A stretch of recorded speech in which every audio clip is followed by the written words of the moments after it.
Ég býð ykkur velkomin á þennan fund í bæjarstjórn Mosfellsbæjar. Hann númer 736, haldinn 3. apríl 2019 og ég segi fund settan. Það 15 mál á dagskrá þessu sinni, aðeins að renna yfir þetta. Það ársreikningur Mosfellsbæjar númer 1 og síðan koma 2 fundargerðir frá bæjarráði Mosfellsbæjar. Síðan 5 fundargerðir frá nefndum bæjarins og 2 mál sem að flokkast undir almenn erindi og loks eru fundargerðir til kynningar og það eru 5 talsins. Við byrjum þá á ársreikningi Mosfellsbæjar 2018 sem lagður hér fram til fyrri umræðu og ég rétt að gefa framkvæmdastjóra sveitarfélagsins Haraldi Sverrissyni bæjarstjóra orðið. Gjörðu svo vel, Haraldur. Já, takk forseti. Já, það rétt, hér til umræðu ársreikningur Mosfellsbæjar, fyrir umræða fyrir árið 2018. Það okkar skylda, samkvæmt lögum, að leggja fram ársreikning hverju ári og gera hann að sjálfsögum. Og hann skal ræða á 2 bæjarstjórnarfundum og hann hefur áður verið lagður fram í bæjarráði og þar var honum vísað til bæjarstjórnar til fyrri umræðu. Ef við skoðum niðurstöðutölur í rekstrarreikningnum í þessum ágæta ársreikningi þá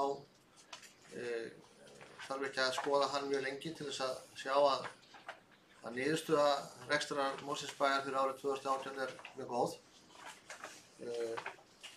Afgangur varð á rekstri ársins upp á 812 milljónir. En áætlanir gerðu ráð fyrir því með viðaukum að afgangurinn yrði tæpar 308 milljónir. Þannig að afgangurinn er rúmum 500 milljónum meiri heldur en að áætlanir með viðaukum, fjárhagsáætlanir með viðaukum gerðu ráð fyrir. Og til samanburðar var afgangur ársins 2017 560 milljónir. Samanlagður afgangur síðustu 30 ára er einhvers staðar 830-40 milljónir í mann rétt sem er ánægjuleg niðurstaða og raun og veru kannski einhverju leyti nauðsynleg þegar að sveitarfélagið stendur í fjárfestingum eins og núna. En skýringarnar á þessum mismun á áætlun, þar að segja niðurstöðutölum ársreikningsins og áætluninni eru helstar þær að íbúafjölgun í bæjarfélaginu var meiri heldur en við gerum ráð fyrir. Við vorum að reikna með 5% fjölgun íbúa árið 2018 í fjárhagsáætlun en raunin var töluvert meiri eða 8,5% íbúafjölgun. Einnig voru tekjurnar sem slíkar á þeim íbúum sem að búa í sveitarfélaginu hærri heldur en við vorum að gera ráð fyrir, þar að segja að velmegun í samfélaginu var meiri og því skilar útsvarið okkur meiri tekjum, annars vegar vegna fleiri íbúa og hærri tekna per íbúa. Aðrar tekjur urðu líka hærri og þá fyrst og fremst vegna þess að sala byggingaréttar var meiri en við gerðum ráð fyrir vegna örari fjölgunar hér í bænum. Síðan voru líka gjaldaliðir sem voru lægri. Bæði vextir og verðbætur voru lægri heldur en að áætlanir gerðu ráð fyrir. Verðbæturnar lægri vegna þess að verðbólga var minni heldur en áætlanir gerðu ráð fyrir og þar áætlanir notuðu við þjóðhagsspána í því sambandi en verðbólga var lægri á árinu 2018 heldur en hún hafði gert ráð fyrir. Verðbætur eru þar reyndar lægri og síðan eru vaxtagjöld líka lægri. Og vaxtagjöld eru lægri vegna þess að lántaka er minni heldur en við gerum ráð fyrir. Og lántakan er minni heldur en við gerum ráð fyrir vegna þess að það komu meiri peningar í kassan og þar af leiðandi þurfti ekki að taka öll þau lán eða þau lán sem að fjárhagsáætlunin sem var samþykkt fyrir í desember 2017 gerði ráð fyrir. Þetta er sjálfur sér allt saman ánægjulegar niðurstöðu. Það er ánægjulegt að tekjurnar séu hærri, það er ánægjulegt að íbúðunum okkar séu að fjölga og það er ánægjulegt að fjármagnskostnaðir, bæði verðbætur og vaxtagjöld séu lægri. En það sem mér finnst að reyndar ánægjulegast í þessu er það að þrátt fyrir mikla fjölgun íbúa og mikla tekjuaukningu og fleiri íbúar sem við erum að vera þjónusta heldur en gerðum ráð fyrir, þá er rekstrargjöldin á áætlun. Launakostnaðurinn til dæmis nokkuð algjörlega á pari. Og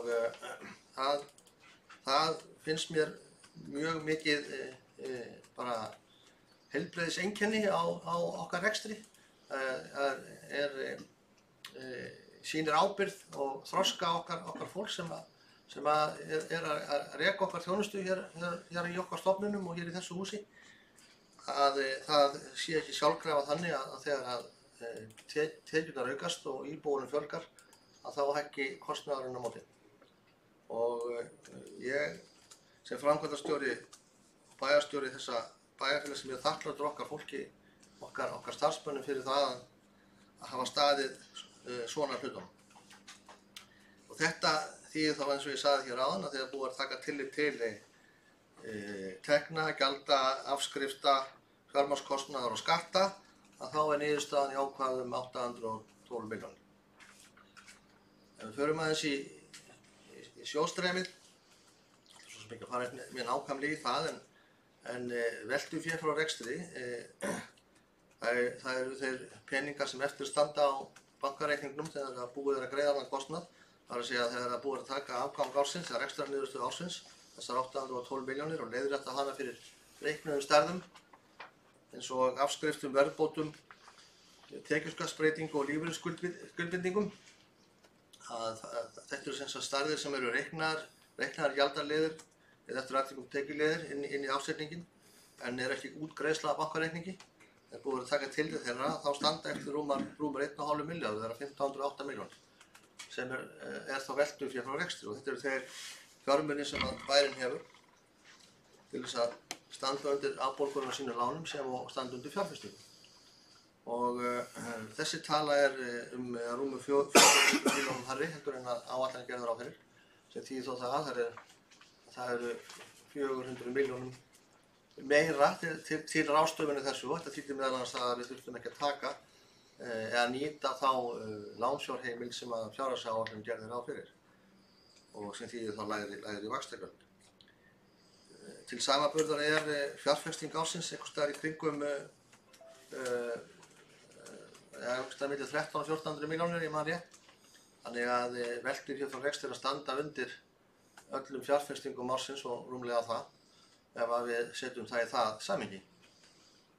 Það er ekki hljótt að teljast gott þegar að fjárfestingarnir eru í svona miklu mæli eins og raun ber vitni þessar myndir hjá okkur. Við erum eðli málsins samkvæmt því að fjölga sinni bænum, þá þarf að byggja upp innviði og það kostar. Við erum mjög stórri, mikilvægri framkvæmd Helgavíkurskóla sem mun kosta góða 4 milljarða þegar honum er lokið og það er mikilvægt að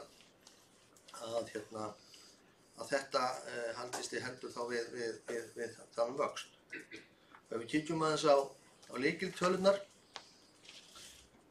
þá má sjá að skuldaviðmið Mosfellsbæjar það lækkar, það komið niður í 77,6%.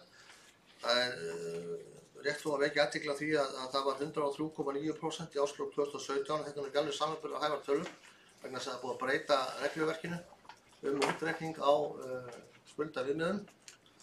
En ég muni að það rétt að skuldaviðmiðið hefði verið einhvers staðar í kringum 85%, eða milli 85 og 90% ef að samskonar reglur hefði gilt það milli ára. Þannig að það fer lækkandi og það er vel. En skuldaviðmiðið er raunverulega að skuldaviðmiðið er raunverulega hlutfall tekna og skulda hjá sveitarfélaginu. Og skuldaviðmiðið þá leiðrétt skuldahlutfall þegar þeir búið að taka tillit til lífeyrisskuldbindinga, leiguskuldbindinga og slíkra hluta samkvæmt fjármálareglum sveitarfélaga. Síðan má nefna það að langtímaskuldir í hlutfalli við veltufé frá rekstri mælt í árum er rúmlega 5,5 ár. Þetta Það þýðir það að ef að sveitarfélagið myndi ekki fjárfesta en eitt, sem nú vísu útópískt, að miðað við það veltufé frá rekstri sem reksturinn var að skila árinu 2018 þá tæki það okkur 5,5 ár að borga allar skuldir sveitarfélagsins. Og ég held að það þætti nú bara ágætis niðurstaða á hverju heimili að það tæki ekki nema 5,5 ár að borga til að mynda upp allar húsnæðisskuldir heimilisins. Og það þrátt fyrir það að náttúrulega Mosfellsbær er ungt sveitarfélagi þeirri merkingu að hér er mikið fjölskyldur með börn og þar þýðir miklar fjárfestingar. Veltufjárhlutfalli er 0,6, 0,62 og eiginfjárhlutfallið hækkar úr 3,5% úr 32, rúmum 32% í rúm 35,5%. Og framleiðan hlutfallið er 15,4%. Það má svona misjafnt hvað telst gott framleiðan hlutfall, það fer svolítið eftir því hvað sveitarfélög skulda mikið. En í okkar tilfelli held ég þetta sé engin vafi á því að þessi kennitala er mjög góð í okkar rekstri. Sem og sjálfsögðu veltufé frá rekstri í hlutfalli við rekstrartekjur sem ég nefndi áðan að væri rúmar 1.500 milljónir. En hlutfalli við tekjurnar eru 13,4% og hækkar úr 12,3 frá árinu 2017 sem var nú ansi gott líka. Þannig að þessar tölur allar saman sýna það að það gengur vel í Mosfellsbæ þessi árin, gengur vel að reka sveitarfélagið, að það hækka tekjurnar en kostnaðurinn ekki alveg á sama hraða og það er gott. Og vel er utan þetta allt saman haldið að okkar fólki. Ég vildi þó nefna það að því ég nefndi það hérna áðan að reksturinn síðustu 3 ára hefur verið góður. Hann var ekkert eins góður 7 árin þar á undan og þá voru brekkur. Erfitt að búa til fjárhagsáætlun, tómt vesen og alltaf að vera að fylla í einhver göt og svoleiðis. Þá tókst okkur nú að reka sveitarfélagið svona skamlaust, þannig að það var aldrei halli og neitt slíkt en það var svona erfiðar að ná endum saman. En síðustu 3 árin hafi verið mjög góð og það þurfa að koma svona ár til þess að geta tekist á við uppbyggingu sveitarfélagsins eins og hún er í dag. Það er ekkert sérstakt útlit til það að næstu 3 ár verði svona eins og síðustu 3 ár. Þannig að við skulum nú fara varlega með þennan afgang og svona það sem að hér þessi reikningur sýnir okkur, því að það er ekki ólíklegt að við þurfum á þessum afgangi og þessum peningum öllum saman að halda á næstu ári og svona til þess að því að það er að minnst kosti svona líkur á því að það verði ekki sami uppseglan og jafnvel samdráttur. Menn eru jafnvel farnir að spá samdrætti á þessu ári í hagvextinum eftir síðustu tíðindi úr viðskiptalífinu. Hvernig sem það nú endar en allavega er alveg ljóst að hagvexturinn verður ekki þeim hæðum sem hann hefur verið síðustu árin og það þýðir náttúrulega að sjálfsögðu það að tekjurnar okkar það er taka við af því og ég á bátt með að trúa því að sú fjölgun sem hefur verið í sveitarfélaginu síðustu 2 árin verði næstu 3 árin héðan í frá. En það er sjálfsögðu ekkert sérstakt markmið að í sveitarfélaginu fjölgi 1000 manns á ári. Það er bara töluvert verkefni að takast á við það. Það kannski hægt að gera það einhvern svona skamman tíma eins og nú 2-3 ári eða svo. En ef það væri viðvarandi vöxtur sveitarfélagsins þá held ég að það væri jafnvel verkefni sem var erfitt að ráða við. Því að það þarf að halda utan vel utan þetta, það þarf að byggja upp innviði, það þarf að auka þjónustunni, að breyta henni og struktúrera hann og allt þetta. Þannig að ég held að það verði nú ágætt að svona dragi kannski aðeins úr þessum vexti sem að allt útlit held ég að sé nú fyrir næsta árum. Þannig að við getum svona aðeins pústað og byggt upp það sem við erum að gera og tekist á við næstu uppsveiflu þegar hún kemur. Því að það virðist ekkert lát vera á því að fólk vil flytja í Mosfellsbæ og búa hér. Þannig að þetta voru svona kannski bara svona í stórum dráttum niðurstöðutölurnar, endurskoðendur eins og kom fram hjá forseta fer síðan yfir endurskoðunarskýrslu, það yfir þetta í meiri smáatriðum. En mér finnst ástæða til þess að fyrsta lagi að þakka þeim sem að þessum ársreikningi hafa komið, sem eru náttúrulega fjármáladeildin og forstöðumenn sviðana og endurskoðendurnir fyrir vel unnið verk að koma þessu heim og saman. Það er alltaf mikið verkefni að búa til ársreikning. Þó bókhaldið okkar sé nú alltaf að vera betur og betur og kerfin okkar betur og betur í stakk búin til þess að keyra þetta út, en þá var þetta átak. Og svo langar mér bara líka til þess að þakka starfsfólki Mosfellsbæjar fyrir að hafa séð til þess að rekstur sveitarfélagsins með þeim hætti sem raun ber vitni og þessar tölur sína. Eins og ég nefndi áðan þá er það eiginlega frekar undantekning en regla að þegar að tekjurnar aukast og íbúum fjölgar eins og raun ber vitni hjá okkur, að kostnaðurinn gerir það ekki líka. Og það finnst mér sýna það að það verið vel utan okkar rekstur haldið, passað upp á fjármunina okkar allra samfélagsins hér og reyna að nýta þá á sem bestan hátt. Þannig að þetta var svona það sem að ég vildi sagt það á forseti svona á stöðum. Já, þá komið að endurskoðandanum Magnúsi Jónssoni, sem gestur fundarins. Magnús Jónsson frá KPMG, gerðu svo vel Magnús.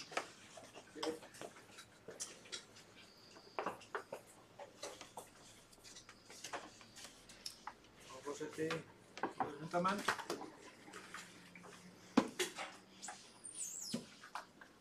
Að fara hér yfir því að við fengið í hendur þau gögn sem liggja fyrir til afgreiðslu fundarins. Þetta eru hefðbundið svo sem fyrir ykkur sem eru hér eldri. Þá þetta endurskoðunarskýrsla, ársreikningur og svona yfirlit, samstæðuyfirlit, málaflokkayfirlit og deildayfirlit, og þið eru með þetta í höndunum. Aðeins bara kannski fyrst, bæjarstjórinn búinn að fara svo sem yfir svona stóru tölurnar í ársreikningnum, en kannski hann fékk náttúrulega aðeins kynningu í bæjarráði. Bæjarráð afgreiddi hann á fundi sínum og vísaði til bæjarstjórnar. Hann var birtur í framhaldi af afgreiðslu bæjarráðs. Það kemur til vegna þess að Mosfellsbær með skráð skuldabréf í Kauphöll Íslands og lítur þar af leiðandi aðeins stífari reglum en sveitarfélög gera almennt hvað varðar birtingar. Fyrir að því að hér eru auðvitað nýjir bæjarfulltrúar, þá svo afgreiðslan þannig að þessi fundur raunverulega vísar reikningnum til síðarumræðu. Þannig að það fer engin afgreiðsla önnur fram á þessum fundi, þannig að verklagið nú yfirleitt þannig að endurskoðandi gerir grein fyrir reikningnum og sinni skýrslu á þessum fundi, til svara ef menn hafa einhverjar spurningar. Svo hafa menn tíma á milli umræðuna til þess að glöggva sig betur á þessum gögnum, og hann svo tekinn og afgreiddur við síðara umræðu. Og þá raunverulega bæði afgreiðsla bæjarstjórnar og svo endurskoðandi, og það þá alltaf að það sé 17. apríl ef ég skil það rétt.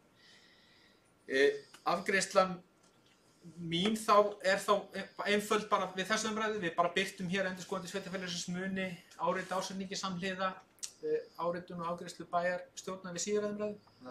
Þannig að menn átti sig á hvernig formið í þessu. Bæjarstjóri var svo búinn að fara yfir svona stóru tölunar varðandi niðurstöðu ársins, en kannski aðeins bara til þess að svona fara yfir kannski það sem að breytast og kannski rétt að vekja aðeins athygli á. Þetta auðvitað hefðbundin framsetning, 6 dálkar sem eru með undir hér. Fyrri 3 eru A-hlutin, þar sem sá hluti sveitarfélagsins sem rekinn á skatttekjum, og svo þá samstæðan í heild sinni þessari aftari 3 dálkarnir, þar segja A- og B-hluti, og þar eru þá komnar inn þær stofnanir sem eru þá með sjálfstæða tekjustofna. Þannig að það mikilvægt að menn svona átti sig á þeim mismun í því. heildartekjur eins og fram hefur komið 11,3 milljarðar tæpir, nokkuð umfram bæði fyrra ár og áætlanir sem auðvitað jákvætt. Skatttekjur upp á ríflega 7, í framlag jöfnunarsjóðs upp á 1800 milljónir og svo aðra tekjur upp á 2,5 milljarð. Á móti þessi eru svo rekstrargjöld upp á 9,5 milljarð rétt ríflega. Áætlanir gerði ráð fyrir 9,4 tæpum og fyrra ár gerði ráð fyrir 8,7. Við sjáum að launaliðurinn tekur til sín auðvitað mjög hátt hlutfall tekna eins og almennt hjá sveitarfélögum. Það er rétt kannski að vekja athygli á því að uppgjör við brú lífeyrissjóð út af A-deildar uppgjör í brúar sem þið auðvitað þekkið þeir sem voru hér á fyrra ári og hefur fengið talsvert mikla umfjöllun hefur áhrif á tölurnar 17 og 18 og svona aðeins kannski skekkir svona alveg kaldan samanburð á milli ára. Til dæmis ef maður horfir á laun og tengd gjöld þá voru áhrif brúar veruleg til gjalda á árinu 2017, 200 milljónir ef ég man rétt, 211 milljónir, en einungis 30 milljónir á árinu 2018. Þannig að það er svona ágætt að menn horfi, það hefur líka nokkur áhrif á efnahagsreikninginn sem ég fer yfir hér á eftir. Þannig að þegar menn að bera saman 2017 og 18 tölunar þá er rétt að hafa þetta svona einskiptismál í huga. Þetta er auðvitað uppgjör sem var framkvæmt í framhaldi af samningi og er almennt sett fram eins hjá öllum sveitarfélögum landsins. Það er mjög ítarlega gert svo grein fyrir þessu öllu í skýringum með reikningum. Svona hvernig fjárstreymir í þessu. Lífeyrisskuldbindingin eru tæpar 100 milljónir, 93 milljónir er nokkuð undir því sem áætlunin gerði ráð fyrir og svo er annar rekstrarkostnaður upp á 4,7 milljarða tæpa. Þannig að rekstrarniðurstaðan 1700 milljónir jákvæð, afskriftirnar eru upp á 340 milljónir ríflega, hækka eilítið á milli ára sem skýrist bara fjárfestingum ársins, rekstrarniðurstaða fyrir fjármagnsliði tæpar 1400 milljónir og fjármagnsgjöld umfram fjármunatekjur þarna upp á 550 milljónir ríflega. Tekjuskattur liggur í orkufyrirtæki, það er að segja Hitaveitu Mosfellsbæjar, sem er skattskyldur aðili upp á 20 milljónir, þannig að rekstrarniðurstaðan upp á 811. Rekstrarniðurstaða A-hlutans upp á 703 og er bæði í svona svipuðum takti hvað varðar áætlun og sambyggð áætlun og fyrra. Nú, á efnahagsreikningnum heildar eignir sveitarfélagsins eru komnar yfir 19 milljarða á árinu, rétt ríflega 19 milljarðar, hækka á 17,3 á fyrra ári. Langstærsti hluti eigna sveitarfélagsins eru langtíma eignir sem að sveitarfélagið á og heldur í tengslu við verkefni sín lögbundnu verkefni. Þetta eru mannvirki, þetta eru veitur, þetta eru gatnaframkvæmdir og svo framvegis. Þetta eru 15,8 milljarðar.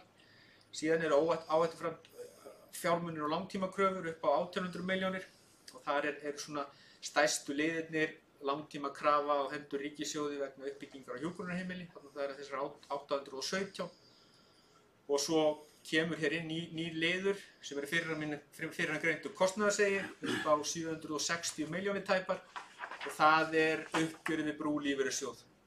Sveitarfélögin gjaldfærðu hluta af uppgjörinu árinu 2017, það er að segja jafnvægishlutann sem var svona eldri halli sjóðsins, uppsafnaður halli sjóðsins, en svo var greitt í svokallaðan jöfnunarhluta og svo varúðarhluta og lífeyrisauka og það eru þá fjármunir sem að koma til gjalda á næstu 20 og 30 árum eftir í hvor sjóðurinn er að ræða.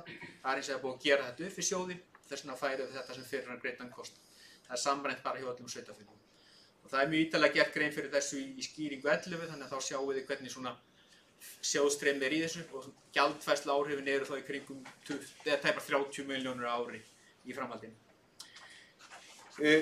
Veltufjármunirnir síðan eru 1360 milljónir og það eru þá þær eignir sem við gerum ráð fyrir að muni velta á árinu 2019 og stærsti hlutin af þessum eignum eru óinnheimtar tekjur sem eru þá á stærstum hluta bara staðgreiðslan sem er vegna desembermánaðar sem innheimtist í upphafi árs, óinnheimt útsvar eða eftirlátt útsvar og svo auðvitað bara aðra tekjur sem sveitarfélagið er að innheimta í þjónustugjöldum og í gjöldum B-hlutastofnana.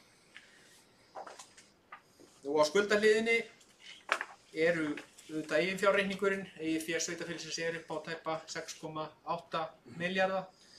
Hækkar úr 5,6, breytist afkomu ársins og endurmat lóða en það eru sérstakar reikningsskilareglur sem sveitarfélögin viðhafa varðandi lóðir sem sveitarfélagið hefur leigutekjur af. Þær eru farðar á gangvirði og breytast eftir því hvernig lóðaleigan sveiflast á milli ára.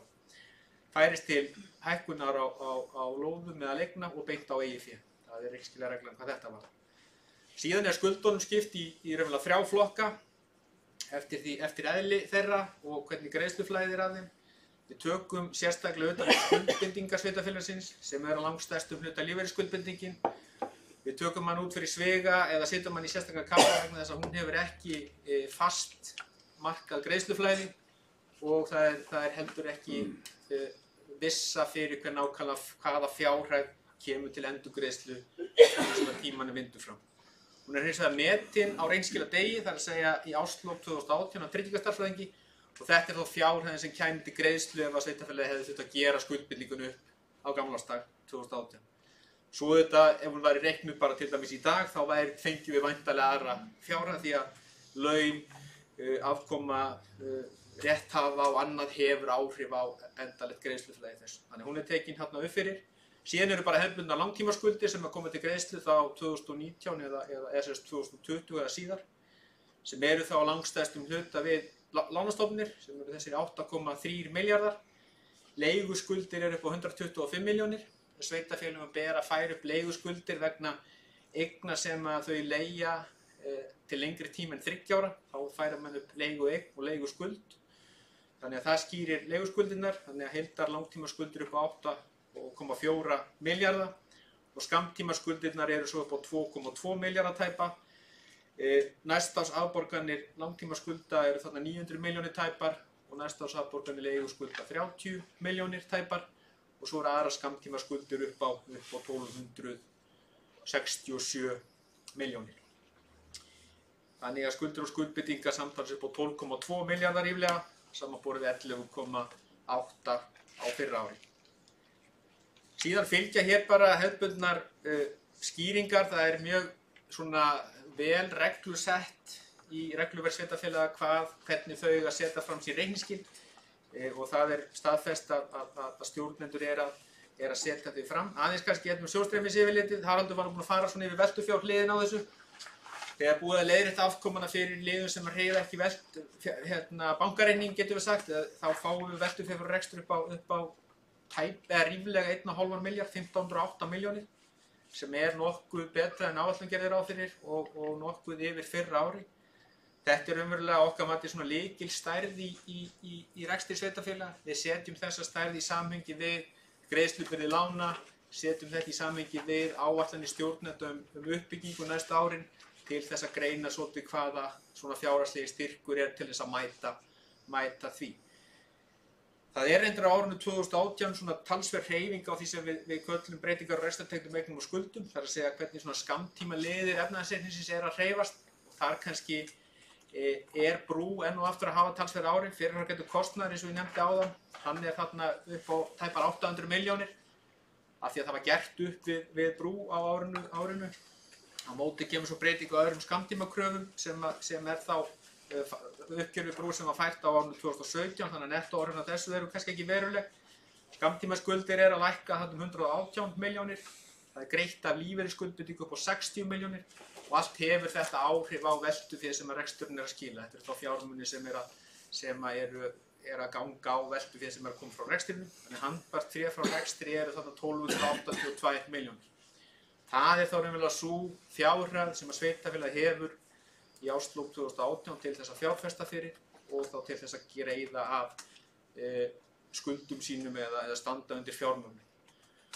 Og eins og bæjarstjórinn nefndi þá raunverulega stendur veltufé eins og það stendur undir fjárfestingum ársins. Fjárfestingar þar eru upp á 1,4 milljarða, 1400 milljónir rétt ríflega. 1387 tæpar eru í varanlegum rekstrarfjármunum.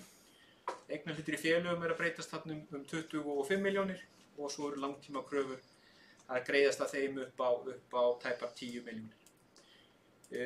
Það eru hins vegar fjármögnunarhreyfingar, það eru tekin ný lán upp á rétt ríflega milljarð. Áætlunin gerir ráð fyrir 1500 milljónum og lántaka fyrra árs voru 700 milljónir. það er borgað af langtímalánum upp á 801 milljón og borgað af leiguskuldum upp á 26. Þannig að fjármögnunarhreyfingarnir eru jákvæðar, það er að segja það er innstreymi fjár af þeim upp á 252 milljónir.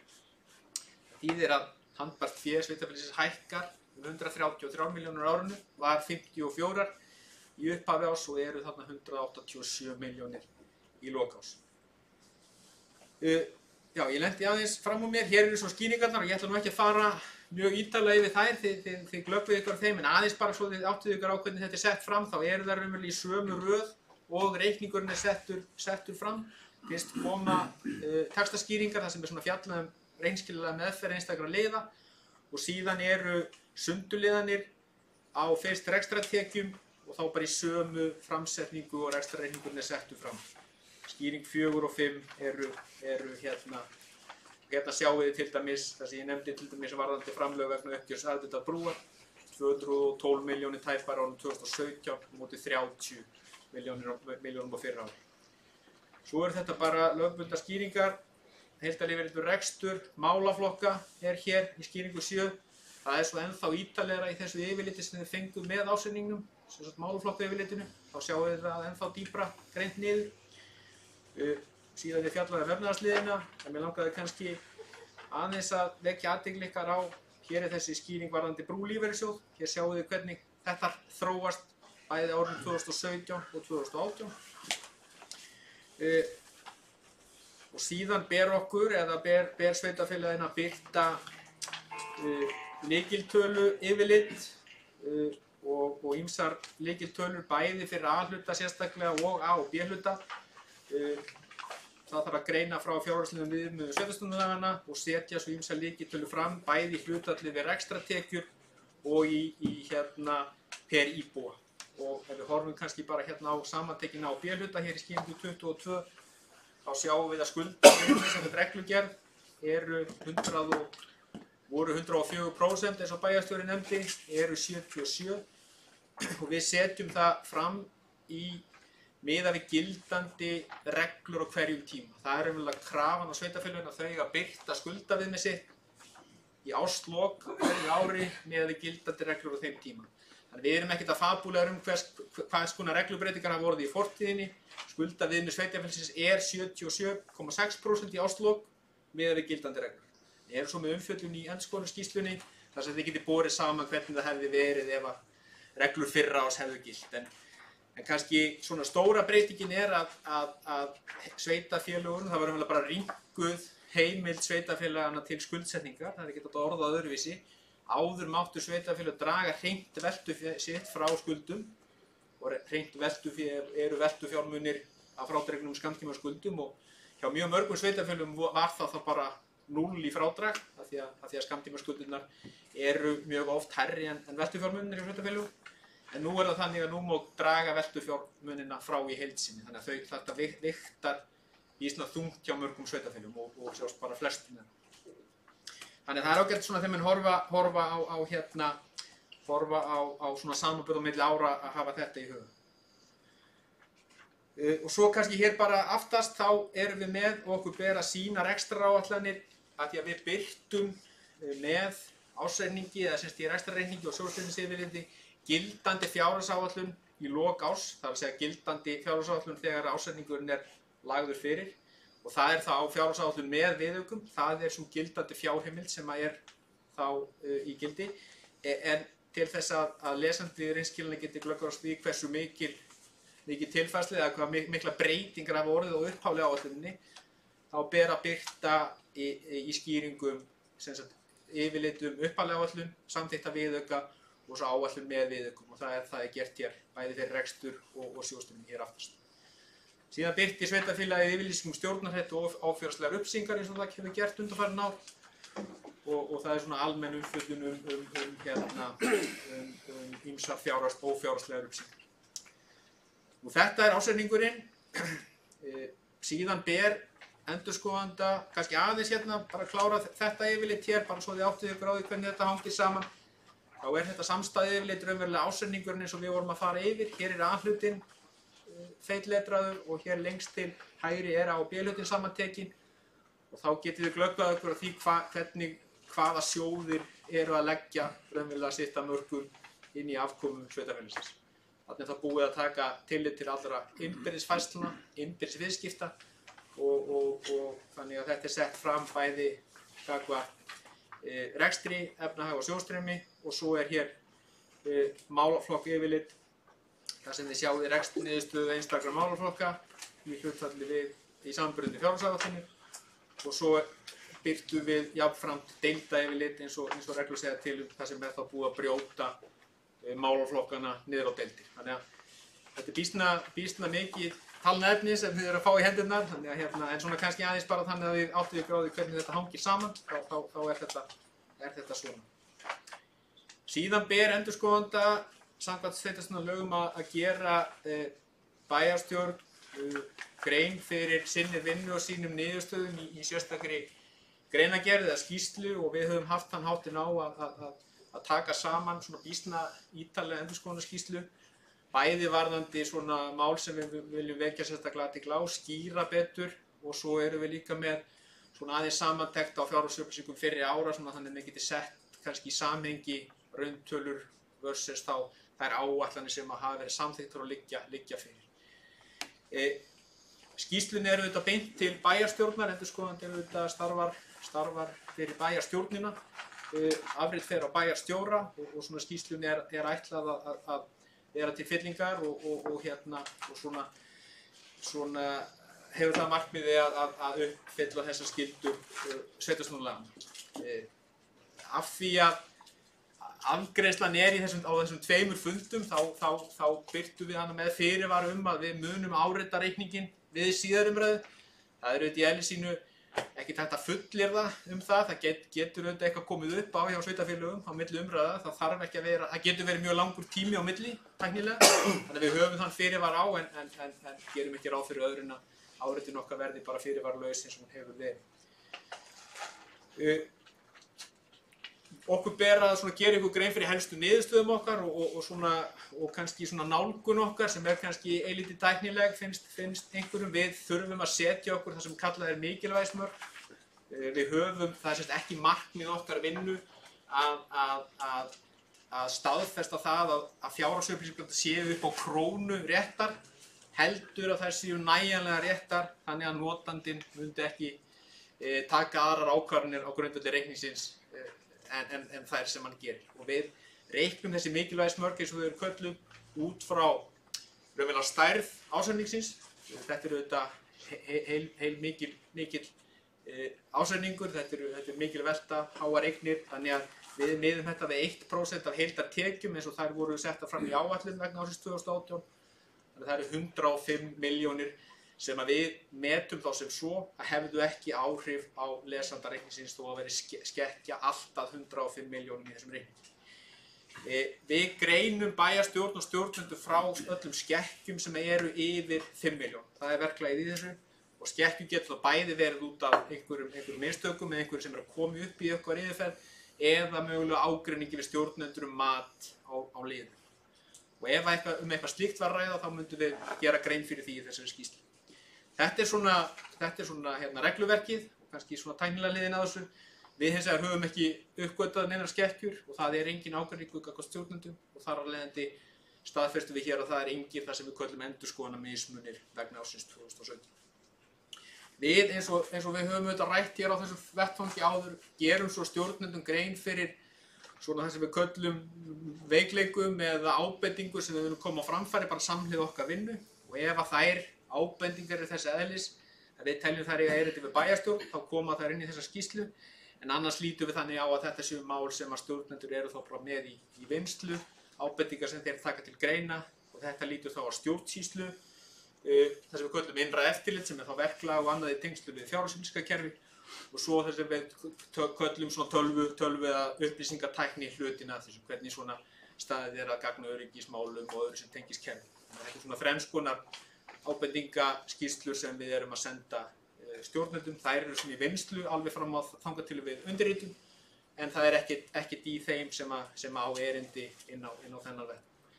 Það sé sagt, óafgreidd mál við upplýsum þau, það er að segja áritun endurskoðanda verður ekki fyrr en við síðar umræðu þannig að hún er óafgreidd stjórnendur afgreiða svokallað staðfestingarbréf stjórnenda sem hluti af þessu regluverki. Þeir gera það samhliða undirritun bæjarstjórnar við síðari umræðu. Það staðfesta stjórnendur endurskoðendur hafi fengið öll gögn og það sé ekkert sem þarf að upplýsa sem ekki komið fram í reikningnum og svo auðvitað afgreiðsla áritun bæjarstjórnar við síðari umræðu. Þannig að það eru þá óafgreidd mál á þessum tímapunkti.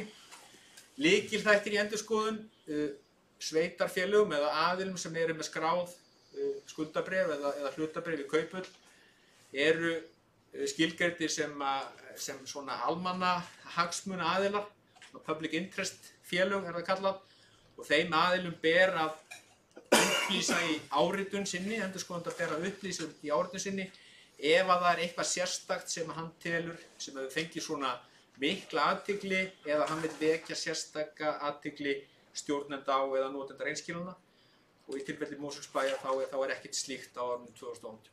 Og það er almennt þannig á sveitarfélögum að það eru svona undantekningar ef það er.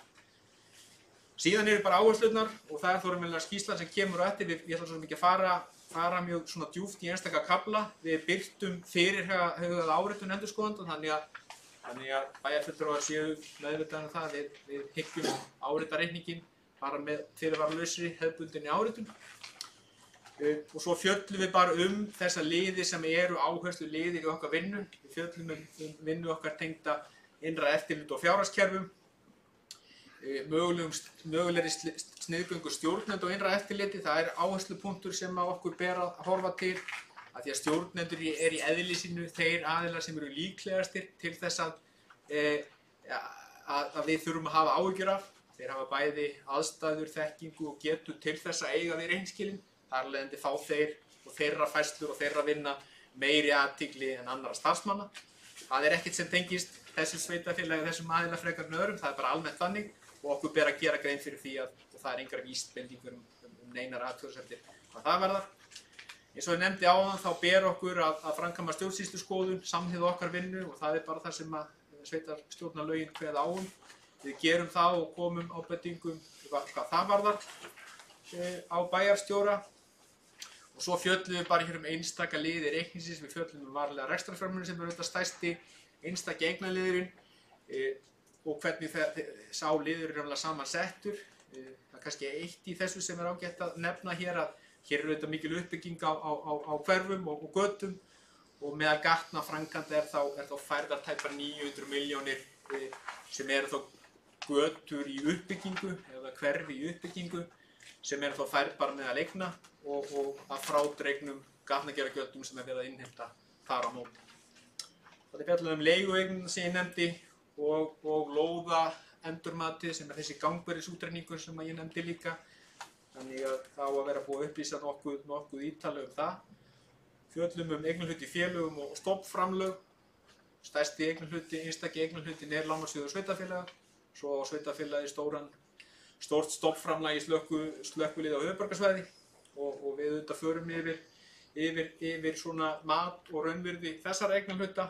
Erum svo með svona almenna ábendingu varðandi svona stjórnir byggðasamlaga og svona mál sem tengjast þeim, sérstaklega ef þessi byggðasamlög eru í miklum lántökum, þá þarf að horfa vel til þess að sveitarfélögin liggi ekki undir í svona óbeinum ábyrgðum sem að kannski bæjarfulltrúar hafa ekki rætt. Þannig að þetta er svona almenn ábending sem við erum með í okkar skýrslum þar sem það á við.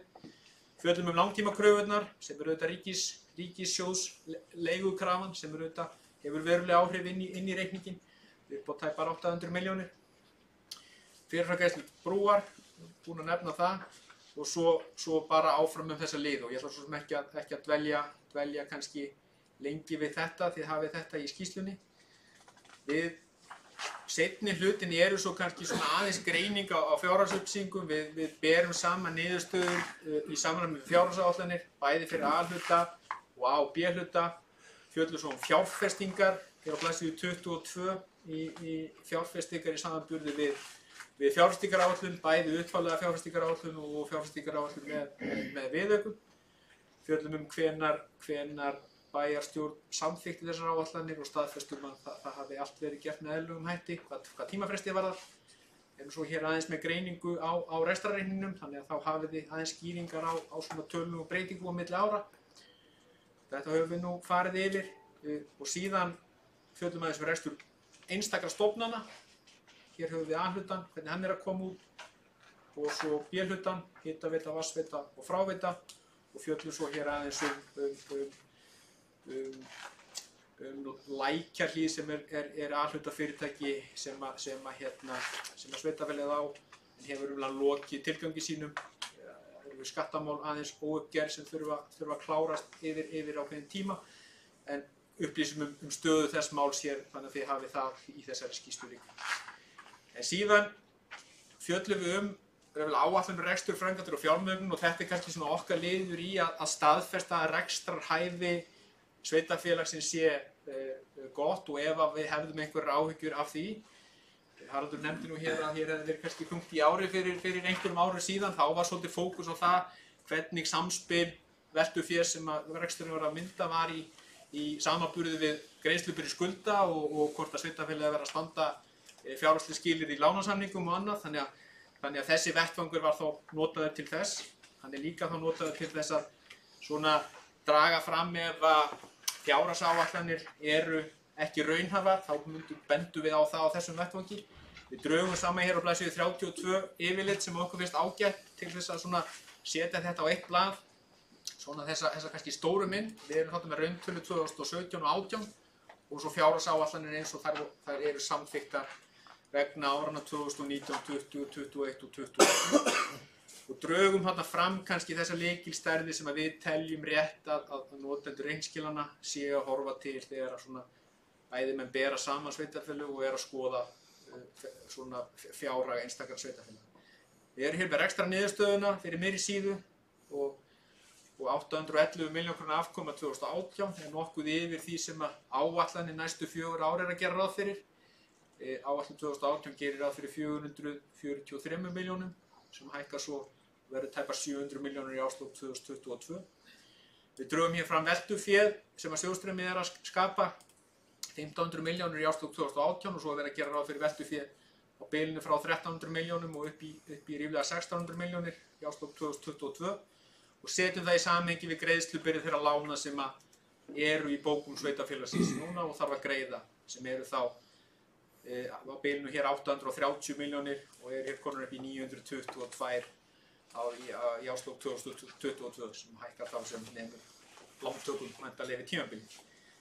Reiknum eitthvað sem að einhvern greiðsluafgang þá eða fjárþörf og í tilfelli Mosfellsbæjar er þetta greiðsluafgangur þannig að sveitarfélagið hefur þá uppsafnaðan greiðsluafgang eftir að það hefur greitt af lánum sínum upp á 2,3 milljarða í lok áætlunar tímabilsins.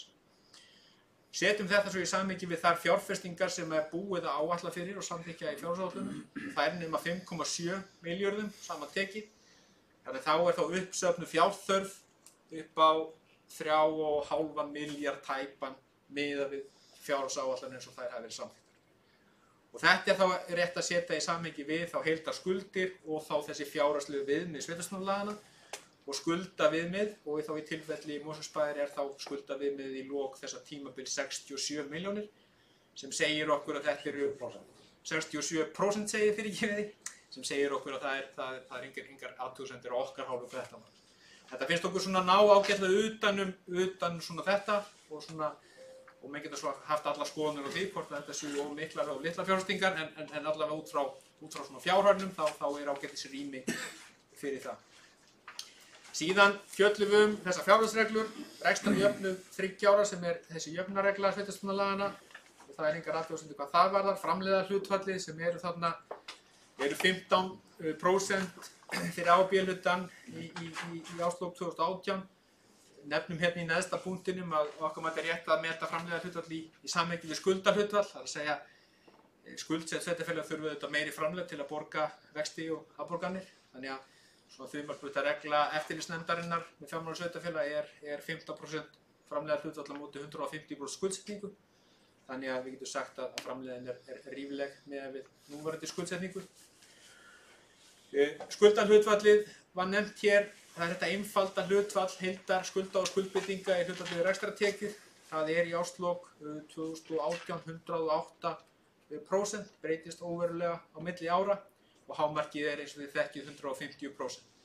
Síðan hér skuldaviðmiðið sem ég nefndi áðan að breyttist á árinu. Við sjáum hérna fyrir A og B hlutan að gildandi skuldahlutfall þá 78%, 77,6%. Hefði verið tæp 90% ef að reglurnar hefði verið sambærilega. Það voru 104% á fyrra ári, þannig að það hefði lækkað úr 104 við í tæplega 90 við óbreytt regluverk en lækkað niður í 78 tæplega. Þið hafið svona þann samanburð hér. Eiginfjárhlutfallið 36% og svo hér í lokum aðeins ítarlegri umfjöllun þessu endurskoðunarmuni sem ég ræddi í upphafi og ég ætla svo sem ekki að lengja mál mitt með því. Síðan erum við hér með á síðustu eða í lokin upplýsingar sem okkur skylt að veita bæjarstjórn og bæjarráði og þetta eru bara staðlaðir punktar sem við þurfum bara að staðfesta sig í lagi varðandi staðfestingar stjórnenda, varðandi tengda aðila og önnur atriði og svona hitt og þetta sem að hér er listað upp og það er staðfest að það er engar athugasemdir hvað þetta var. Ég kannski vek athygli á því að einhverjir hrökkva við að orðalagið í þessu er að við tölum mikið að það hafi ekki komið upp veruleg atriði og það er bara beinþýðing úr ensku. Þetta eru significant issues eða significant mál sem er að koma og það ber að lesast með þeim hætti. Þannig að það er ekki að því að við teljum að sé svo mikið á óverulegum atriðum sem við séum ekki að upplýsum. Þannig að við hafið það í huga. Óhæði okkar, okkur ber að staðfesta það og gerum það hér með og endurskoðan teymisins að það sé ekki háð sveitarfélaginu eða stjórnendur þeim og neitt það. Og svo hér í lokin vildi ég bara hnykkja á því að þessari skýrslu er þetta beint til bæjarstjórnar. Hún er okkar vettvangur til þess að koma ábendingum og umfjöllun til bæjarfulltrúa. Einhver sveitarfélög hafa birtað þessa skýrslu á heimasíðu sinni og við gerum engar athugasemdir við það. Viljum samt fá bara upplýsingar á það frá ári til árs en bara vekjum athygli á því að hún er ekki orðuð með þeim hætti að við séum með þann tilgang að hún sé birt heldur hefur þann tilgang innvörðungu að koma þessum upplýsingum til bæjarstjórnar. En öðru leyti þá hef ég lokið þessari yfirferð. Ég er sjálfsögðu tilbúin að svara spurningum ef einhverjar eru, annaðhvort á staðnum eða þá í framhaldinu eða þið rekið mig á gatt, en annars bara takk fyrir mig. Má veist ekki klappa í bæjarstjórn? Annars ekki einhverja það. Já, ég vil þakka Magnúsi Jónssoni endurskoðanda fyrir þessa greinargóðu yfirferð. Nú er orðið laust fyrir umræður og spurningar til endurskoðanda, bæjarstjóra og því rétt að þá að þeir safni spurningunum saman og svarið það svo hér og eftir. En orðið laust ársreikningarna. Sveinn Óskar, þú beðið orðið. Gjörðu svo vel.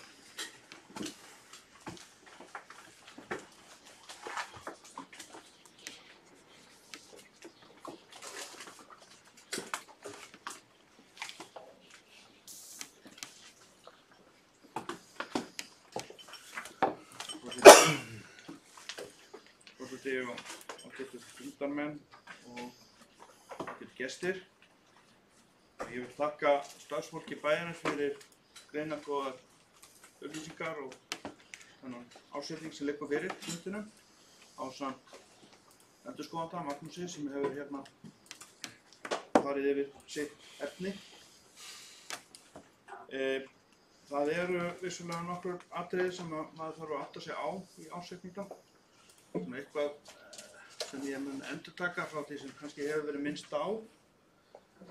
En ég ætla bara að koma mér að þeim punktum sem ég hef og ég get þá sent þá áfram ef þess er óskað. Og ég fer svona bara yfir það punkta því að maður vinnur þetta fyrir fundinn og svo kemur hluti af þessu fram í umræðum og eins og hefur sjálfsagt hefur komið fram hér. En í fyrsta lagi vil ég árétta eitt varðandi 73 milljóna króna halla á eignasjóði. Mér finnst það ekki koma nægilega skýrt fram. Það er í samstæðu yfirlitinu undir rekstrarreikningi 2018 Það er getið að eignasjóður hefur tekjur á fjárhæð 1,5 milljarð og svo rekstrargerðin til nema auk afskrifta annars slíkt, þannig að það kemur fram hérna 73,5 milljónir. Nú, önnur spurningin, það er sama samstæða yfirlit 2018. Það er getið þessar millifærslur, það er gott að fá skýringar á því. Þetta er væntanlega eitthvað tengt á leigunum, þetta eru 2,1 milljarður sem fer svona inn og út. Ég reikna með þessi innri leiga, eitthvað slíkt. Þriðji punktur, það er hérna í sama sjóðstreymis, sama lið sem sé rekstrarreikningnum, þessu samstæðu yfirliti, það tekið saman í einn lið vaxtagjöld og verðbætur. En þegar maður lítur á sjóðstreymis yfirlitið, þá það er sundurlega sett sér þá væntanlega þarna verðbótaþáttur. Það væri gott að geta séð þetta í tveimur hlutum. Nú á efnahagsliðinni, það var númer 4 og undir samstæðu yfirlitinu 2000 kemur fram virði eignasjóðs sem sé varanlega rekstrarframvinda nemur 14,2 milljörðum. Í A-hluta er þetta 14,3, já, og svo eitthvað meira hérna sem bætist við. En þarna kemur þá að þessu sem Magnús nefndi áðan varðandi endurmat lóð og lenda, að þá myndi maður vilja sjá þarna að það er, eins og bent var á áðan í skýringu 8 í ásetningum, þá er þetta útskýrt en án þess að segja til dæmis frá ávöxtunarkröfunni og útreikningsaðferðinni. Ég var að vonast til að Magnús kæmi að því. Það var þessi ávöxtunarkrafan og þetta eru skilst með 3 ára samningar, eitthvað innra leigan allavega, en ég þarf að svona reyna að átta mig á þessum útreikningum.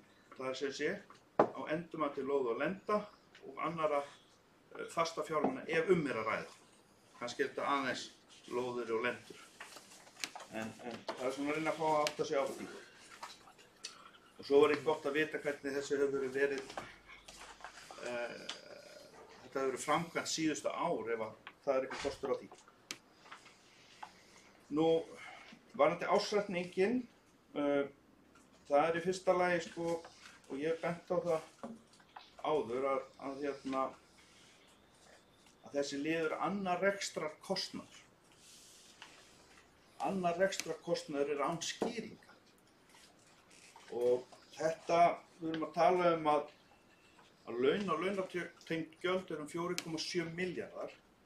Það eru ítarlega skýringa með því að þessi annar rekstrarkostnaður eru 4,2 milljarðar. Og það eru engar skýringar. Og sjálfsagt má leita því í innri bókum sveitarfélagsins. Það skiptir miklu máli að svo stór, tala í ársreikningi sé með skýringu. Nú, varðandi sjóðstreymis yfirlitið, þá held ég að Magnús hafi nú bara svarað því. Þetta tengdist vissulega uppgjöri á brú og þá má sjá alveg hvernig þetta fara til greiðslu og einhver fjármögnun á því, en eins og bæjarstjórinn minntist á áðan að þá voru tekjurnar meiri og var til þess að í staðinn fyrir að draga á 1,5 milljarð sem var í fjárhagsáætlun og þurfti bara rétt 1,1 milljarð í endurfjármögnun. Þannig að það sem ég held að nú Magnús hafi nú bara svarað þessu, þannig að ég mun nú senda þetta sjálfsagt áfram á Pétur, fjármálastjóra bæjarins eða bæjarstjóra og afrita á Pétur og leita þá svara fyrir aðra umræðu. Ég er með aðra spurningar sem ég ekki að fara í núna, það er bara ein í viðbót, hún er svona léttvægari og leita hana nægja að senda hana áfram.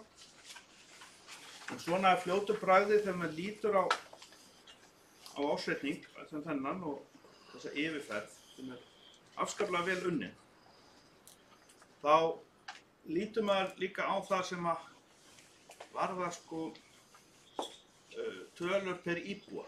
Þetta svona til þess að varpa fram upplýsingum til almennings hvernig þróun hefur verið. Við erum að borga niður skuldir, það er rétt. Við erum að reka ágætlega, það er ekki að vaxa mikið. Rekstrargjöldin er ekki að vaxa mikið, sem er ágætt. Við vitum það að framöndan geta verið svona málegt atriði og við vitum það líka að það þarf heilmikið viðhald hérna í innviðum í sveitarfélaginu. Það er komið fram meðan fráveitu og við vitum það að húsnæði bæjarins, skólahúsnæði, þá gæti þurft að fara í viðhald sem að geti breytt þessu. En til þess að líta á útsvarið, þá var þarna árið undan lækkar útsvarsprósent, sem sé fyrir 2018. En eftir stendur að útsvarið er 32.000 krónum á ári meira á hvern íbúa í bænum en árið á undan, 2017. Þannig sem sé útsvars upphæðin á íbúa, þá tók ég nú íbúatöluna frá Hagstofu Íslands fyrir 2018 og þrátt fyrir lækkun á útsvarsprósentunni þá virðist miðað við á 10.556 sem Hagstofan gefur búið í Mosfellsbæ 2018, þá er að þetta fara úr útsvarið úr 556.000 gróflega í 588.000 á mann á íbúa. Nú ef við lítum á fasteignagjöld og lóðarleiguna, þá er sama upp á teningnum, það er náttúrulega ekki eins stór tala en það er samt 4.500 kall á mann sem eykst. Nú samtals nemur þessi hækkun á mann á ári 36.000 rúmar. Svona setja þetta í samhengi.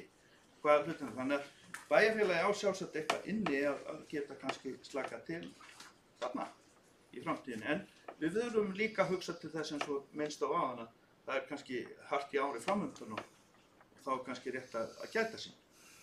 Ég vildi koma þessu að, ég ætla nú ekki að fara lengra í þetta, forseti. Og ég bara vona að þess kannski einhverja skýringar komi hérna, en ég mun senda þetta áfram og þessar fyrirspurnir og vænti þess að fá ykkur svör því. Já, ég orðið laust. Og Stefán Ómar, gjörðu svo vel.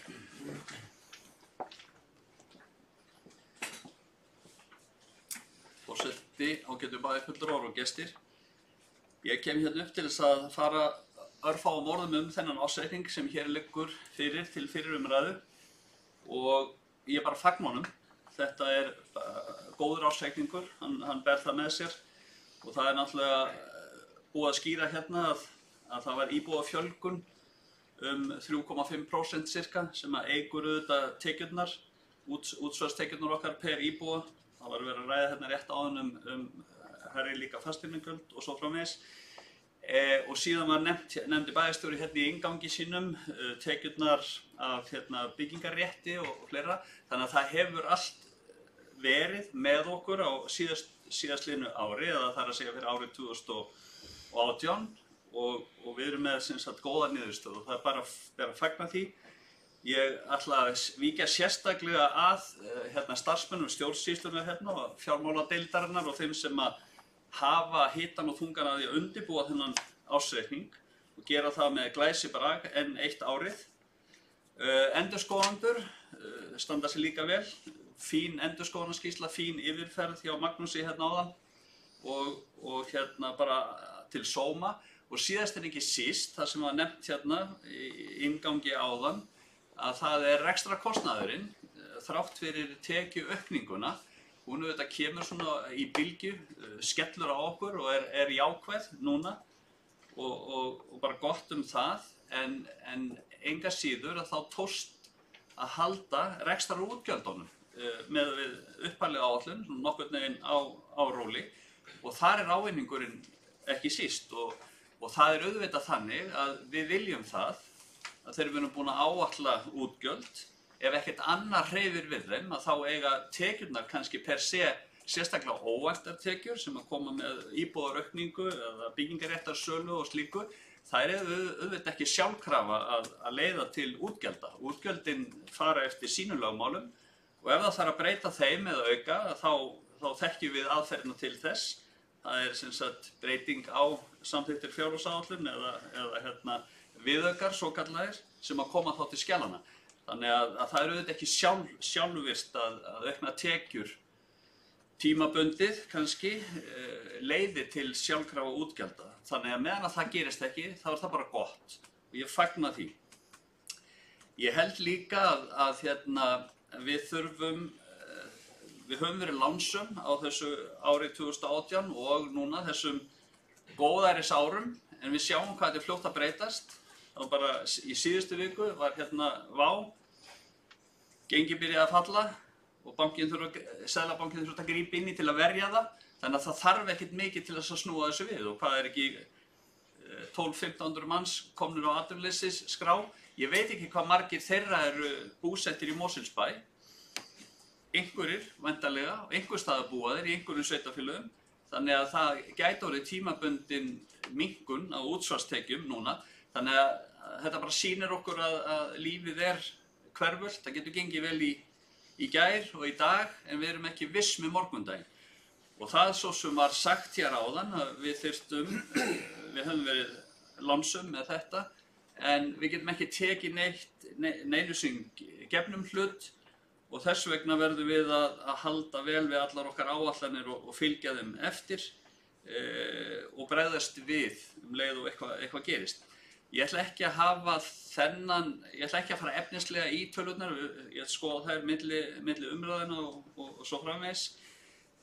Spyr þá einhverja spurninga eða senda inn fyrirspurnir eftir atvikum, svona þegar ég fer dýpra ofan í þetta.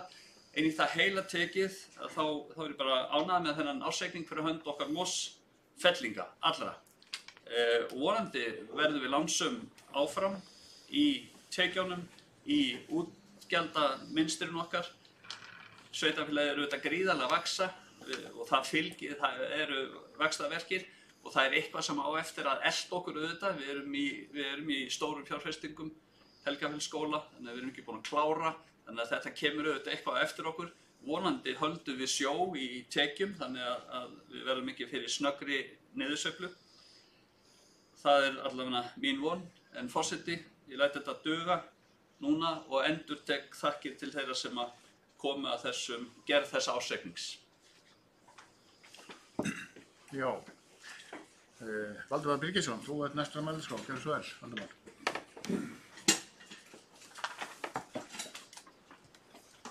Herra forseti, ágæta bæjarstjórn og gestir. Það er ársreikning Mosfellsbæjar fyrir árið 2018. Ég vil eins og aðrir hérna byrja að þakka starfsfólki Mosfellsbæjar fyrir góða vinnu á liðnu ári. Þakka endurskoðandarum líka fyrir ágæta kynningu og góða samantekt. Árið 2018 var hagfellt fyrir okkur Mosfellinga og fleiri sveitarfélög á landinu svo sem. Það var engin ytri áföll eða innri og verðbólga með minna móti, hækkanir innan þess ramma sem búast við og framkvæmdir og áætlun sem skiptir líka miklu máli. Tekjur voru meiri, voru hærri per íbúð eins og komið fram og íbúðum fjölgaði líka. Og niðurstaðan er þessi, 800 milljónir króna rúmlega afgangur fyrir afskriftir eftir afskriftir og lausafjárstaða batnaði mikið og lántöku þar með minni heldur en ráð fyrir var gert. Það ríkti semst góðæri hérna 2018 en eins og komið fram líka þá var blikur á lofti fyrir 2019 og það hefur oft verið nefnt í á þessum stað og það bæði hægir á efnahagslífinu. Við sjáum það líka að þessi ríkisstjórn sem nú er við öll allar að minnka framlög til jöfnunarsjóðs, að hóta því.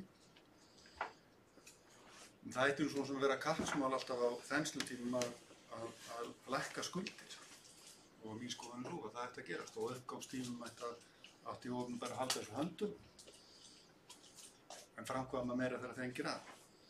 Við höfum kannski eitthvað eins og kom fram hérna áðan, einhverja möguleika á því á næstu árum þegar og ef það þrengir að En það er ekki einfalt vegna þess að þegar vöxturinn er drifinn áfram af svona fjölgun eins og hjá okkur, að þá er líklegt að lendi töluverður kostnaður á okkur, sem hefur reyndar verið með minna móti. En hann hefur þó verið einhver. Það kom fram að það hefði ekki verið neitt kostnaðarhækkun, en áætlun fyrir 2018 gerir ráð fyrir að kostnaðurinn er 9.268 milljónir fyrir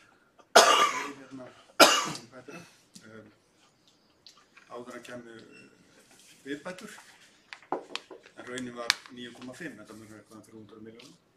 Þetta er vissulega góð niðurstaða og bera aftur að þakka stjórnendum og starfsfólki í Mosfellsbæjar fyrir.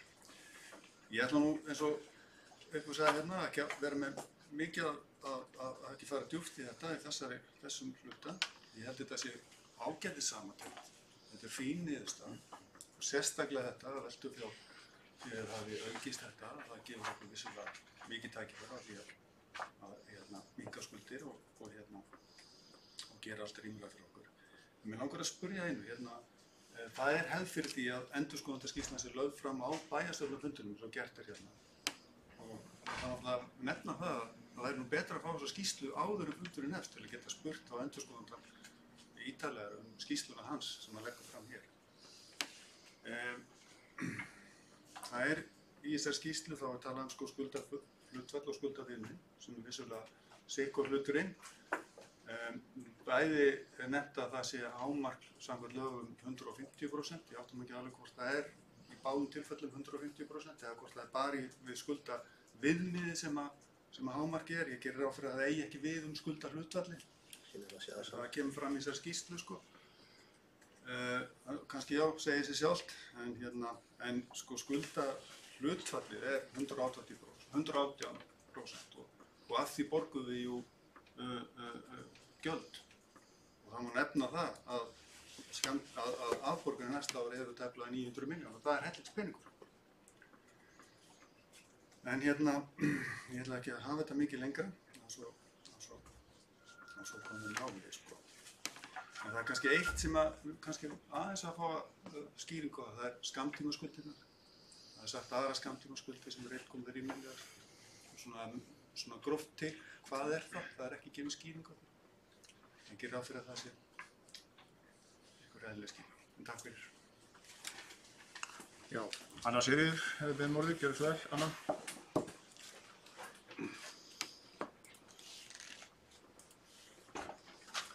Forseti, ég ætla að byrja að taka undir þakkir til allra sem í vinnu sinni hafa lagt til þessa ársreiknings. Hér hefur margt komið fram, bæði bæjarstjóri og endurskoðendur hefur farið vel yfir reikninginn. Ég ætla ekki að bera fram einhverjar konkrét spurningar, talnaspurningar úr reikningum á þessu stigi. Mér langar þó til að spyrja hvernig það er. Það hefur komið hér fram að þessi góða niðurstaða reikningsins er á stórum hluta vegna íbúafjölgunar og þá hærri útsvarstekna. Og ég fór að velta því fyrir mér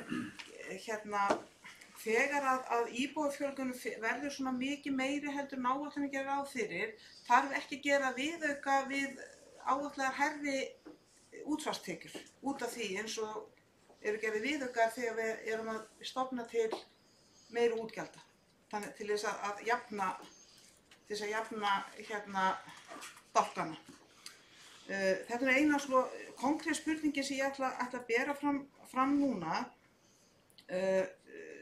En svo hitt, mér fannst fljúga fyrir hér í máli einhverja að það væri jafnvel á næsta árum borð fyrir báru þó var til þess að lækka útsvarið enn meira, þó var í sömu mund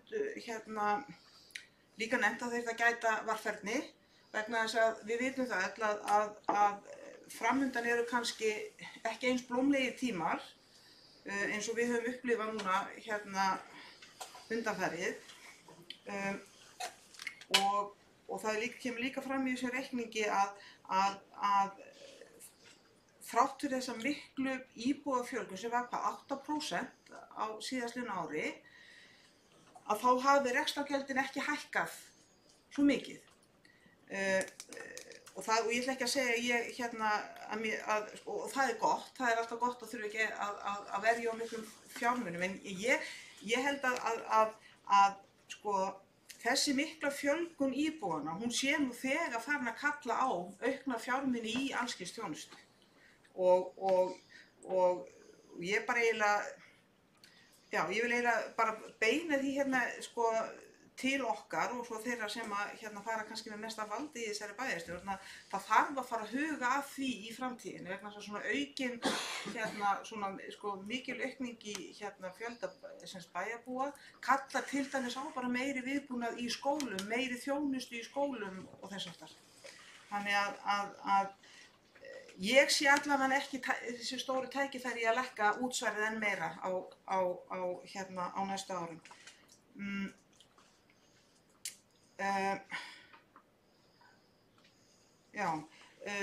Og svo langar mig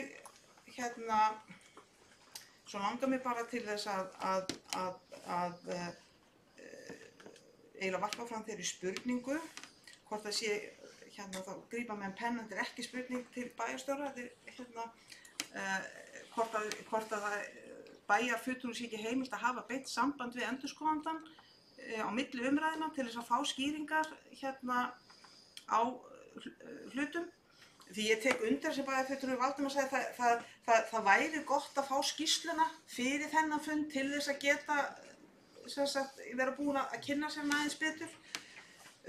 Og svo er það bara mín hefðbundna tillaga, alltaf hefur verið undanfarin ár, þegar við erum að taka hennan ársreikning til umræðu og það snýr að því sem að endurskoðandi nefndi tala hérna áður og skýrði vel út fyrir okkur og ég hef spurt áður og mér sýndist það nú mun eftir að ég hefði spurt þessi verulegu frávik.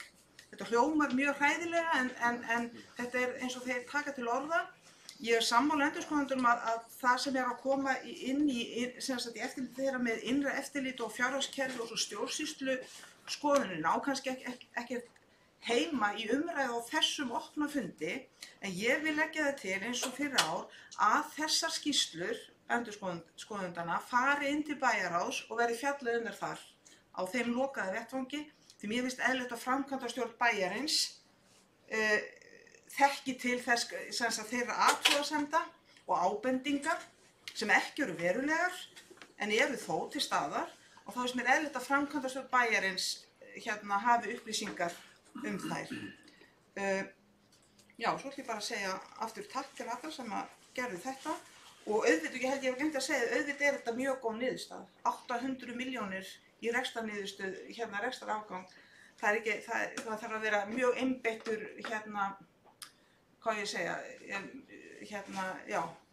einbeittur í sinni andstöðu til þess að finna á því. En ég, mun þá bara fá að hafa samband við endurskoðandann á milli umræðu ef að það er leiðilegt sem sé. Takk. Já, það voru nokkur spurningum, allmörgum spurningum myndi ég segja, kasta ég fram og það spurning hver vill byrja, Magnús, bjóða þér að taka til máls, gjör svo vel Magnús.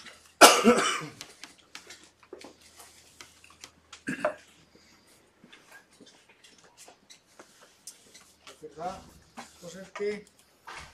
Það er að taka þetta bara í svona þeirri röð sem að ég punktaði þetta hjá mér, þið hnippið bara í mig ef ég er að gleyma einhverju.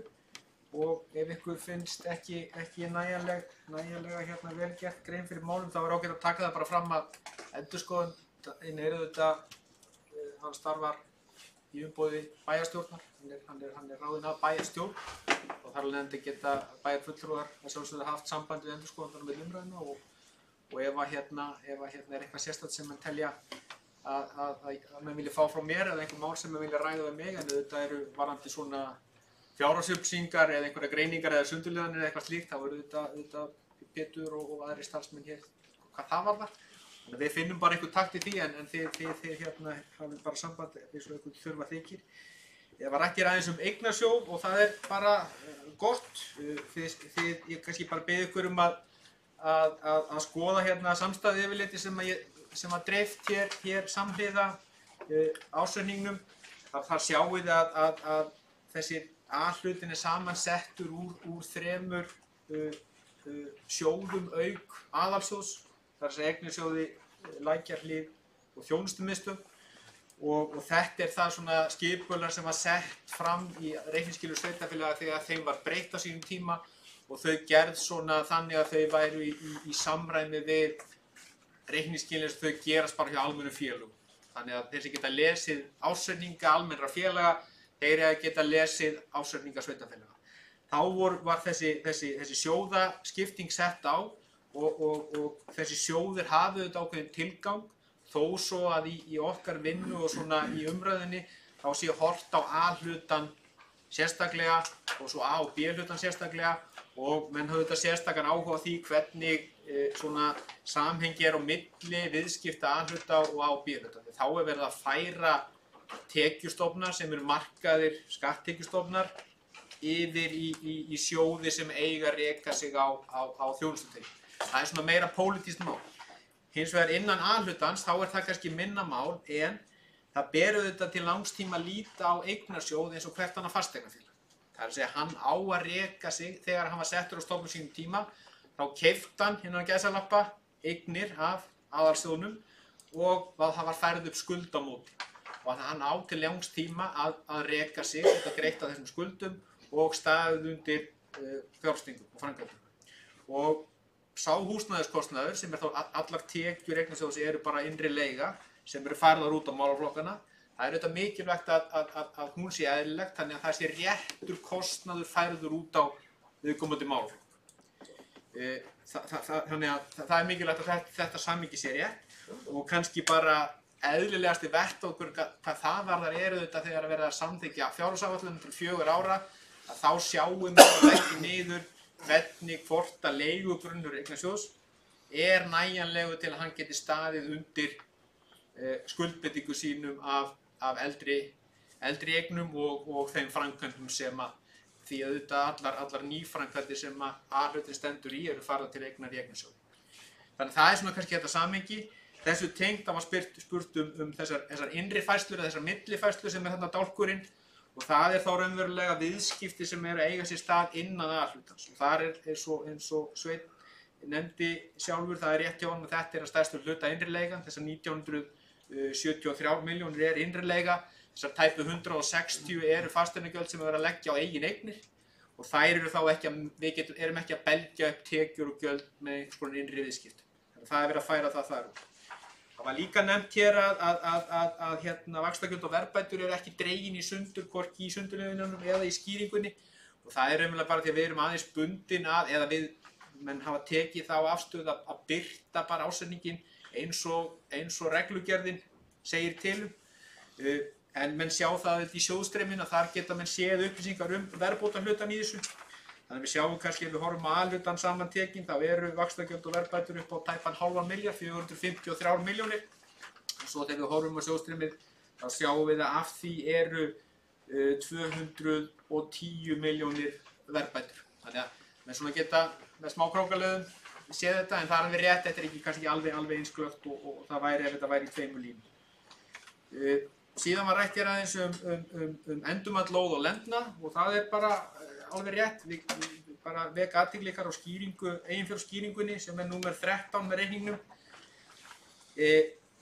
Einu eignirnar sem eru færðar á gangvirði eru þessar lóðir, það að segja lóðir sem sveitarfélagið hefur lóðaleigutekjur af og það nákvæmlega gert í samræmi við reglugerð eða álit reikningsskila og uppsiglingarnefndar númer 2 frá 2010. Það gert ráð fyrir því að almennt séu þetta samningar sem séu til raunverulega óendanlegir, eða þeir eru þá núverandi til 99 ára og bera 5% ávöxtunum kröfu. Það að segja að það líklegt að þeir verði endurnýjaðir og muni rúlla enda óhagræði fyrir báða aðila að rífa eignir eða slíkt. Þannig að það svona ígildi þess.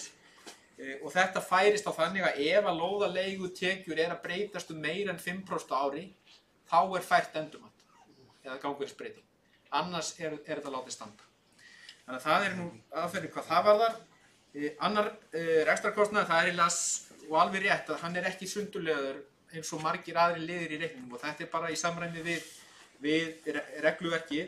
En ég vek þó athygli ykkar á því að í málaflokkayfirlitinu sem í þessu sama hefti og ég var að horfa á þann, þá sjáið þið hvernig annar rekstrarkostnaður sundurliðast niður á málaflokka.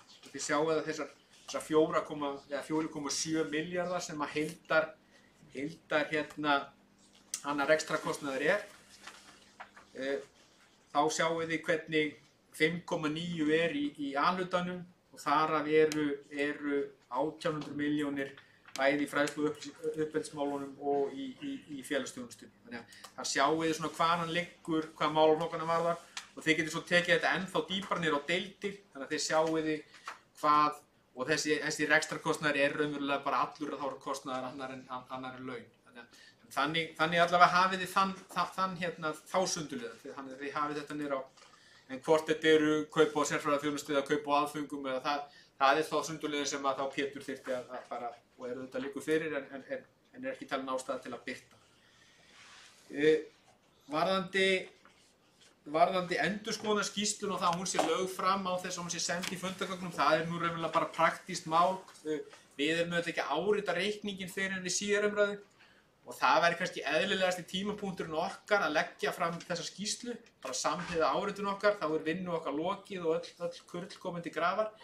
Okkur hefur hins vegar þótt að svona í praxís svona nauðsynlegt kannski eða svona góður vettvangur til þess að umræðan svona sé kannski snúist þá kannski meira eitthvað sem menn hafa einhverja skoðanir á frekar en eitthvað sem menn veit ekki, að þessar upplýsingar komist inn við fyrrumræðu. Þannig að þið fáið þessa ítarlegu kynningu og getið þá á milli umræðina og þá við síðar umræðu frekar svona einbeita ykkur á málum sem þið viljið þá taka afstöðu til eða menn hafa einhverjar mismunandi skoðanir á, frekar en að upplýsingagjöfin sé alveg á síðustu metrunum. Þannig að okkur finnst gott að koma þessari skýrslu í kynningu en að sjálfsögða þannig að menn hafa svo tíman á milli umræðina, geta þá glöggvað sér betur á þessu, haft samband við þá stjórnendur og endurskoðandi eftir atvikum og klára svo máli við síðar umræðu. En það að færa hana ennþá framar í tímaferlinu, það svona, þá þetta ekki farin að senda út drög sem eru þá kannski svolítið á hreyfingu eftir því bara hvernig okkar vindur fram. Þannig að við höfum þann hátt á að við raunverulega bara leggjum hana fram til kynningar á þessum fundum. En þetta auðvitað allt eitthvað sem bara menn geta ákveðið frá ári til árs en svona hefur þetta verið. Skulda, hlutfall og viðmið hefur sama hámark, það 150% viðmið í báðum tilfellum og það alveg rétt að skulda hlutfalli auðvitað heildarskuldir sem að sveitarfélagið þarf samkvæmt ásetningi að borga niður yfir tíma en ástæði fyrir því að menn eru með skulda viðmiðið svona horfa kannski meira á það að til dæmis á móti skuldbindingu vegna uppbygging á hjúkrunarheimili á sveitarfélagið eigna móti sem krafa á ríkið. Þannig að það með segja að það ekki kannski eðlilegt að menn séu með þær skuldir að fullu inn í samanburð á milli sveitarfélaga, heldur sér rétt að taka tillit til eignana því að sveitarfélagið hefur auðvitað varið sig bara fyrir áhættuna þeirri skuld að stórum hluta. Sama á við lífeyrisskuldbindinguna, það að menn megi taka frá skuldum þar sem kemur til greiðslu eftir 15 ár og síðar. Rökin eru þau að það bara svo mikil óviss það hvernig skuldbindingum þróast að menn segja ok, það allavega það svona nokkuð ljóst að menn þurfa að greiða næstu 15 árin en svo vita svo mikil óvissa varðandi framhaldið að þeim sem settu reglurnar þótti rétt að draga það frá. Þannig að það svona ástæðan fyrir það að menn kannski horfa meira á skuldaviðmiðið þegar menn að bera saman sveitarfélög.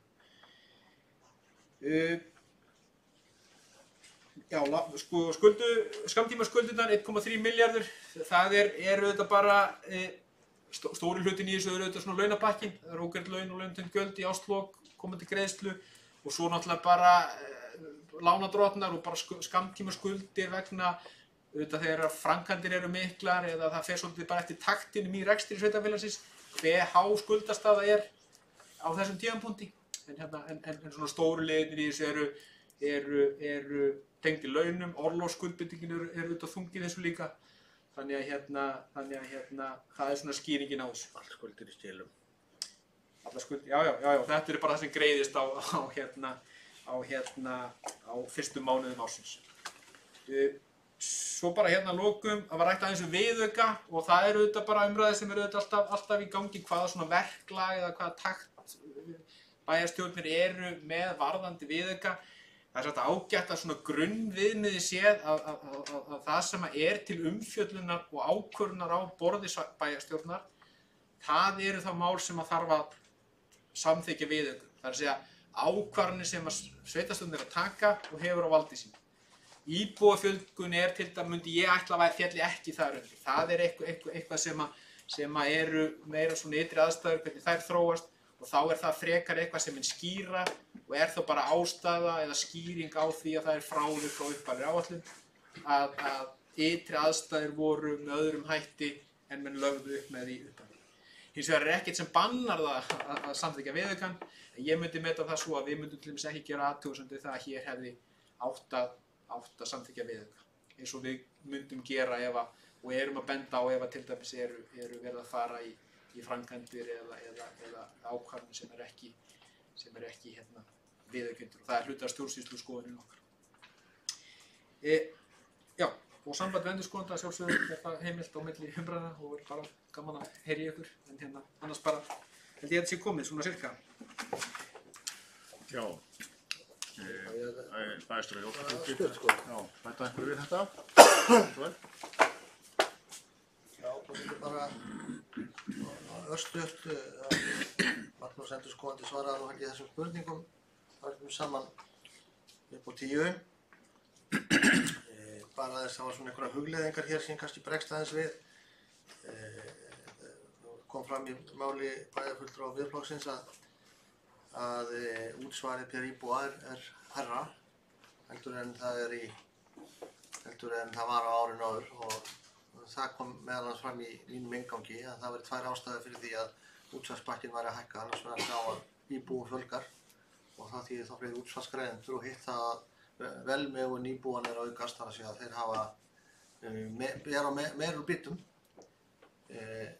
og greiða þar alveg meira til sveitarfélagsins af því að útsvarið er hlutfall af tekjum og það er ánægjulegt að tekjur íbúa sveitarfélags hafi hækkað og að það skili sér í hærri greiðslur til sveitarfélagsins og það þýðir þá það að þeir íbúar hafa meira milli handana og vantarlega líður þá geta þá nýtt sér meira eða tekið með því í sínu daglega lífi. Síðan er það náttúrulega einhver pólitísk spurning hvort að við viljum teljum svigrúm til þess að lækka skattprósentur hér í bæ. Og til að mynda hvað varðar fasteignagjöldin þá höfum við gert það. Við höfum lækkað skattprósentur, það er að segja álagningarhlutfall fasteignagjalda á íbúðarhúsnæði í hlutfalli við hækkun skattstofnsins. Það er að segja hækkun fasteignamatsins að teknu tilliti til verðlags.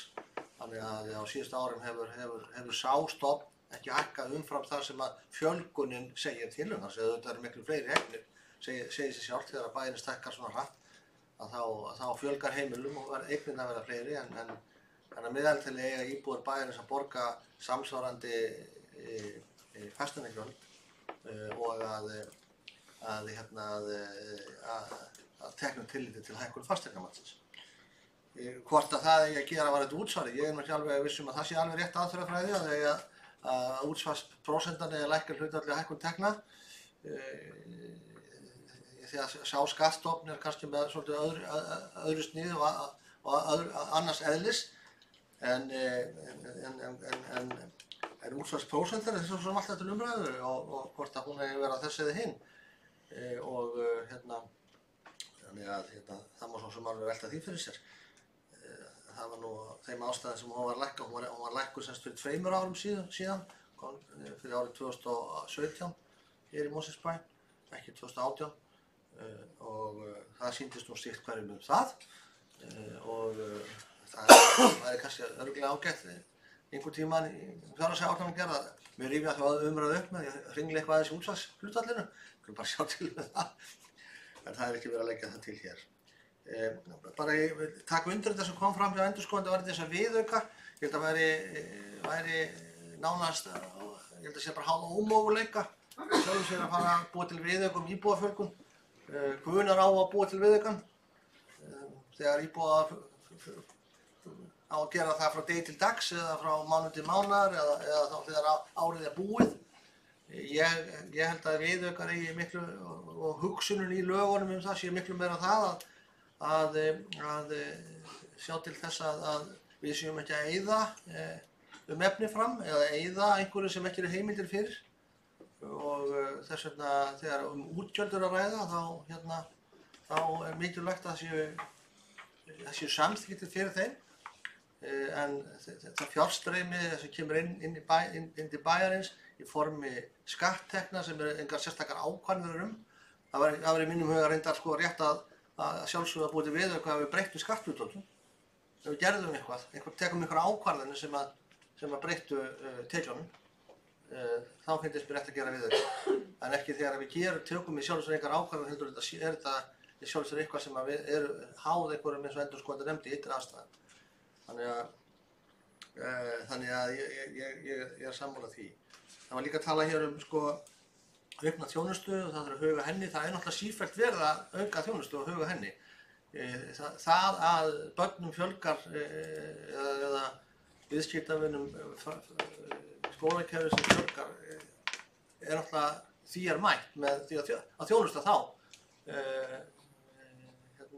þjónustu þegar. Það er náttúrulega fleiri börn í skólunum heldur en gerður ábyrðir og þeir fá allir sína þjónustu en auðvitað þurfum við og ég skil orðið þá kannski meira þannig að það sé alveg hárrétt að við þurfum svona að huga því hvernig við veitum þjónustuna hvort að við þurfum að breyta einhverjum strúktúr í því miðað við fjölgun bæjarbúa við erum að byggja upp nýjar þjónustustofnanir, við erum að taka nýja skóla í notkun til að mynda sem að þá þeir nýju íbúar sem eru að flytja í nýtt hverfi geta notað. En við þurfum alltaf að vera á tánum til að heilsa undir það með það hvernig við veitum þjónustuna og hvort við getum ekki bætt hana og sérstaklega við getum bætt hana á þess að kostum meira. Og það er líka hægt. Og okkur hefur líka tekist það ofta tíðum hér í Mosfellsbæ okkar fólki að bæta þjónustuna endur og kosti eitthvað mikið meira. Og það eigum við líka að geta gert með stækkandi bæjarfélagi að við eigum að geta nýtt okkur hagkvæmni stærðarinnar til þess að bæta þjónustuna án þess að það komi niður á svo mikið á kostnaðinum. Annars væri bara bestur okkur að vera bara áfram 1000. Eða einhver tíma sem var þegar ég flutti í sveitina þá voru 1000 íbúar þá var enginn akkur í því sjálfur sér að stækka ef stækkunin hefði ekki eitthvað gott í för með sér fyrir þá íbúa sem eru hér fyrir og við verðum alltaf að horfa til þess að við getum bætt lífsgæði þeirra sem hérna búa með betri samsetningu sveitarfélagsins. Það hlýtur að vera okkar markmið alltaf. Já.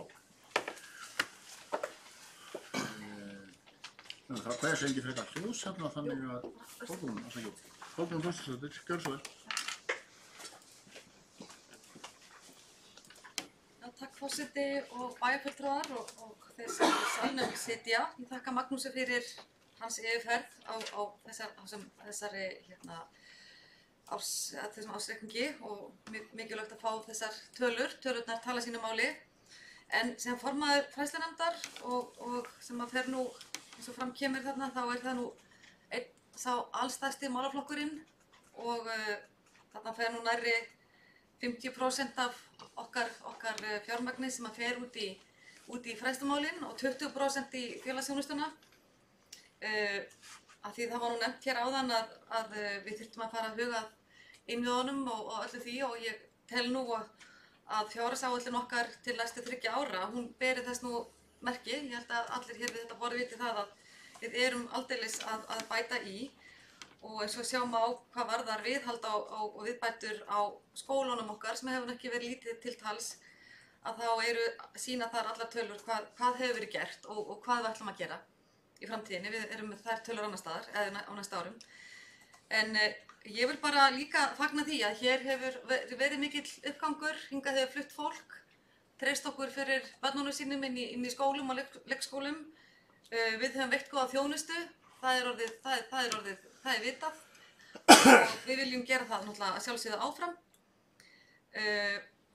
Ég vil líka nefna það að þegar við vorum að fara hér yfir fjárhagsáætlanir og berja saman fjárhagsáætlanir hér árum áður, hvað það var erfitt og en okkur tókst það að halda hér öllu á þess að skerða þjónustu, að halda hér öllu gangandi. En þá held ég líka að eins og margoft hefur komið fram hér í tali allra bæjarfulltrúa, það er líka varasamt að það eru blikur á lofti og það er líka mikilvægt einmitt að halda vel utan um málin þegar að vel gengur. Af því að við förum okkur hvergi óðslega og ég held að þessi bæjarstjórn hefur sýnt það og sannað að við gerum það ekki. Við vöndum hvert skref sem við stígum.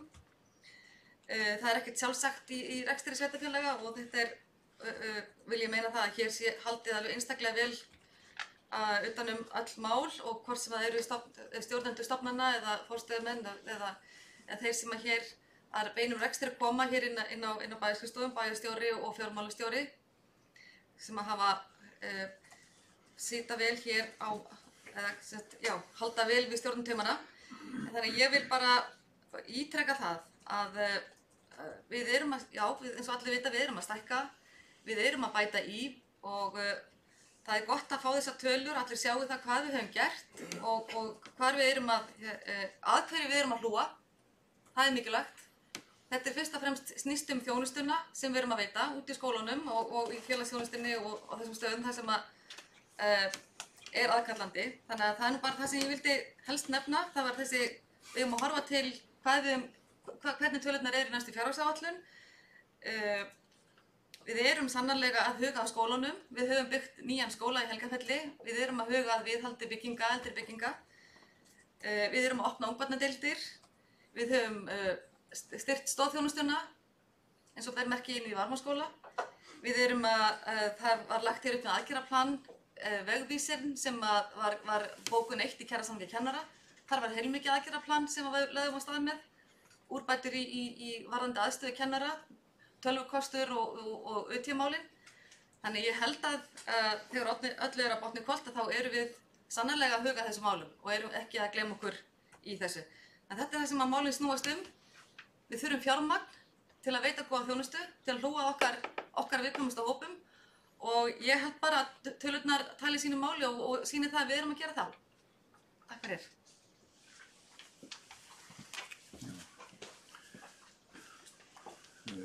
Stefán Ómar hefur börnum. Gjörðu svo Stefán Ómar.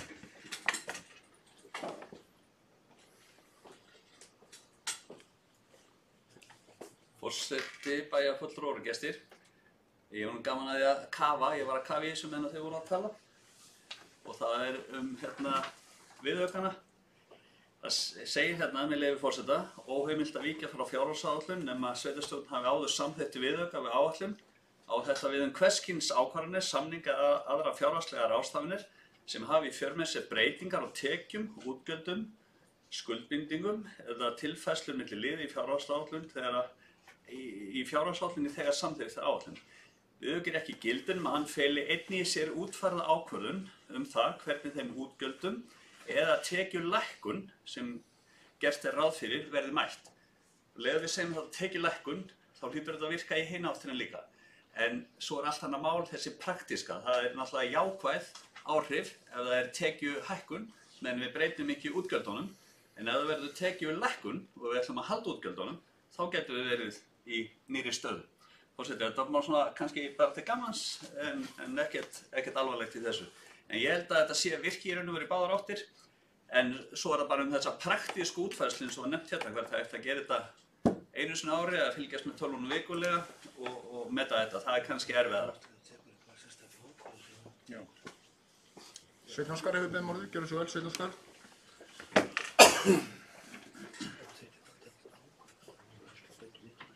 Forseti, ég vil bara nota tækifæri að þakka Magnúsi fyrir gott svar og þeim sem hafa svarað hérna og bara fyrir góða vinnu líka í tengslu við þetta mál. Það er auðvelt að reyka sveitarfélag sem er í góðæri. Það er betra heldur en í kreppu en það er alveg ljóst að það hefur komið fram bara hjá lögmanni Sambands íslenskra sveitarfélaga að sveitarfélög fari ekki á hausinn.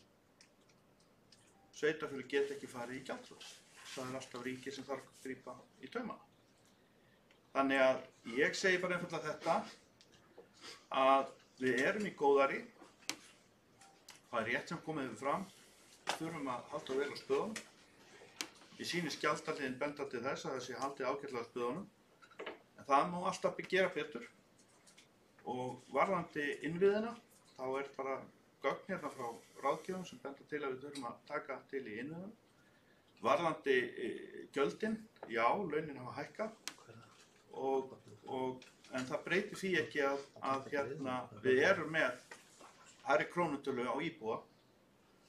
En vissulega, það er rétt, launin hafa hækkað og þetta tengist laununum réttilega.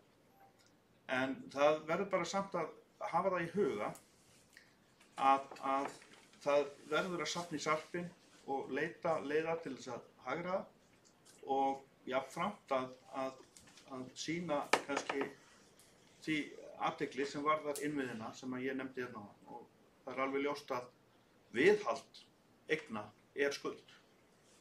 Þetta er nú bara það fyrsta sem maður heyrði þegar þáverandi fjármálaráðherra tók við freka ömurlegu fjárhagsbúi frá vinstri öflum þáverandi. Þá nefndi hann það á Hótel Borg þegar hann fór yfir stöðu ríkissjóðs að það væri stærsta skuld ríkissjóðs væri slakt viðhald fasteigna. Og Friðrik Sophusson var það fjármálaráðherra, þetta er dálítið langt síðan.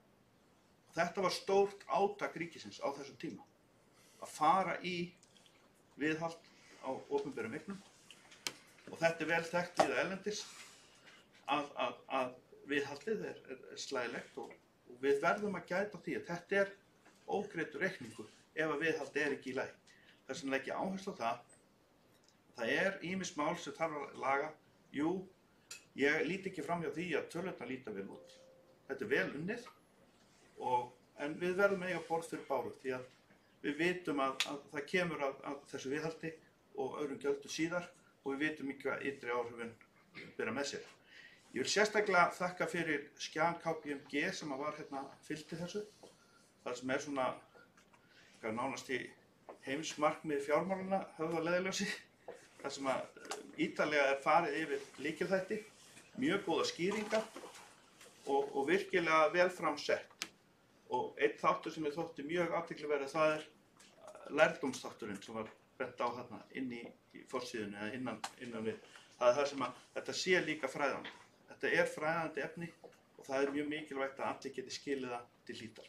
En ég þakka fyrir frábæra vinnu og þakka fyrir þennan frábæra lið, en við höfum eftir að ræða þetta aftur síðar. Takk. Rúnar Bragi hefur beðið orðið, gjörðu svo vel, Rúnar. Forseti, fulltrúar og gestir. Þakka kærlega fyrir þessa yfirferð. Og þeir sem að, getur sagt heimasættir, þeim horfa á vídeóið. Þetta er búið að vera margar tölur, mikið rætt og örugglega flókið. Stundum er sagt greidd skuld er glatað fé. En það skiptir auðvitað máli hverju stjórna, ég segi það. En bara svona til þess að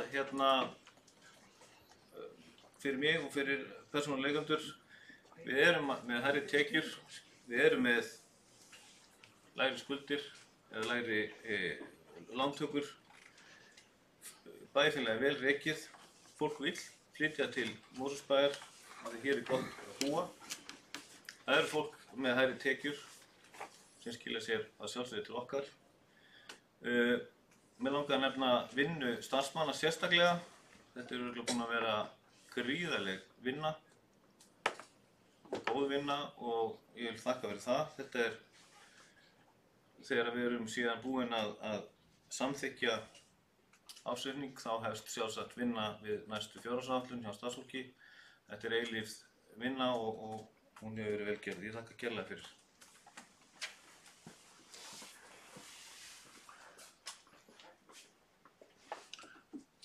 Það kveður sér engin frekar hljóðs. Þá er komið að því að við afgreiðum ársreikning Mosfellsbæjar 2018.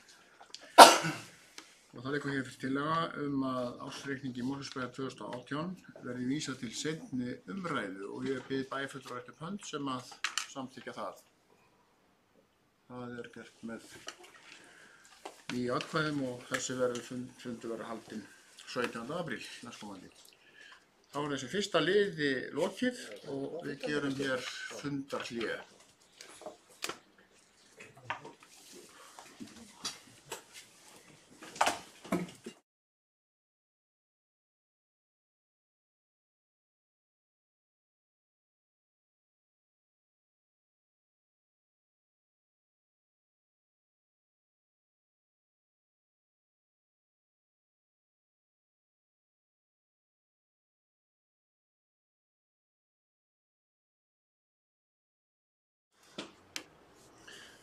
Já, við hefjum þá fund að nýju og við tökum næst fyrir fundargerð bæjarráðs nr. 1391. Þar voru 7 mál á dagskrá og ég gef orðið laust. Valdimar hefur beðið orðið, gjörðu svo vel, Valdimar. Við kemur upp undir máli 1 og 2 í raun og veru. Það er því sígildamál Varmárskóla til úttekt. Að fagna því að svo vel að þau tekið undir tillögu okkar að úttekt í Varmárskóla. Mér langaði bara að spyrja bæjarstjóra þá að því hvernig nú koma aðgerðum og þá spyrja hvernig þessu vinni, hvernig gangi og hvernig maður búast við að sjá aðgerðaráætlun úttekt á skólahúsnæði í Mosfellsbæ. Það var beint spurningu til bæjarstjóra. Gjörðu svo vel, Haldur. Það er gott að geta að svara því í beinni útsendingu. En ég bendi líka á það að bæjarfulltrúar hafi einhverjar spurningar, þá var það hægt að beina þeim til embættismanna og bæjarstjóra. Ég gerir ráð fyrir því að hlæðilega fá þetta svar í beinni útsendingu, eins og þetta máli búið að vera. En það er verið að ganga frá samningi við Eflu, verkfræðistofu Eflu úttektina á Varmárskóla. Ástæðan fyrir því að Efla er valin þar er einfaldlega svo að Efla hefur verið gert hinar 3 úttektirnar á skólanum og okkar fólki fannst eðlilegast að það fyrirtæki lyki þá þeirri vinnu. Það á eftir að enda nákvæmlega upphæðina, eða samningsupphæðina hvað varðar á vinnu, en það er búið að ganga frá því að þeir hefja standa í dymbilviku, það er að segja 15. apríl, eftir þá 10 daga. Það er svo og gert ráð fyrir því að þeir ljúki sinni yfirferð störfum í maí og getur þó unnið úr því í júní. Þannig að þá líki fá fyrir einhverja niðurstöður úr því í júlí. Þannig er svo tíma áætlun að það varðar og það er alltaf snýr líka því að það eru fleiri hús undir hvað varðar Varmárskóla. Það eru ekki bara yngri og eldri deild, heldur líka íþróttahúsið að Varmá, það er skólahúsnæði og við þurfum þá að taka það og svo líka ég er að tala Brúaland, ríkið Brúaland og svo það sem að lengda viðveran er við bólið. Þau 2 hús verður þá tekin í því sambandi. Íþróttahúsið verður síðan tekið á grundvelli annars skólahúsnæðis og það er þá verið að fá tilboð frá þeim aðilum sem að vinna að svona úttektum í slíka vinnu. Þetta er þá skoðun á öllu skólahúsnæði bæjarins fyrir utan Varmárskóla og það er þá fengið tilboð og það er verið að vinna því að fá tilboð frá þeim ráðgjafa eða verkfræðistofnum sem að sinna slíkri vinnu því að þetta er það stórt verkefni að okkur finnst það ekki skynsamlegt að gera það öðruvísi en að það liggi fyrir einhvers konar verðkönnun á því hvað það muni kosta og hvernig það muni standa að því. Þannig að það myndi þá liggja fyrir vonandi innan einhverja vikna niðurstöður í því og það var þetta að stilla því upp. Það mun taka einhver tíma. Það er ekkert eins bara í sumar að fara yfir það húsnæði alls saman. Það er mikið að gera hjá fyrirtækjum sem stunda þessar algjöf og þetta er mikið verkefni, það er ansi marg hús og aukahyggja, þannig að við svona þegar ræddum þetta hér á síðasta bæjarstjórnarfundi, þá vorum við að tala um það að sú vinna gæti nú sjálfsagt tekið þetta ár og jafnvel lúkað næsta ári líka að ljúka því. Allavega en þannig að það er ekki fyrir og tala um ef það kemur síðan eitthvað upp á sem þarf að laga, þá þarf náttúrulega að bregðast við því og slíkt. En allavega hvað var að Varmárskóla að það er svona verið að leggja að loka hönd á því að ganga frá samningu við Eflu það og að þeir muni hefjast handa 15. apríl og vera apríl og maí í sinni vinnu og vinna úr því í júní. Valdimar, gjörðu svo vel.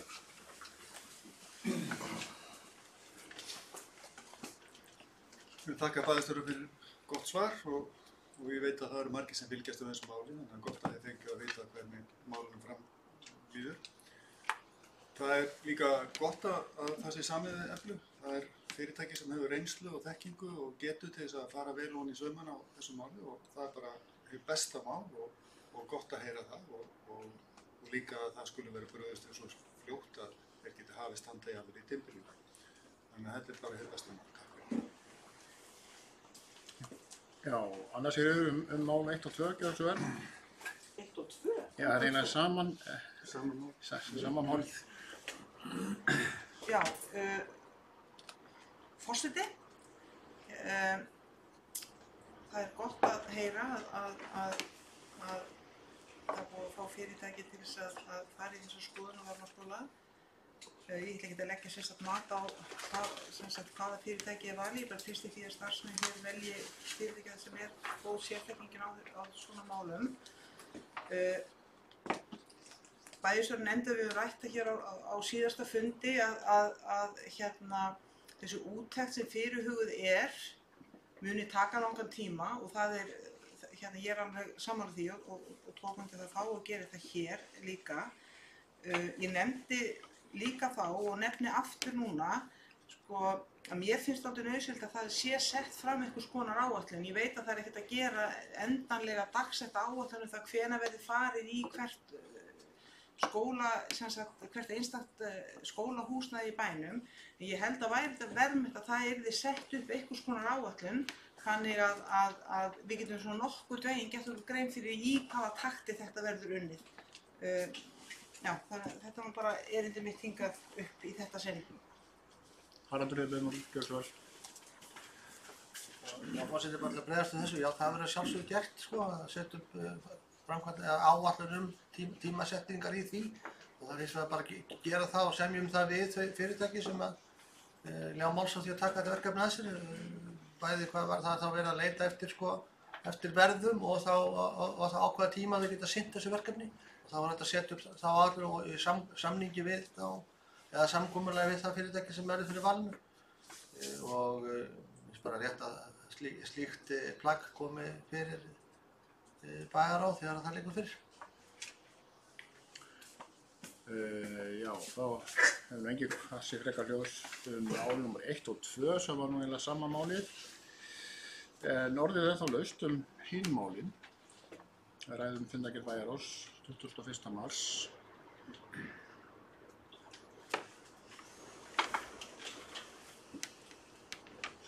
Óskar, gjörðu svo vel. Forseti, það var það þriðja dagskrárlið Hamrar. Ég þá kannski bara til þá sem að vilja koma í beina útsendingu að kannski ræða aðeins það. Málið varðar í raun og veru þessa uppsöfnu samningi við ríkið. Mér langar bara að fá aðeins svona því að þetta er það stórt mál hvort að eitthvað nýtt hafi gerst frá þeim fundi sem haldið var síðast í bæjarráði. Já, Haraldur, gjörðu svo vel. Ég hefði hugsað mér að koma upp undir þessu máli í síðari fundargerðum bæjarráðs af því þetta var í raun og veru á dagskrá á 3 fundum, 5 reglulegum og 1 aukafundi en með leyfi forseta, það er búið að spyrja hvort ég megi þá fara og ræðum aðrar fundargerðir sem að þessu máli snúa. Já, mér finnst það alveg vel lett. Gjörðu svo vel, Haraldur. En málið er þannig vaxið að, eins og bæjarfulltrúar þekkja, að það hefur verið rekstrarvandi varðandi Hamra alveg bara frá upphafi.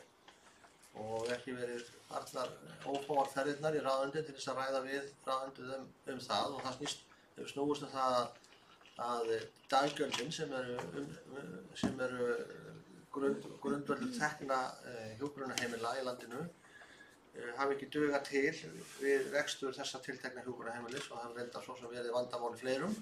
En það er sjálfsagt örugglega einna mest hvað þetta hjúkrunarheimili varðar, og ástæður eru einkum tvær. Það er mjög lítið. Það eru 30 rýma uppleggi, en það hefur síðan verið samþykkt 3 flökkurými til viðbótar til þess að auka rekstrarhæfi þess. Og það er oft talað um það að hjúkrunarheimili þurfi að vera 60 til 80 rýma til þess að allavega 60 rýma til þess að það sé svona viðráðanleg rekstrareining.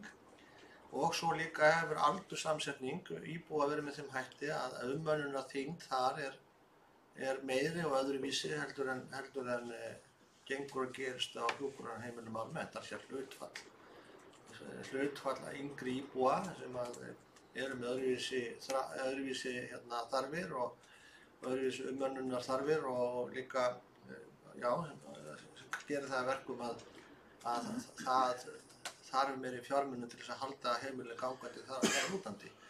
Og ríkið hefur ekki hingað til viljað viðurkenna það sem sérstaka ástæðu fyrir því að Hamrar þurfa að fá aukið fé. Það hefur staðið stýrunum það meðal annars, og svo þetta með fjölda. Nú hefur ráðuneytið samþykkt það að stækka hjúkrunarheimilið 74 rými. Það er náttúrulega frábærar fréttir, en það er nú örugglega 3 ár í það að það verði búið að byggja það og taka það í notkun, og það þarf að reka þetta hjúkrunarheimili á meðan. Og svo gerðist það áramótin að það féll úr gildi rammasamningur milli fyrirtækja í velferðarþjónustu, sem eru fyrirtæki sem reka sams konar starfsemi hjúkrunarheimili út um allt land, og ríkisins. Það sem meðal annars var rætt um ræmat og smæðarálag. Við þessi samningur féll úr gildi þar sem að það hefur ekki náðst milli þessara aðila að gera nýjan eða framleggja hann, af ástæðum sem snúast nú fyrst og fremst það að mér ekki sammála um innihald samningsins. En þá ákvað ráðuneytið að fella úr gildi ræmat grundvöllin, þar sé sem er grundvöllur daggjaldanna, þar sé mæling af umönnunarþyngd fyrir hvern íbúa, og nota það mat sem var fyrir árið 2018, sem endurspeglar ekki þá starfsemi sem er á heimilinu akkurat núna, sem og að þetta smæðarálag sem hefur verið greitt til Hamra var fellt niður. Þetta náttúrulega endanlega fór með þennan rekstrargrundvöll. Var ekki nóg með að þeir peningar sem voru ónógir fyrir kæmu, en þess vegna þá lækkuðu þeir, þar að segja ræmatið var miðað við annan grundvöll sem og smæðarálagið fór. Og Eir sem eða öllu heldur skulum við segja bara Hamra, þar sem er sjálfstæð stjórn yfir, sem er eitthvað svo sama og er yfir Eir. Hún hefur lýst því yfir að það sé ekki, að heimilin sé ekki rekstrarhæft og hafa viljað fara með það í þrot. Þess vegna gerði Mosfellsbær, eða sagt raun og veru að það ekkert vilja fara með í þrot, að þeim væri nauðugreitt kostur að fara með heimili í þrot, þar sem að tekjur stæði ekki undir útgjöldum. Og sérstaklega ekki núna eftir að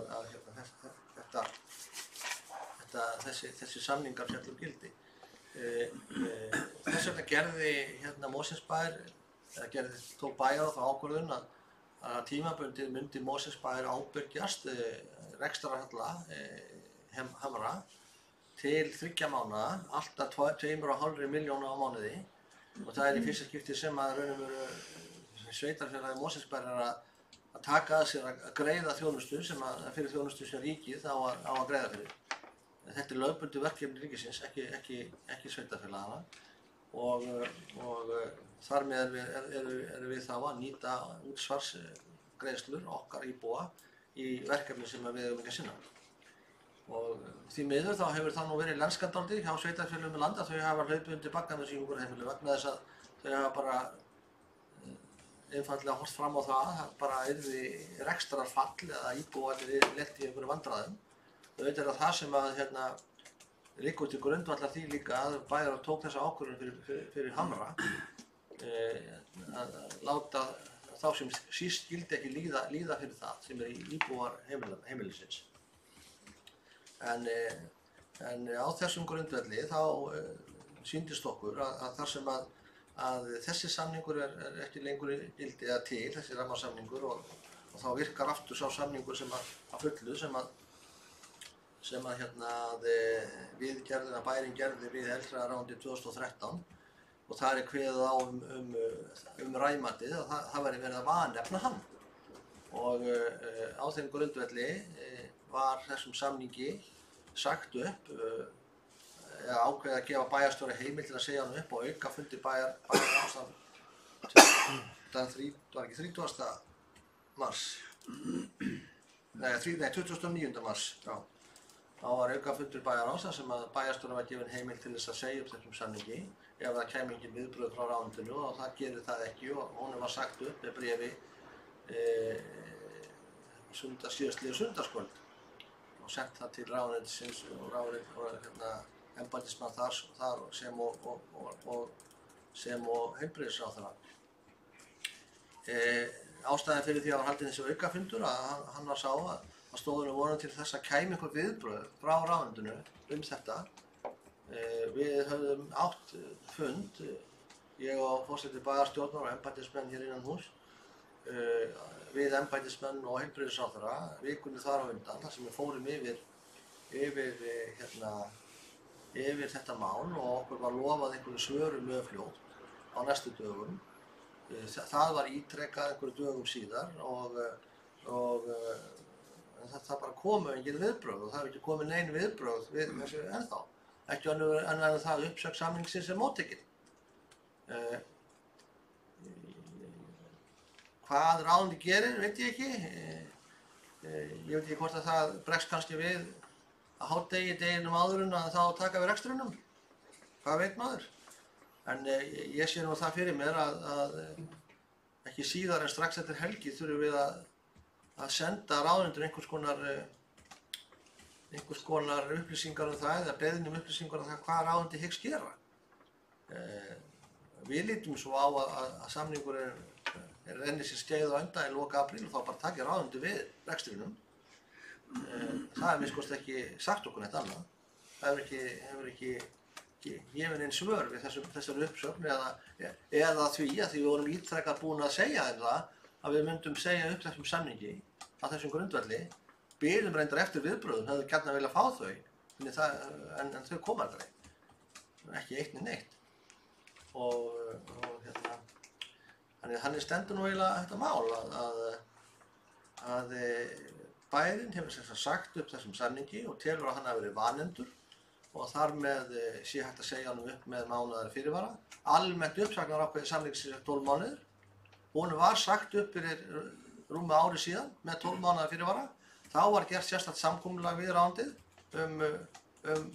hvernig ætti að reyna að leysa úr rekstrarvanda Hamra. Það var staðið við svona cirka bát helmingin af því sem þar stóð, ekki við hinn helmingin og þess utan hefur bæst við að fjármunir til heimilis hafa lækkað vegna þess að það er ekki breytt smæðaramar og það er tekið mið af ræmati fyrir árið 2018. Ég ætla svo sem ekki hér í þessum ræðustól að segja skoðun mín á þessu svona eins og mér finnst hún vera. Persónulega og privat, en það getur svo sem allir kannski svona giskað á það hver hún er. En ég tel þetta minnst ekki vera sérstaklega vöndu vinnubrögð af hálfu ráðuneytisins. Já, við ræðum þriðja mál og Sveinn Óskar hefur beðið orðið. Gjörðu svo vel.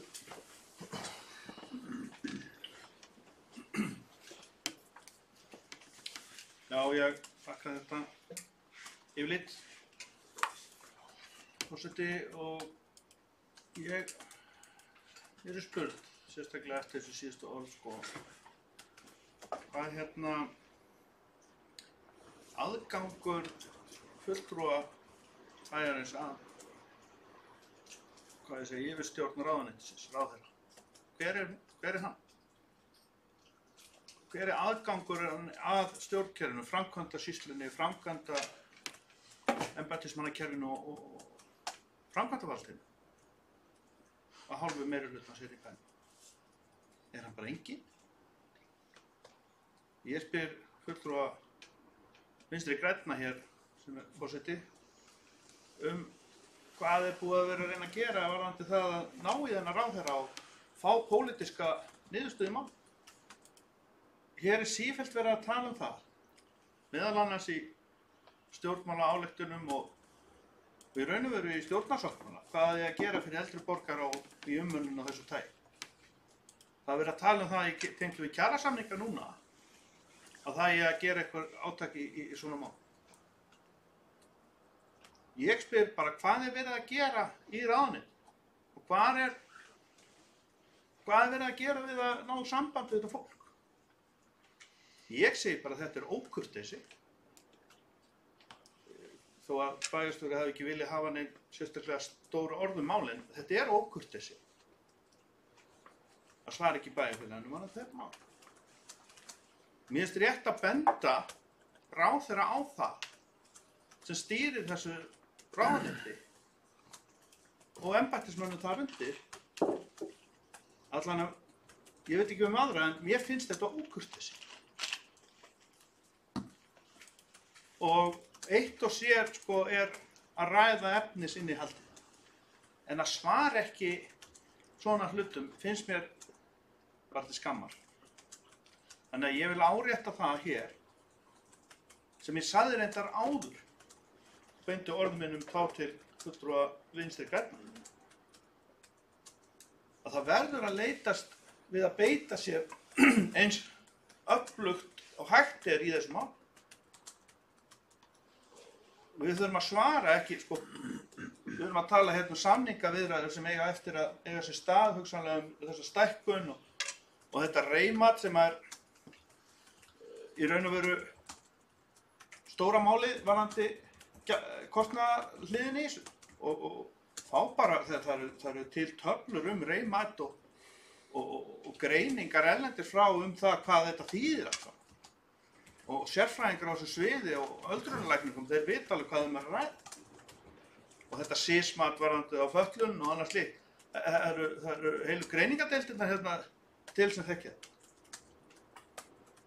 Og ég segi bara, sko, þetta er bara til skammar og við eigum að fá svör og það sem fyrst. Og svo eigum við eftir að taka hinn hlutan sem er samningaviðræðurnar þetta efni sem er að ræða. Og það er fólk sem er hérna úti sem er að bíða eftir því að vita hvað verður bara einvilt umönnuna varðandi heimil. Og enn og aftur, ég árétta þetta, ég hef nefnt það áður. Ég vil að fulltrúa meirihlutar hérna beiti sér að krafti, ég til að beita með það sem ég geta, en það vill svo til að þessi báði flokkar sem eru í meirihluta hér, er í ríkisstjórn með sína menn.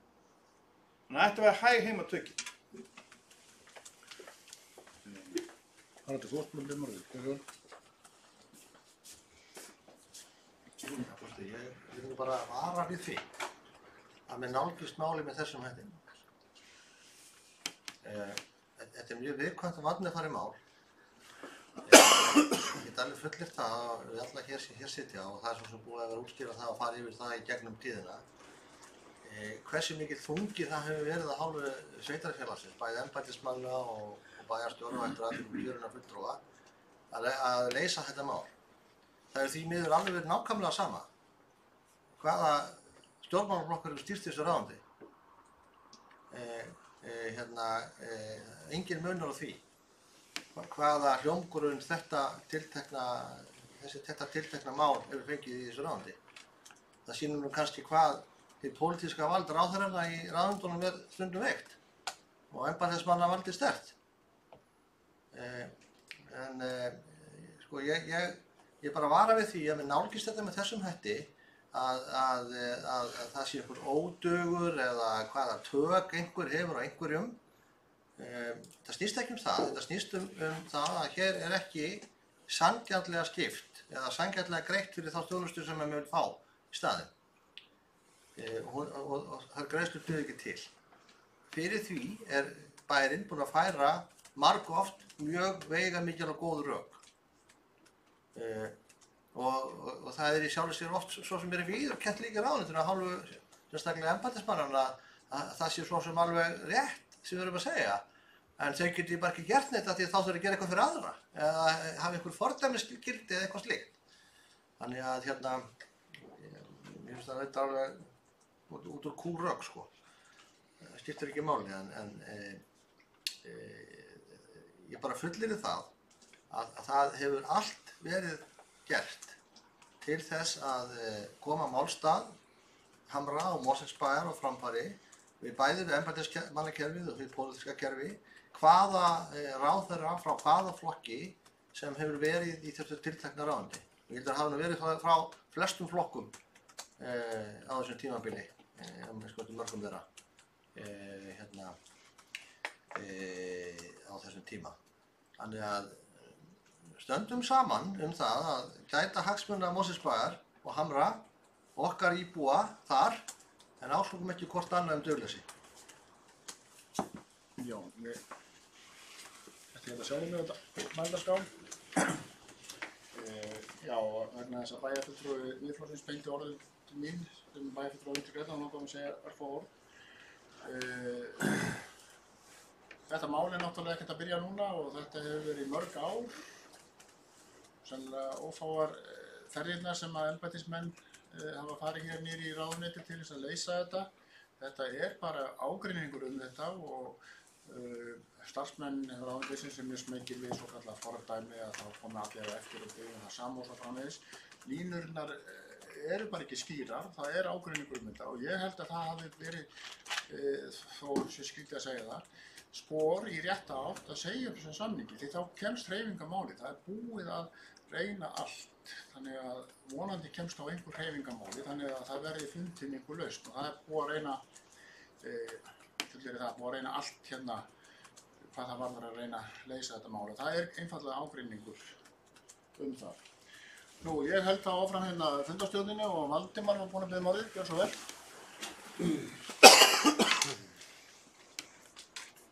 Herra forseti, ég kemur undir sama máli. Þetta vissulega mál sem við getum sameinast Þetta hefur lengi verið ágreiningsmál á milli Mosfellsbæjar og ríkisins og ekki bara Mosfellsbæjar, heldur bara víða. Ég minna á það að Akureyrarbær að krefja ríki held ég 900 milljónir sem þeir telja að sé ofgreitt, þeir hafa ofgreitt vegna hjúkrunarheimila. Ég held að það komi auðvitað fram að Garðabær sé málsókn vegna hjúkrunarheimila hjá sér. Þannig að þetta ekki bara, ef við segjum að ríki hafa einhverja hegðun sko, þá þetta minnstur hjá þeim sko. Það ekki bara við. Þetta ekki bara gegn okkur, þetta gegn okkur. Og þetta eins og kom hérna fram að sko rekstur hjúkrunarheimila lögboðin verkefni ríkisins og þess vegna eðlilegt bara að þeir takið yfir. Það bara eðlilegt að þeir fara að sjá þetta. En það virðist vera eins og ég sagði að þetta sé eitthvað minnstur þar sem ráðuneytið að reyna að komast hjá því að sinna þessum lögbundnum skyldum og svelta þessum ábyrgðinni, kostnaðinu yfir á sveitarfélögin. Og það ekki staða sem algjörlega óásættanlegt, held ég. Og þarf að leysast og ég hefði á tilfinningunni eftir að hafa farið í gegnum þetta og hérna núna að þetta verði ekki leyst öðruvísi heldur en að það verði leyst á landsvísu. Að það verði bara, ég ekki að segja að við getum leyst þetta tímabundið fyrir okkar en svona til lengri tíma litið. Þá verði að koma einhver lausn í þessi mál hjúkrunarheimila allt land. Ég minna á það sko að hjúkrunarheimili, rekstur hjúkrunarheimila og bygging hjúkrunarrýma beinlínis sparnaður fyrir ríkið.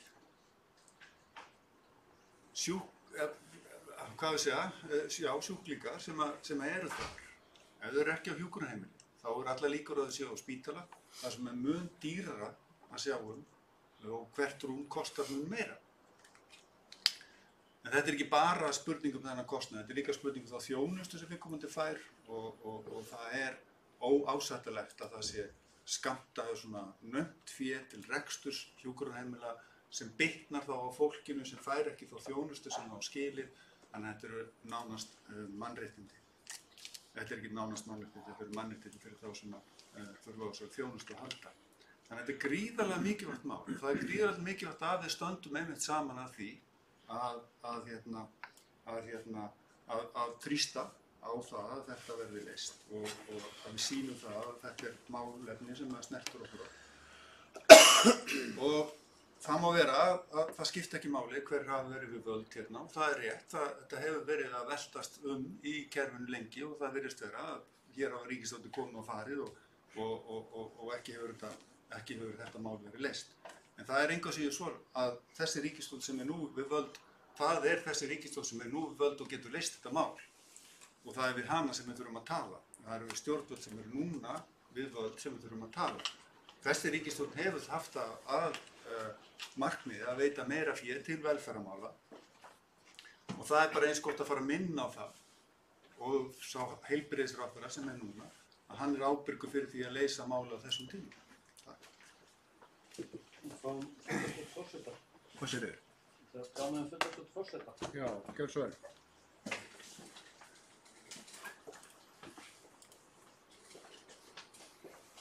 Örstutt forseti. Það er bara árétta að það virðist vera misskilningur uppi. Ég var að segja að þetta varðaði svar erindisins sem búið að segja. Það er lágmarkt kurteisi að svara erindi. Ég er ekki að tala um alla fortíðina. Drögum línu undir það. Nú, Anna Sigríður hefur beðið orðið, gjör svo vel.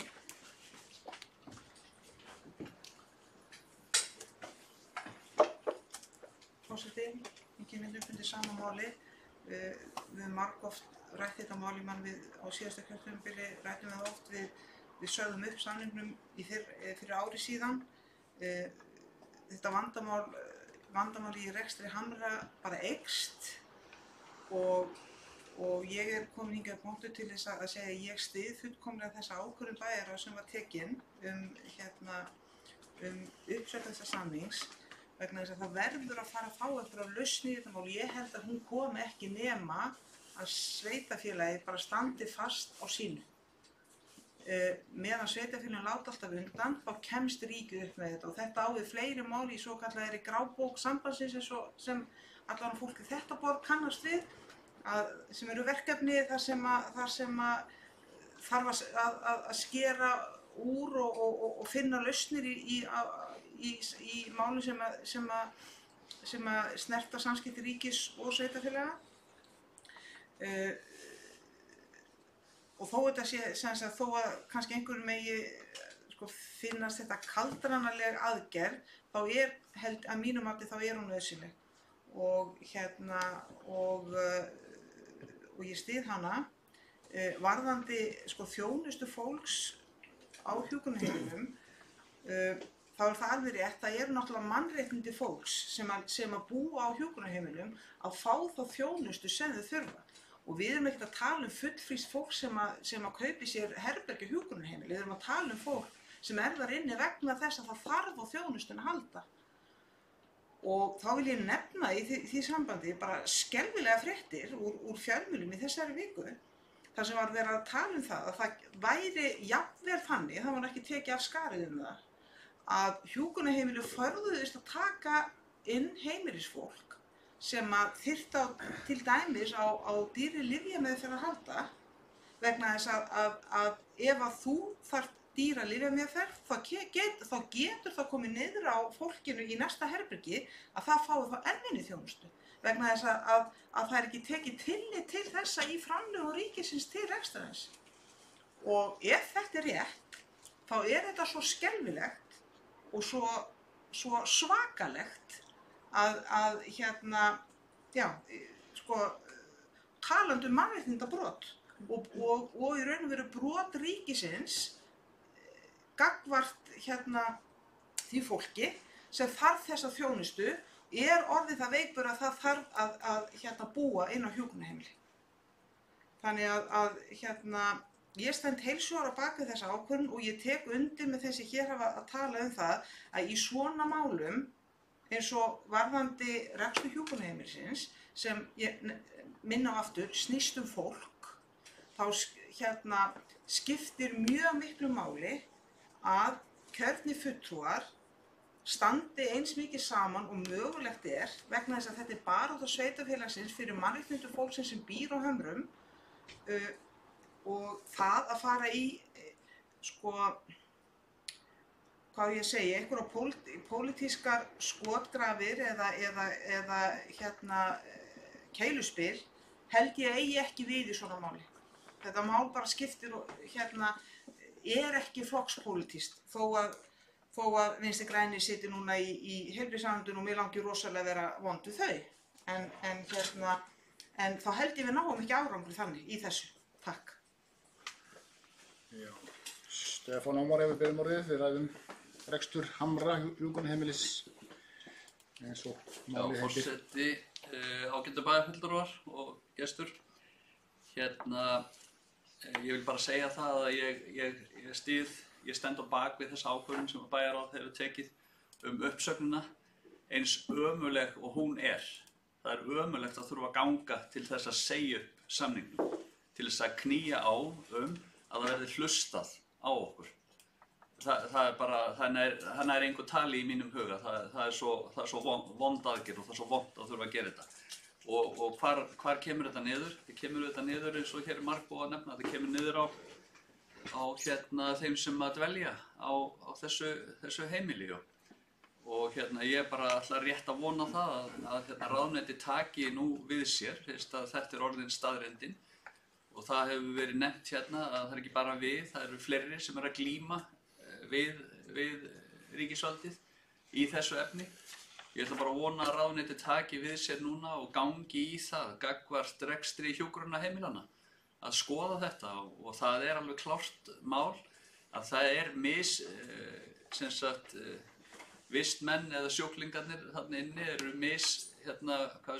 þungir og þurfa mismunandi þjónustu og hún kostar mismunandi og ætla að bara ákveða það með hendingssvipan að greiða eitthvað eitt fast gjald og það bara sé látið blífa og þetta sem að nefnt var rétt áðan, ef að rétt reynist að það sé þannig að það sé hjúkrunarheimilin sem ég farin að reyna að forðast að taka inn sjúklinga með ákveðina umönnuna þyngd vegna þess að það getur hreinlega bitnað á manninum í næsta herbyggi.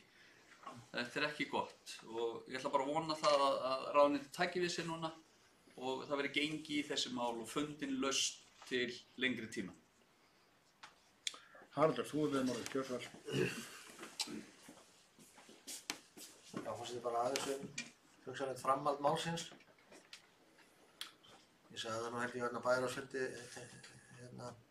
ég teldi nú líklegustu niðurstöðuna þá að ráðuneyti myndi aldrei svara okkur neinu og það reyndist rétt, þess svöruðu okkur engu. Það er bara fenginni reynslu. Það er ekki að fara að banka á dyrnar hjá þessu ráðuneyti í fyrsta skipti og þess vegna held ég að því miður sé að það er líklegasta framvinda málsins að ráðuneyti mun ekki svara okkur neinu. Ekki kannski fyrir en bara rétt áður en að okkar mati uppsögnin rennir úr gildi, þá mun við gera lögfræðilegan ágreining um það. Þá mun við gera lögfræðilegan ágreining um það að við getum ekki sagt þessu upp með mánaða fyrirvara, heldur sé 12 mánaða fyrir varuppsögninni. Og setja máli í þann farveg að setja það á okkar ábyrgð, eða bæjarins, að gera þessa íbúa heimilislausa sem geta hvergi börg sér veitt. Það kemur mér ekki óvart að þetta er atburðarrásin. Og ég held að við þurfum bara að undirbúa okkur undir það, ræða það hver þá við okkar viðbrögð eiga að vera. Þess vegna nefndi ég það hér áðan að það held ég sé nauðsynlegt að við sendum ráðuneytinu erindi sem þarf þá líka að bókast móttekið eins og hitt með uppsögnina. Ég brosi, það er kannski eðlilega, að bókast móttekið á það erindi þurfa að innihalda með einhverjum hætti bara mjög skýra spurningar hvernig ráðuneytið ætlar sér að hverjum það ætlar að, hvort það ætlar að taka yfir þennan rekstur sjálft, hverjum það ætlar að fela hann, eða með hvað hætti það vil að Mosfellsbær hjálpi til yfirtöku ráðuneytisins á rekstri Hamra þann 1. maí. En það uppsögnin eins og við vorum á hana. En það líka allsendis óvíst að því ekki verið svarað heldur, nema einhvern nátt það sem ég nefndi á það. Þannig hefur þetta gengið. Alveg sama hver þar hvaða stjórnmálaflokkur ræður það ríkjum. Já, fleiri hafa nú ekki hvað sér ljós þetta mál. Þá erum við rætt þarna máli 1, 2 og 3 til fullnustu, en orðið ennþá laust. Við ræðum fundargerð bæjarráðs frá 21. mars. Nú það kveður sig engin frekar hljóðs. Fyrirgefðu, ég alveg hlutleysi hérna. Já. Í hvaða fundi erum við? Við erum í fundargerð bæjarráðs frá 21. mars. Númer hvað hún? 1391. Við erum bara í fyrstu hérna, já. 1391. Það Og það fram úr okkur, sko. Fyrri fundargerðin. Ok. Þarna voru 7 mál á dagskrá.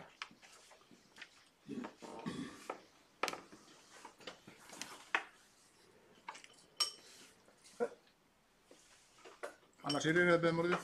Gjörðu svo vel.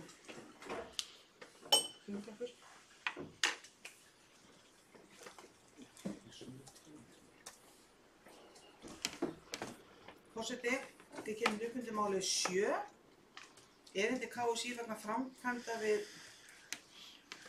gervigrasvöll og það er samþykkt bæjarráðs að samþykkt með 3 ákvæðum að fela fjármálastjóra útbúa viðauka við fjárhagsáætlun og samþykkt að með 3 ákvæðum heimila ráðist verið endurbætur við gervigrasvöll til samræmi við fyrirliggjandi minnisblað með fyrirvarum samþykkt viðauka við fjárhagsáætlun. Þetta er allt snöfumannlega gert af bæjarráði og ég vil byrja á því að taka það fram að ég er áhugamaður knattspyrnu, þó sérstaklega ég á ekkert uppáhaldslið í ensku knattspyrnunni en ég hef fylgst með Aftureldingu í gegnum tíðina því að nokkur börn sem hafa spilað það fótbolta. Þannig ég vil endilega að aðstæðan sé sem best og mér skilst að þetta snúast um það að nú þegar liðið hefur komist, sem þess að kallaliðið hefur komist upp deild þá gerir KSÍ kröfur vissan aðbúnað, stúku og þess vegna.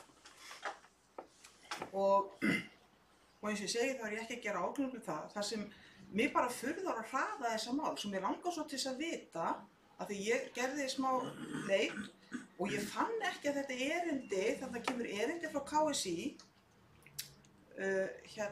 sem að greinilega var sent ungmennafélaginu og þar koma fram athugasemdir sem sagt það sem þarf að laga til þess að eitthvað mótakerfi KSÍ samþykki völlinn og ég fór að leita því hvar þetta var tekið fyrir og hvar var ákveðið ósk eftir minnisblaði framkvæmdastjóra umhverfissviðs og ég bara fann það ekki. Þannig að mér langar bara til að spyrja hvernig bar þetta mál að, hvenær var ákveðið, hvenær var þetta erindi KSÍ tekið fyrir á bæjarráðsfundi og hvenær var ákveðið ósk eftir þessu minnisblaði og ég ætla að enda líka að segja að ég er að spyrjast fyrir vinnulag. Þetta snýst ekki um það hvort ég er meðmælt eða mótmælt stúku. Ég er nú bara frekar meðmælt stúku. Svona stúku. Haraldur, þú er beðin orðið. Gjörðu svo vel. Þetta minnisblað tekið fyrir bæjarráðið 21. mars undir þessum sama fundi. Þetta bréf. Þetta bréf var ekki sent Mosfellsbæ, þetta var sent Aftureldingu.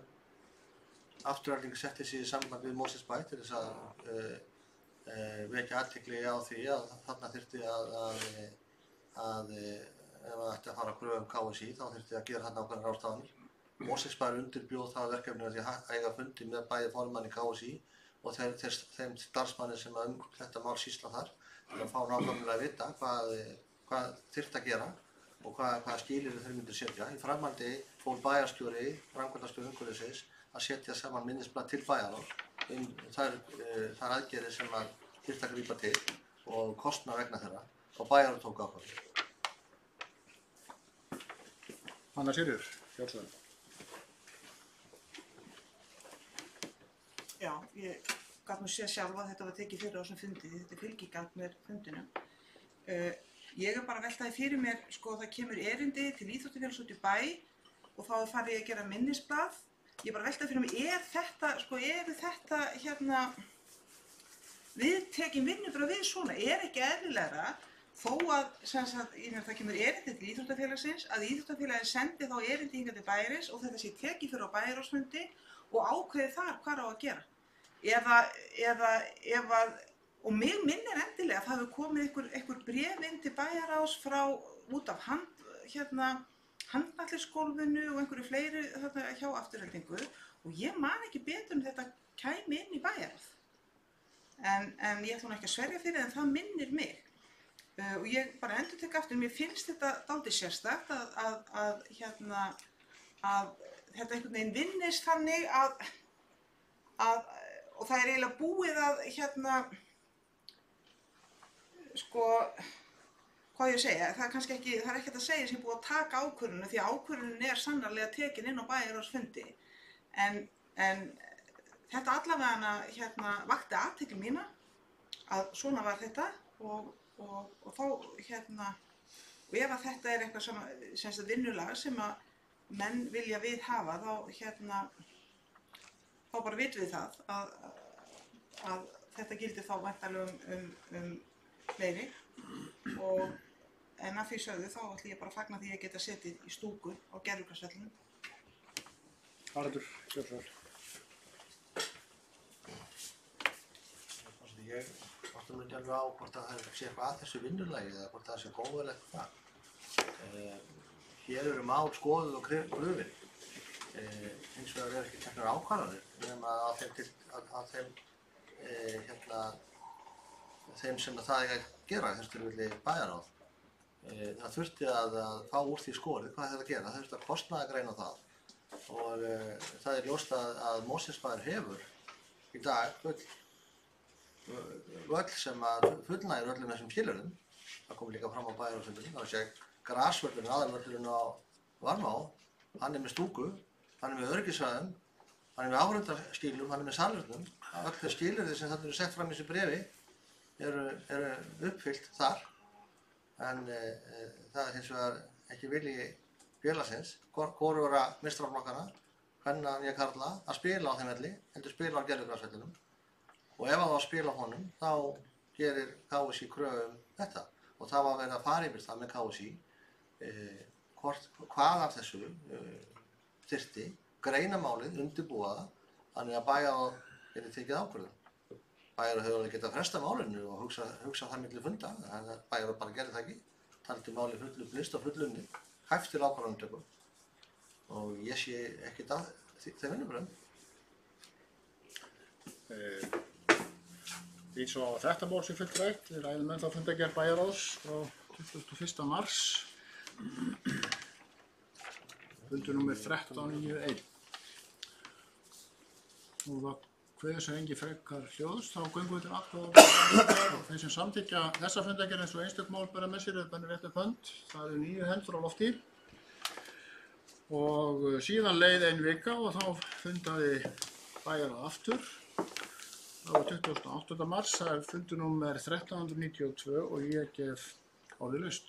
Það voru 8 mál á dagskrá.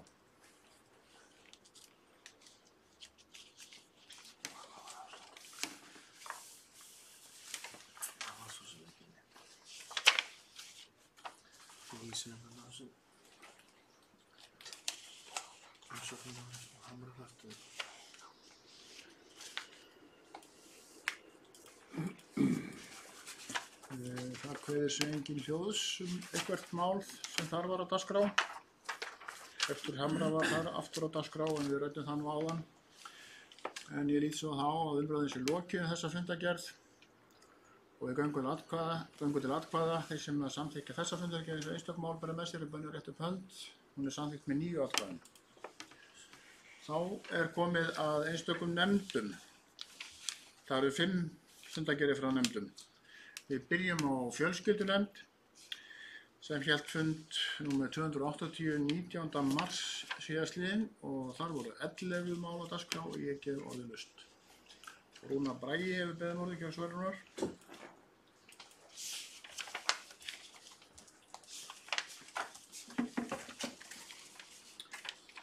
Forseti og fulltrúar, ég kem hér undir máli númer 11. Móttaka flóttamanna frá Úganda. Ég langar rétt að reifa aðeins á því að þarna koma á fundinn til okkar verkefnastjóri móttöku flóttafólks, hún Eva Rós Ólafsdóttir, til þess að fara yfir verkefnið móttöku flóttamanna frá Úganda til Mosfellsbæjar. Verkefnið hafði staðið yfir í heilt ár. Deginum áður en þessi fundur var haldinn lauk formlega þessu eina ári sem var rætt. En velferðarráðuneytið það greiddi allan kostnað fyrsta árið vegna móttöku flóttafólks og hlutverk Mosfellsbæjar það var að útvega húsnæði, félagsráðgjöf, tryggja skólagöngu barna og ungmenna, fjárhagsaðstoð, atvinnuleit, íslenskukennslu, sálfræðiþjónustu og heilbrigðisþjónustu. Verkefnið heild gekk í alla staði mjög vel, þó kannski var erfiðast að finna húsnæði í Mosfellsbæ fyrir alla, en það gekk reyndar upp og leystist farsællega að lokum. Allir nýbúarnir sem hingað komu voru enskumælandi sem gerði verkefnið að mati verkefnastjórans mun þægilegra og betra strax frá fyrsta degi, þar sem að við hefðum sjálfsagt geta fengið aðalega sem ekki töluðu ensku og gert málið erfiðara fyrir. En varðandi síðan samsetninguna, en það komu hér, þetta voru 10 aðilar, móðir með 4 dætur, þetta var einstæð kona með 2 börn og svo 4 einstæð karlmenn. En ég vil endilega benda bæjarfulltrúum á fylgigögn undir þessu máli sem ber málið eða heitið móttaka flóttafólks skýrsludrög. Þar er málið rakið frekar, en bendi ykkur jafnframt á það að þetta er einungis drög og því er skýrslan úr útgáfan ekki lokið. En að öðru leyti þá er þetta fínar glærur og svona rekur málið nokkuð vel og ég held að Mosfellsbær geti verið stolt af þessu verkefni og þau farið vel fram. Fleiri sem vilja ræða 11. mál sem Rúnar Bragi var að ræða. Haraldur, gjörðu svo vel. Já, forseti bara örstutt, sko. Ég nú fylgst með þessu verkefni að sjálfsögðu sem bæjarstjóri og hérna líka þegar við vorum að taka á móti þessu fólki og ég vil bara hrósa öllum þessum að þessu verkefni hafa komið, fjölskyldunefndinni og starfsfólki fjölskyldusviðs og líka íbúunum okkar. Íbúarnir okkar hafa tekið þessu fólki alveg einstaklega vel. Það er örugglega ekki auðvelt fyrir fólk sem svona er ástatt fyrir að koma og koma inn í framandi sveitarfélag. En ég held að það hafi verið einstaklega vel tekið á móti þessu fólki og lögðust allir á eitt að gera það vel og ég veit ekki betur en að þessu fólki líði bara mjög vel hér. Það eru líka, ég sá það reynda svona fyrst að svona stundum var það kalt yfir veturinn sko, voru ekki alveg á hreinu að það væri hvernig íslenski veturinn var og íslenski vindurinn og svoleiðis, en þau eru örugglega búin að læra það núna, en þau hafa sett bara mínum að þetta er mjög skemmtilegan svip hér á bæjarlífið okkar og tekið að mörguleyti með virkan þátt í því. Þannig að ég held að þetta verkefni hafi tekist einstaklega vel og ég nota bara tækifæri að þakka öllum þeim sem að því að stjórnlega því kærlega fyrir. Já, Valdimar, 11. mál, gjörðu svo vel. Sæðistur. Já, það er væntum að heyra þetta. Ég ætla bara að fylgja í fótspor þeirra sem kom hérna upp á hann og þakka fyrir þetta framtak og ánægilegt að heyra að þetta tekist svona vel til og bara óska fjölskyldunum til hamingju með það að þetta verkefni hafi bara verið svona vel úr hendi leyst og þessu fólki líði vel hérna.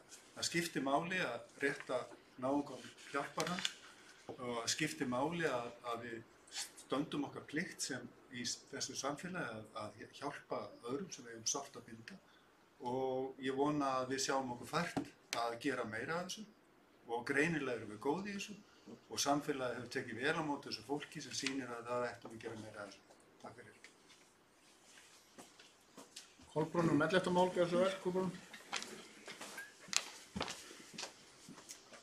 Já, forseti, mér langar aðeins að bregðast við þessu máli líka, af því að þetta var stórt verkefni sem við fengum með hendurnar til að koma þessu fólki fyrir og sjá til þess að þau fengju öðrulegast þau lífsgæði sem þau áttu skilið.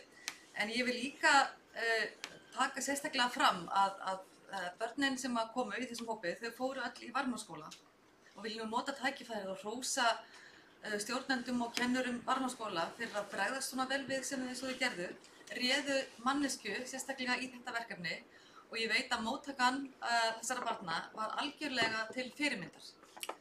Af því að það nú aldeilis búið að tala þennan skóla niður og allt það sem gert, en þá vil ég endilega nota tækifærið og hrósa skólastjórnendum, kennurum, verkefnastjóranum sem tók á móti börnunum og ég veit að það hefur gengið framúrskarandi vel, börnunum líður vel og ég veit líka að þau voru mörg hver ekki synd, þannig þau fengu enga kennslu í sundi, bærinn brást við því og ég veit að þar tókst mikill vinskapur á milli sundfélagana, voru fleiri sem slógust í þann hóp og sundþjálfarinn þekki ég vel sem tók þetta verkefni að sér sem getur ekki hægt að tala um það hvað þetta verkefni var skemmtilegt og hvað börnin voru glöð og ánað og þakklátt fyrir þetta að fá að koma í sund og við skilst að það var alltaf endað í ísferðum og kannski félagsskap fram til degi þannig að það alveg unun að heyra þessi sögur hvað þetta gekk allt saman vel og ég veit að það sem kannski mikilvægast öllu að núna þegar þessu ársverkefni er lokið að sjá þá á eftir þessu fólki til sinna starfa og geti staðið hér á einn fótum og blandast hér inn í samfélagið og eiga sitt líf og velja sína leiðir í því, öðlast menntun og þekkingu og blandast hér inn í samfélagið og þá vil ekki síst bara horfa á það hvað börnunum líður vel og hvað vonandi bara þau eigi bjarta og góða framtíð hér á landi og vonandi hér í bænum. Takk fyrir. Sveinn Óskar 11. mál, gjör svo vel.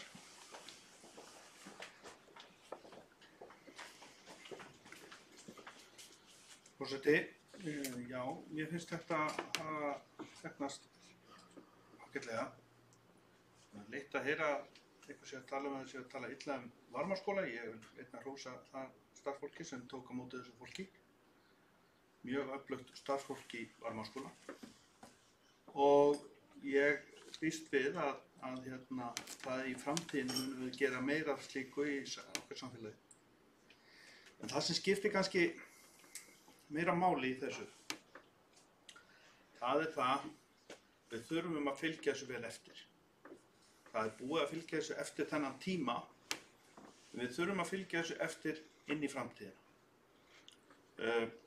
Það eru sérfræðingar sem að vinna þessu, það er mjög gott mál, en það þarf að halda í hendina á fólki í lengri tíma en 1 ár, sem kemur úr þessum umhverfi. Og ég býst við að það verði gert með sama hætti og hingað til. En ég vil bara árétta það að umhverfið er oft flókið að eiga við. Maður þekkir það bara að reynslu þar sem að fólk kemur þó að sé allt slétt og fellt, að þá er erfitt að aðlagast samfélagi.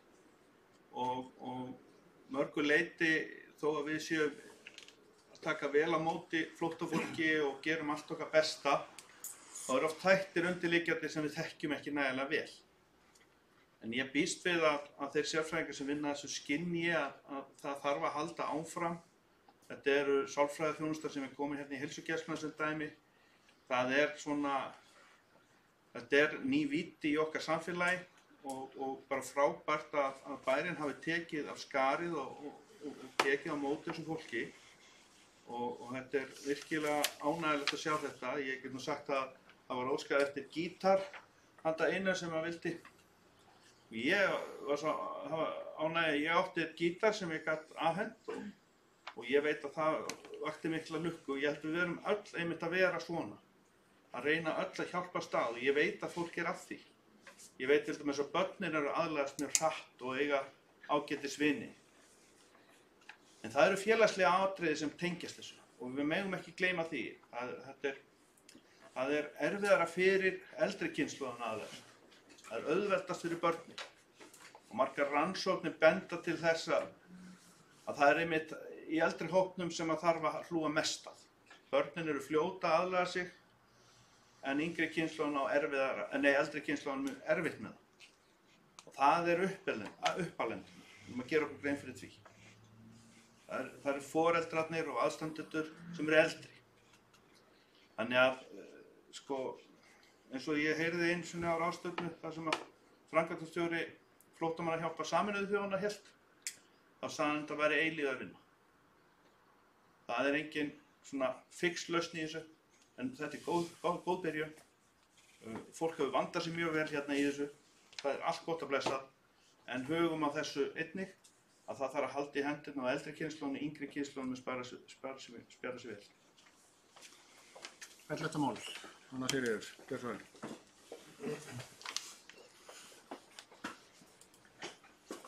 Forseti, já, það er sannarlega tilefni til að gleðjast yfir þessu verkefni og á þessum tímapunkti og ég minnist þess bara þegar að við lögðum á staði í þessa vegferð á síðasta kjörtímabili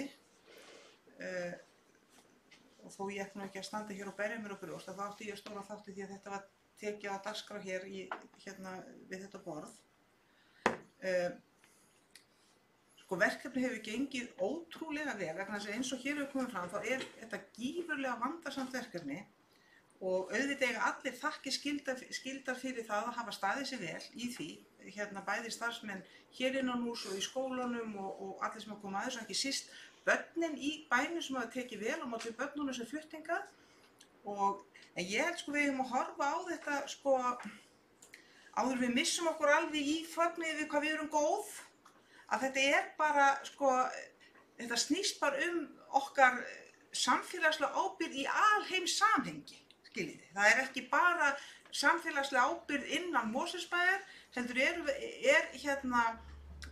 stöndum við bara frammi fyrir alls kyns breytingum á jörðinni sem til dæmis benda til þess að í ekki svo fjarlægri framtíð þá gætum við staðið frammi fyrir geysilegum fólksflutningum frá miðbiki jarðar og norður eftir og þannig að við erum ekki þó við séum eyja, þá erum við ekki eyland í heiminum. Okkur ber skylda til þess að taka þátt í svona verkefnum og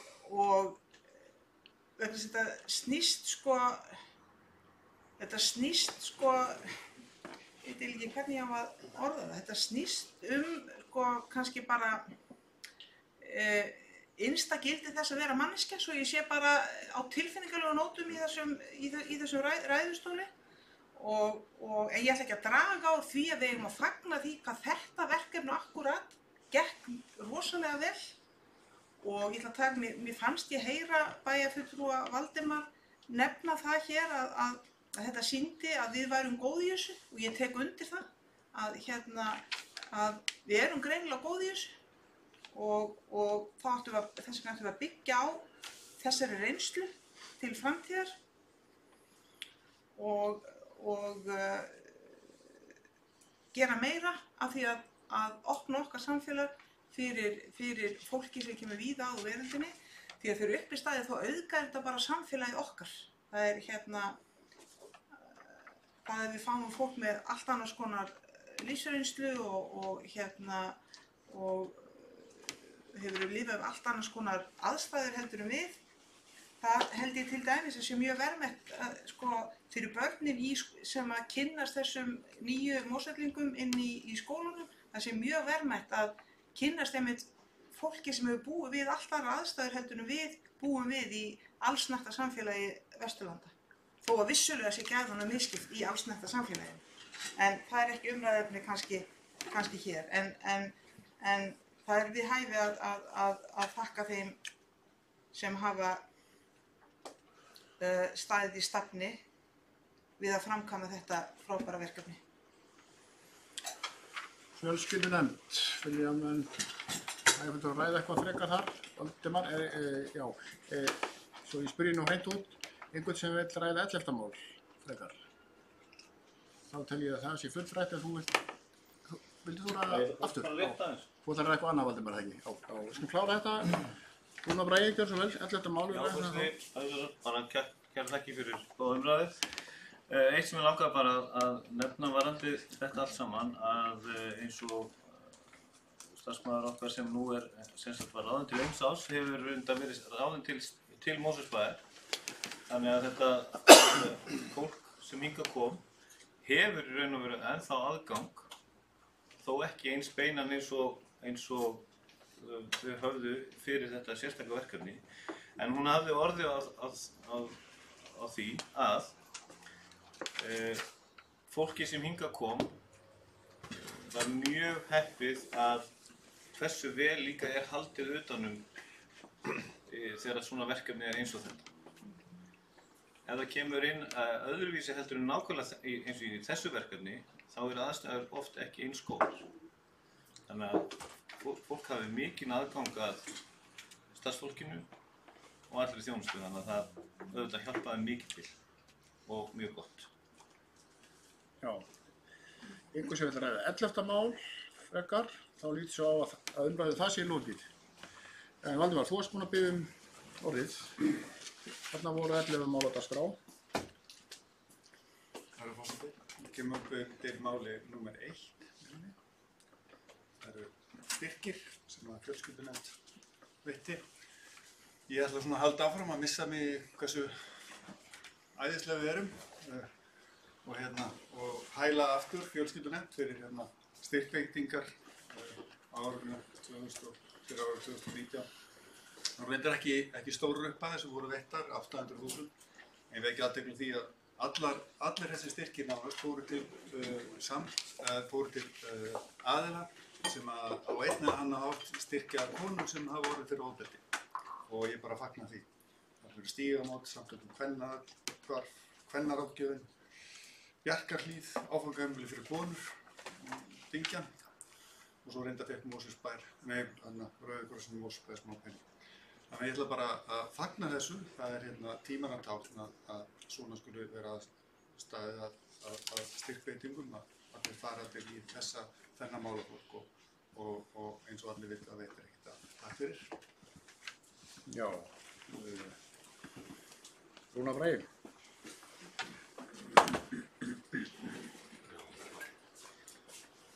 Forseti, ég kem upp undir sammáli, þetta er þetta 1, 2, 3, 4, 5, 6 og ég man ekki hvað mörg mál. Það er 10.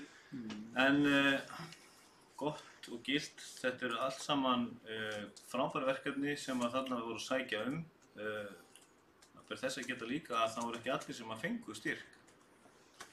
En nefndin var, get ég sagt, einhuga í því að úthluta styrkjunum eins og þeir var úthlutað og það er bara, það er í raun og veru hægt að segja það að svona félagssamtök eins og þarna og svona aðilar þurfi í raun og veru að sækja styrki. Svo er það aftur á móti allt annað mál. En auðvitað hefur við líka viljað gefa þeim meira. Og en allavega, þetta var allt saman góð og gild málefni en auðvitað hefur við viljað gefa fleirum. Úrðið er laust. Fjölskyldunefnd. Við göngum til atkvæða. Ágætu bæjarfulltrúar, þeir sem samþykkja fundargerð fjölskyldunefndar frá 19. mars er bennir réttur band. Það eru samþykkt með 9 atkvæðum. Þá er komið að fræðslunefnd sem hélt fund 27. mars. Það var fundur númer 361. Þar voru 3 mál á dagskrá. fundargerð fræðslunefndar. Kolbrún Þorsteinsdóttir hefur beðið orðið. Gjörðu svo vel, Kolbrún.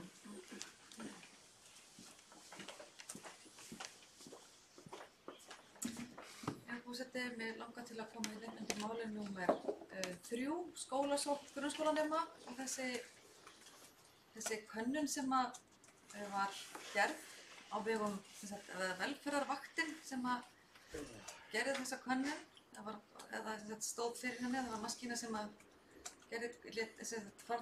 kvömdi könnunna, en velferðarvaktin stendur fyrir henni, og þar kemur nú ýmislegt fróðlegt í ljós á þegar betur kafað ofan í þetta mál og þetta hugtak skólaforðun sem orðið nýtt hugtak í skólaumhverfinu og orðið þekkt að komið hugtak yfir þessa fjarvist nemenda, og þarna kemur alltaf fram að hún eiginlega af tvennum toga. Annars vegar það endalausar óskir eða leyfisóskir foreldra vegna fría, og hins vegar annað mál sem mun alvarlegra, og það út af andlegri vanlíðan og öðrum orsökum félagslegum sem nemendur eru ekki að mæta í skólann. Og það bara gott að kafa ofan í þetta og sjá svona hvernig staðan hjá sveitarfélögum. Þetta varðar, ég tel nú að fyrra málið það sem ég nefndi fyrst varðandi þessar leyfisóskir sé mál sem líklega hægt að koma í betra horf, og eins og þarna kemur fram að þá eru þeir sem svöruðu könnunni á því að það mætti setja ykkur viðmið hvað þessa fjarveru varðar, en hitt aftur á móti flóknara, að það hvernig hægt að koma til móts við nemendur sem mæta ekki út af öðrum ástæðum en einhverjum fríum með fjölskyldu. Þannig að það var nú umræðan á fundunum, að fræðslunefndafundunum var nú þannig að það væri mikilvægt að við myndum kafa ofan í það dýpra hvað veldur í okkar skólum, þeir nemendur sem ekki mæta. Á reynslu minni sem kennari til nærri 20 ára þá hef ég nú svona, veit ég svona sirka hvað gengur á í lífi barna. Það geta verið alls konar ástæður.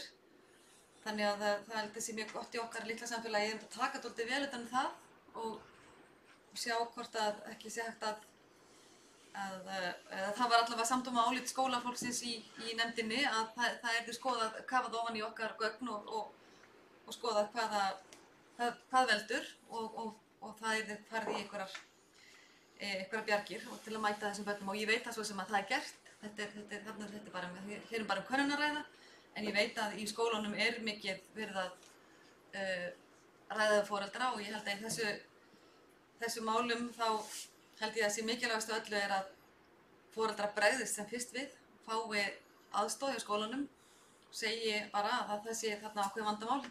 Því lengur sem að málið dregst á langinn og tíminn líður, að því stærra verður vandamálið.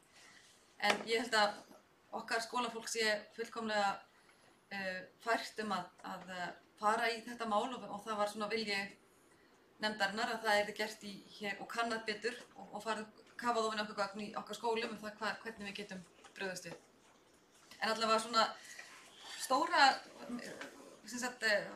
ábendingin í þessara könnuna sem vakti athygli okkar að foreldrar vilja þetta ákveðið viðmið leyfisdagana sem hægt að taka börn úr skólum og fara með því einhvert suðran og slóðir til lengri tíma. Að það yrði settur einhver rammi utan um það. Þannig að það eitthvað sem að greinilega kallað eftir, og við þurfum líka að skoða það þá, hvort við gerum það. Já, við ræðum þriðja mál hjá fræðslunefnd. Já, Anna Sigríður. Það heitir skólasókn grunnskólanema.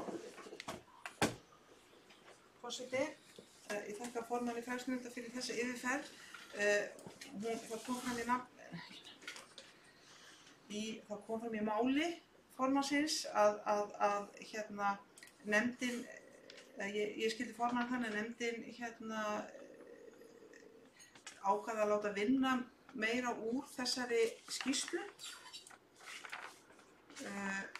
Þegar ég las hana og las svo bóku nefndarinnar, þá var ég að velta því fyrir mig hver niðurstaða nefndin hefði verið, því að þarna stendur bara skýrslan skýrslan skólas- og grunnskólanemenda kynnt og rædd, skýrslan á vegum velferðarvaktarinnar. En mér heyrðist formaður fræðslunemndar tala um að það hefði verið vilji nefndarinnar að það væru krufin þessi málefni sem þarna eru. Og mér finnst það gott að heyra það, en ég saknaði þess að það skuli ekkert vera bókað það ekkert, ég var hissað í þess bókun og ætlaði að spyrja hvað vill fræðslunefnd gera, þannig að ég kom hér fyrst og fremst þess að fagna því að þá að rýna þetta betur, því það ýmislegt sem kemur í ljós sem er þess virði að skoða betur. Gjörðu Kolbrún. Þriðja mál, skólasóknin. Já, það var svo sem ekki sett upp aðgerðarplan hvað það varðar akkurat á þessum fundi, en það mun koma þá bara sérstakt mál það, hvernig við ætlum að gera það, þannig að það var svona, á þessu stigi málsins var bara skýrslan kynnt, eða þessi könnun kynnt og hún svo sem gefa okkur bara einhverjar vísbendingar og við ætlum bara að taka svolítið málið til okkar aftur, þannig að við vorum ekki að bóka sérstaklega það, en það verður sannarlega gert. Sveinn Óskar þriðja mál, gjörðu svo vel.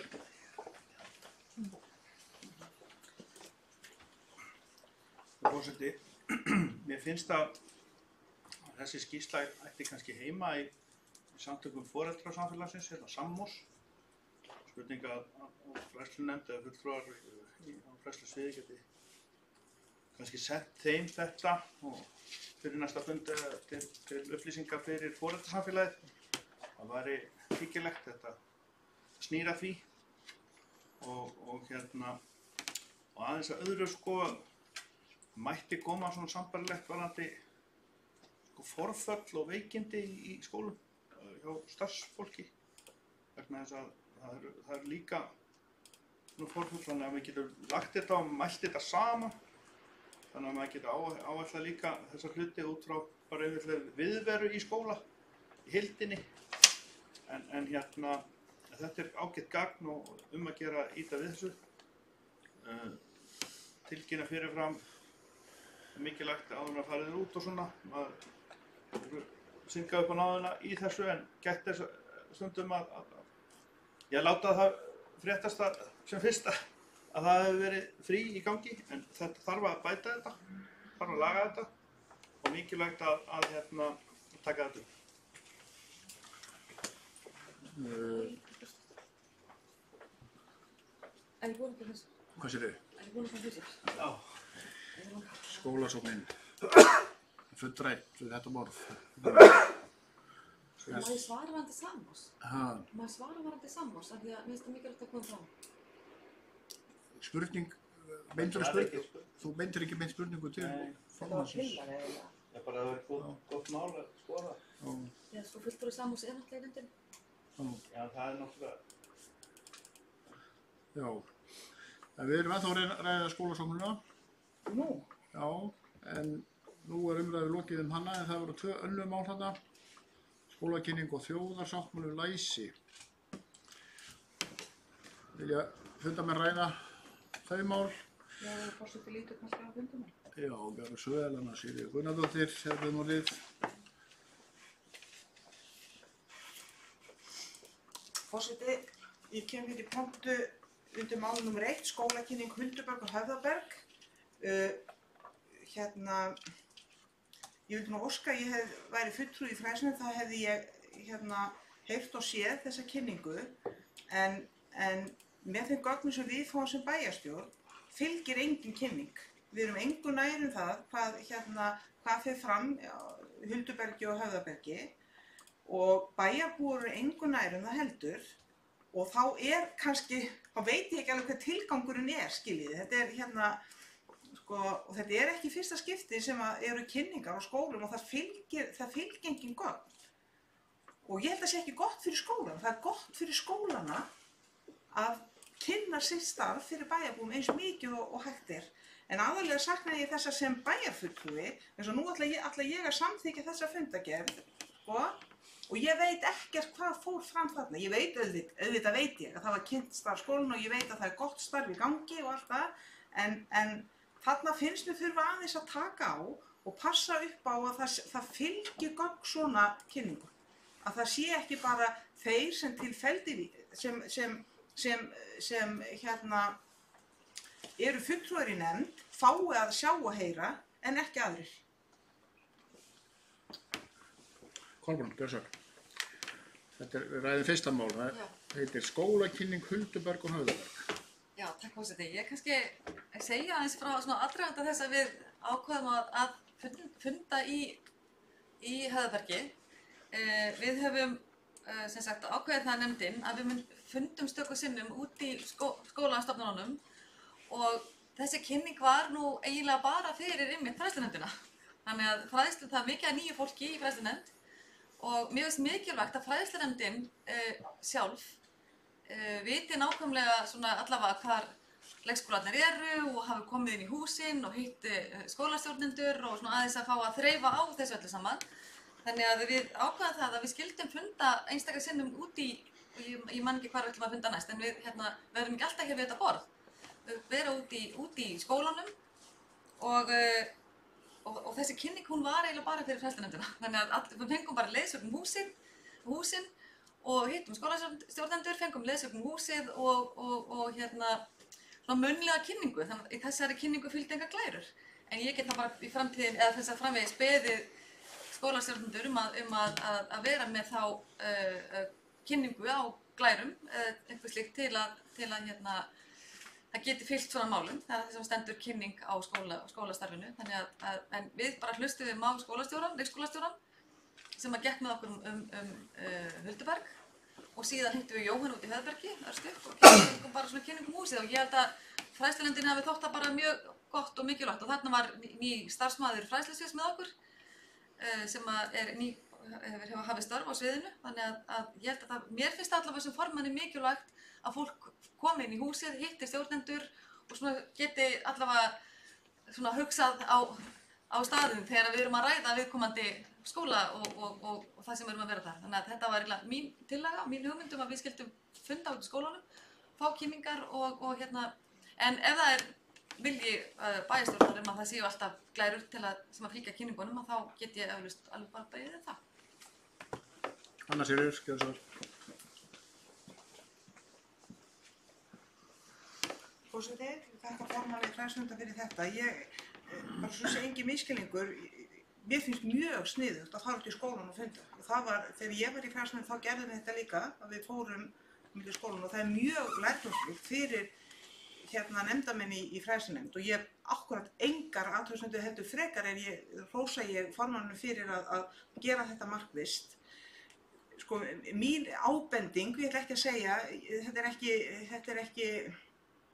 þetta er bara ábending, þetta er ekki stórkostleg umkvörtun, af því ég held að sé gott að hafa bara vissur og lykilatriði sem sagt á kynningum og svo að því endurtöku ég sé líka bara svo gott fyrir skólana vegna þess að það er þó kannski sumum finnist það sérkennilegt að þá er alveg til fólk sem gögn sem að fylgja með fundargerðum bæjarstjórnar. Og öll kynning á starfi skólana er af henni góða, þannig að ég myndi vilja einhvern veginn nálgast það þannig, en alls ekki, það má ekki misskilja með þannig að ég hafi eitthvað verið að þetta fingur út í það að nefndin hafi brugðið sér að bæ, alls ekki, ég held að það sé bara mjög gott fyrir nefndina og alla að bregða sér að bæ, takk. Þá er umræðum lokið fyrsta mál, orðið laust fundargerð fræðslunefndar. Nú kveður sig engin frekar hljóðs og þá göngum við til atkvæða. Nú vantar reyndar einn bæjarfulltrúa hérna, en hann er að koma heyrðist mér og Getur ekki gert eitthvað? Við göngum til atkvæða fundargerð fræðslunefndar frá 27. mars. Þeir sem samþykkja þá fundargerð, það eru 9 hendur. Þá fyrir við í menningar- og nýsköpunarnefnd. Fundur nr. 5, breytti nafn hérna á nýju kjörtímabili og heitir núna menningar- og nýsköpunarnefnd. Hérna fundur 19. mars. Það voru 3 mál á dagskrá, orðið laust. Haraldur.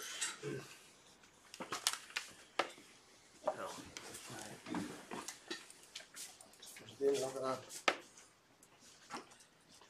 langar að taka hér til máls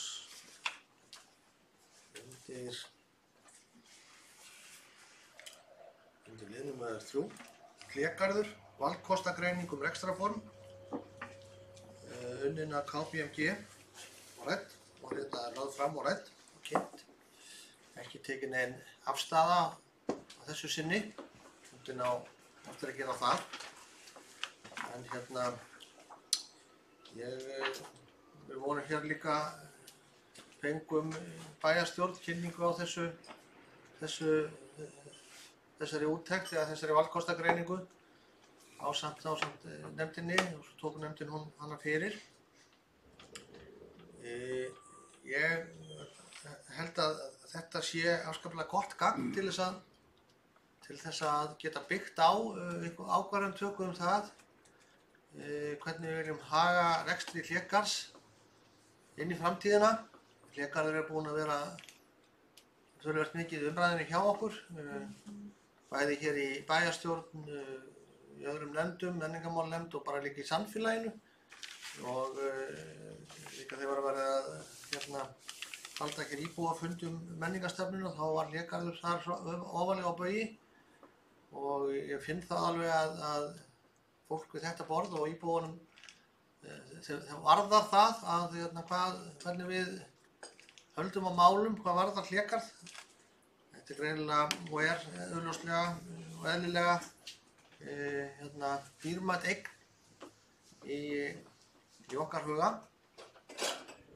og fyrir samfélagið okkar og þarna eru lagðar fram ákveðnir valkostir og ég held að þeir þessi greining komi til með að hjálpa okkur mikið og til þess að taka ákvörðun og raun og veru finnst mér málið alveg vera orðið tilbúið til þess.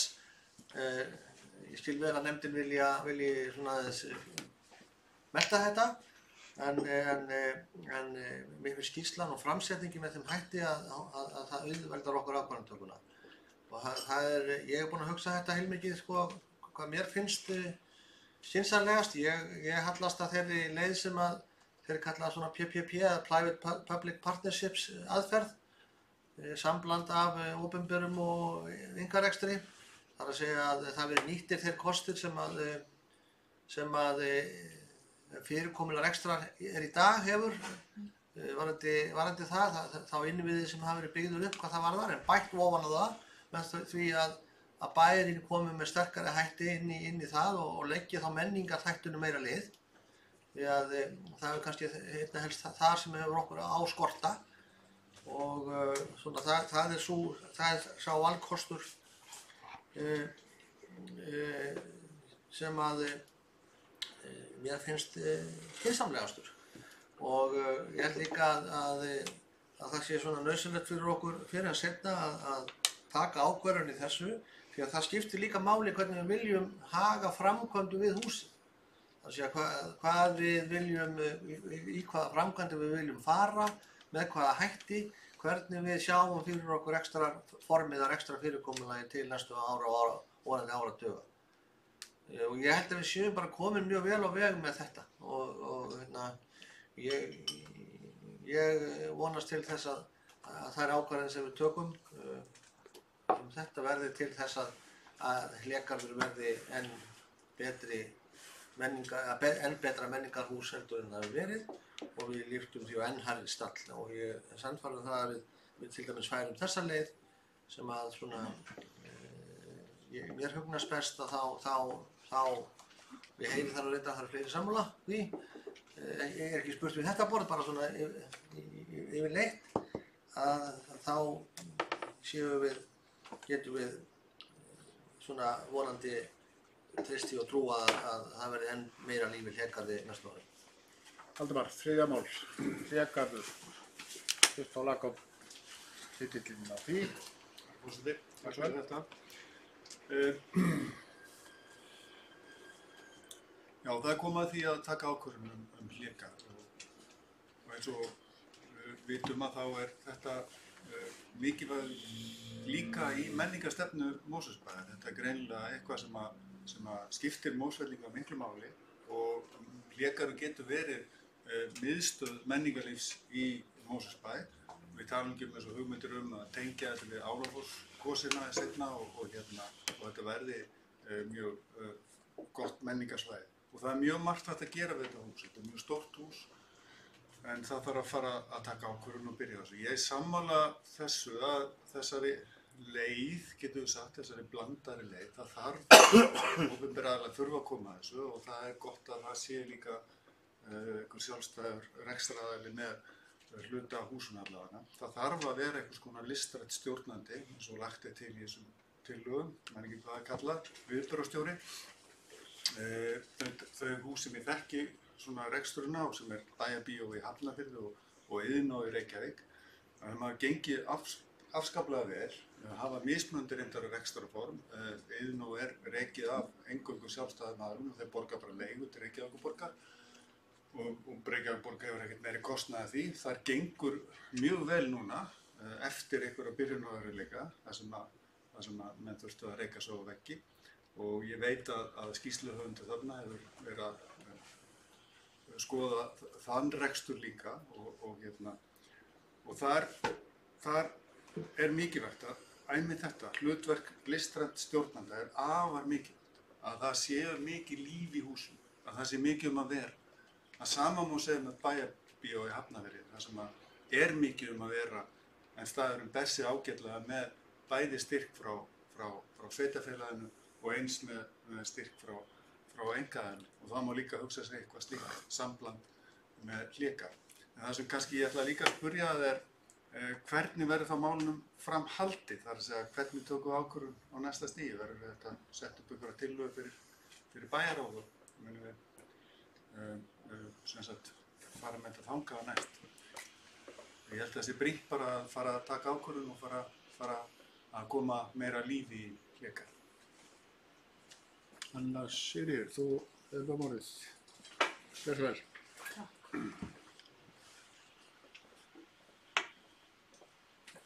Forseti, ég hérna að ræða sama mál, það hérna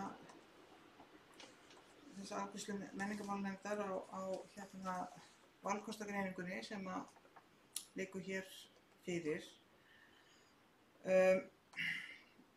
Það alveg, ég tek út allt sem bæjarstjóri hér sagði hlékjar, ég ætla ekki að rekja það til þess að lengja fundinn hvaða gildi hlékarður óneitanlega hefur í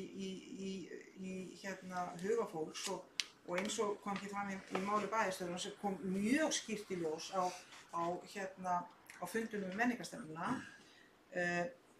Ég ekki alveg svona brött að ég sé búin að ákveða fyrir mig nákvæmlega hvaða kostur af þeim kostum sem við stöndum frammi fyrir eða einhverjum öðru, þarna eru 4 kostir, kannski einhvers staðar liggur svo 50, ég veit það ekki. Ég ekki búin að taka ákvörðun fyrir mig.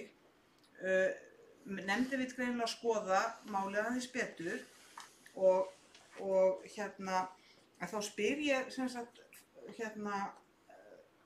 bæjarstjóra út í, ef ég átta mig ekki alveg á hvað menningar og nýsköpunarnefnd að fara fram á þarna. Hún bókar að hún leggur til að umhverfissviði verði falið að móta fyrstu tillögur að breytingum innra og úti til hlékars og líklega áfangaskiptingu og þá spyr ég þarf ekki, þegar við förum í svona vinnu, þurfum við þá ekki að vita hvaða valkost við erum, það svo misjafnt hvað, það alltaf einhverjar lágmarksframkvæmdir sem þarf að gera, en síðan fer eftir hvert við ætlum, hvaða aðrar framkvæmdir eru, ég ekki svona fundin, hvaða aðrar framkvæmdir við þurfum að fara í, þannig ég bara velti fyrir mér, menningarmálanefnd komið lengra en bókunin segir, menningarmálanefnd búin að taka afstöðu til valkostana, til dæmis það verður aðstæða fyrir leikfélagarnir eða ekki. Ég vonast þess að bæjarstjóri geti aðeins skýrt fyrir mér hvað, eins og þetta blasir við mér bara að lesa þessa bókun, að þá finnst mér að það sé svo erfitt að vinna eftir henni nema að vita hvað valkost þú ætlar að velja.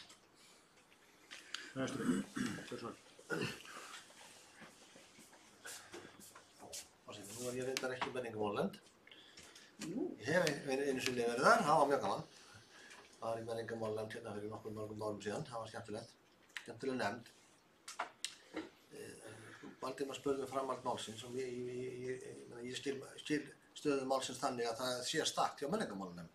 Menningarmálanefnd þarf að leggja til, menningarmálanefnd hlékarsnefnd og hún þarf að leggja til eitthvað, annarkvort eitthvað af þessum valkostum sem þetta lagða til, nú eða þá að leggja eitthvað allt annað til. Ég gerir ráð fyrir því samt að þessi skýrsla verði lögð til grundvallar ákvarðanatöku og ég sagði áðan að ég skil vel að menningarmálanefnd hafi kannski ekki viljað afgreiða það bara einum fundi, hafi viljað svona að fara á líka hver og einn nefndarmaður getur rætt það í sínum ranni, svona hvernig, hvað hans baklandi finnst.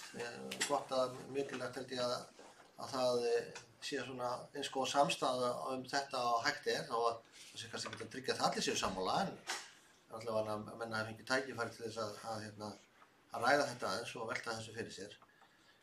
Þannig að ég gæti ímyndað mér á næsta mánuði gæti þá nefndin komið saman og lagt til við bæjarstjórn, einhvern rekstrarfyrirkomulag sem bæjarráð geti þá tekið og útfært í einhvers konar samkomulagi eða útboði eða hvað eina sem niðurstaðan verður. Og ég held að það sé sjálfs sér ágætt að nefndin sé að biðja umhverfisvið meðan að þessar ákvarðanatöku stendur að greina framkvæmdir sem að þarf að eiga sér stað í Hlégarði. Það eru í skýrslunni ákveðnar grunnframkvæmdir til að mynda sem eru samnefnar í raun og veru allra kostanna nema það eins að selja Hlégarð. Það er auðvitað það gerum við ekkert við Hlégarð ef við seljum hann. Ég skilja það nú einhvern veginn þannig að það sé nú kannski ólíklegt að sá kostur verður valinn en ég get líka alveg upplýst það að ég er mjög ansnúinn því að selja Hlégarð en ég lagði það samt til við skýrsluhöfunda að hefðu það sem valkost vegna þess að ég held þessi gott að menn hafi þegar menn taka svona ákvarðanir og meta valkosti alla möguleikana og þá ýtrustar möguleikin að selja hann, hinn áttina Mosfellsbær bara sjá algjörlega að reka hann. Þannig að menn geti átt að sjá þessu og skoða þessu samhengi. En ég mun seint styðja það að hann verði seldur, þó ég hefi stungið því af þessum ágætu skýrsluhöfundum að það geti verið einn valkosturinn og með slíku. En það sem ég ætla nú að segja, aðalatriðið og svara spurningunni það er ákveðin grunnatriðið sem ég held að sé sammerkt öllum öðrum tillögum sem það að gera. Gólfið ónýtt, barinn talinn á röngum stað, sviðið að mörgu leyti talið óhentugt, svalirnar og hækkunin á salnum líka talað sem hluti sem þurfa laga og breyta. Og eins og ég skil þetta varandi ákvörðunarnefndarinnar það sé bara verið að greina þessa hluti, kostnað við þá og svo framvegis og framvegis. Það er svona skotið á það í þessari skýrslu en það er bara svona mjög lauslegt skot og það sé þá svona komið með einhverja hugmyndir í því sambandi sem þá er þeirra að nota við þann valkost sem valinn verður. Þannig að ég skil nú bókun nefndar hún sé svolítið að vinna sér í hæginn. Það sé þá hægt að sé búið að greina eitthvað svona þannig að þegar valkosturinn verður þá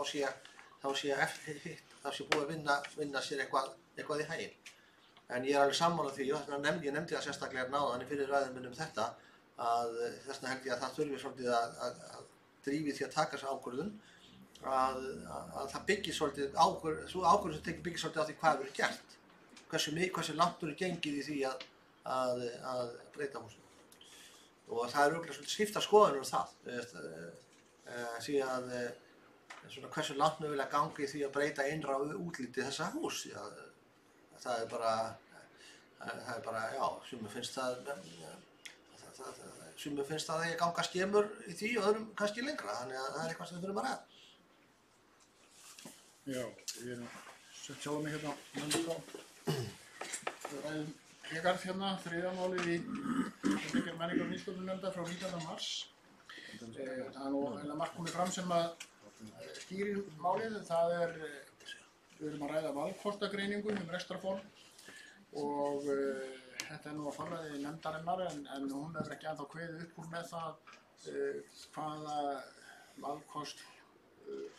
valkost henni finnst nefndinni fýsilegastur en það hlýtur að gerast núna mjög fljótlega. Ég held að það sé næsta skref, þetta Hlégarðsnefndin hefur farið með þetta og hefur kynnt sér málið mjög vel, húsið og svo þetta snýst bæði húsið sjálft, viðgerðir, viðbætur, breytingar og allt það og síðan náttúrulega rekstrarformið og það voru eins og við munum dregnar upp nokkra sviðsmyndir.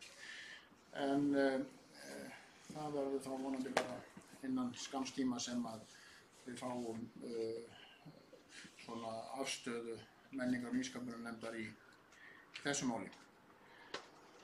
Þetta var hlégarð. Vill einhver ræða það, Stefán Ómar? Hálf 3. Forseti ágætu bæjarfulltrúar. Þessi umræða ágætt svo langt sem hún nær, en ég sakna eins í þessar umræðu. Það er verið að ræða hlégarð eins og hann núna. Ég vil fara lengra og ég skynjaði andan á íbúafundinum þannig að menn væri að horfa á svæðið í heild sinni, væri að horfa á framtíðar uppbyggingu svæðisins, hvernig við notum þetta svæði í kringum hlégarð, hvert við byggjum hugsanlega við hlégarð og gerum þarna alvöru menningarmiðstöð og menningarsvæði í Mosfellsbæ. Svona kannski eitthvað í líkingu við það sem við þekkjum frá Kópavogi og safnahúsunum sem eru þar í einni þyrpingu og með mynda saman svona menningarsvæði með söfnum og tónleikasal og fleira, vegna þess að allavega í mínum samtölum við til dæmis leikfélagsfólk og eitthvað af músikontum líka, að þá húsið núna eins og það mun aldrei verða framtíðar húsnæði fyrir leikfélag eða söng uppákomur eða hljómlista uppákomur að neinu viti. Það þarf að náttúrulega laga þetta hús eins og það lítur út í dag og ég sé það þá meira til svona skemmri tíma að finna út úr því hvað við gerum í hlégarð núna næstu kannski 2, 3, 4 árin. En ég vil endilega stefnumörkun til lengri tíma, til 10 ára, 12 ára, eitthvað svoleiðis, hvernig við ætlum að gera þessa hluti. Ætlum við að byggja þarna upp og gera þetta menningarsvæði eða ekki. Ef við ætlum ekki að gera það, þá finnst mér allir kostir komandi greina af þessum 4 sem eru nefndir þarna. Og þá kannski, ég fylg sá sem að nefndu var áðan bara til að hafa hann með.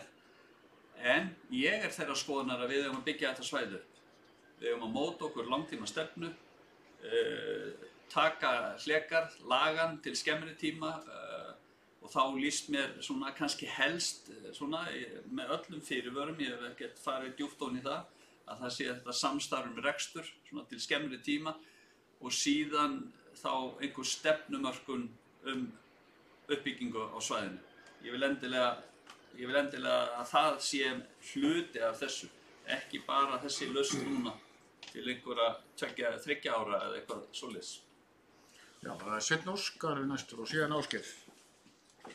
Gjörðu svo vel, Sveinn Óskar. Forseti, varðandi hlégarð, þá tek ég undir með fulltrúa innan Mosfellsbæjar að þetta var nú svona andinn á þessu fundi að þetta yrði heildarsýn á svæðið. Við vitum það að til lengri tíma litið erum að tala húsnæði sem er þörf fyrir jafnvel tónlistarhús.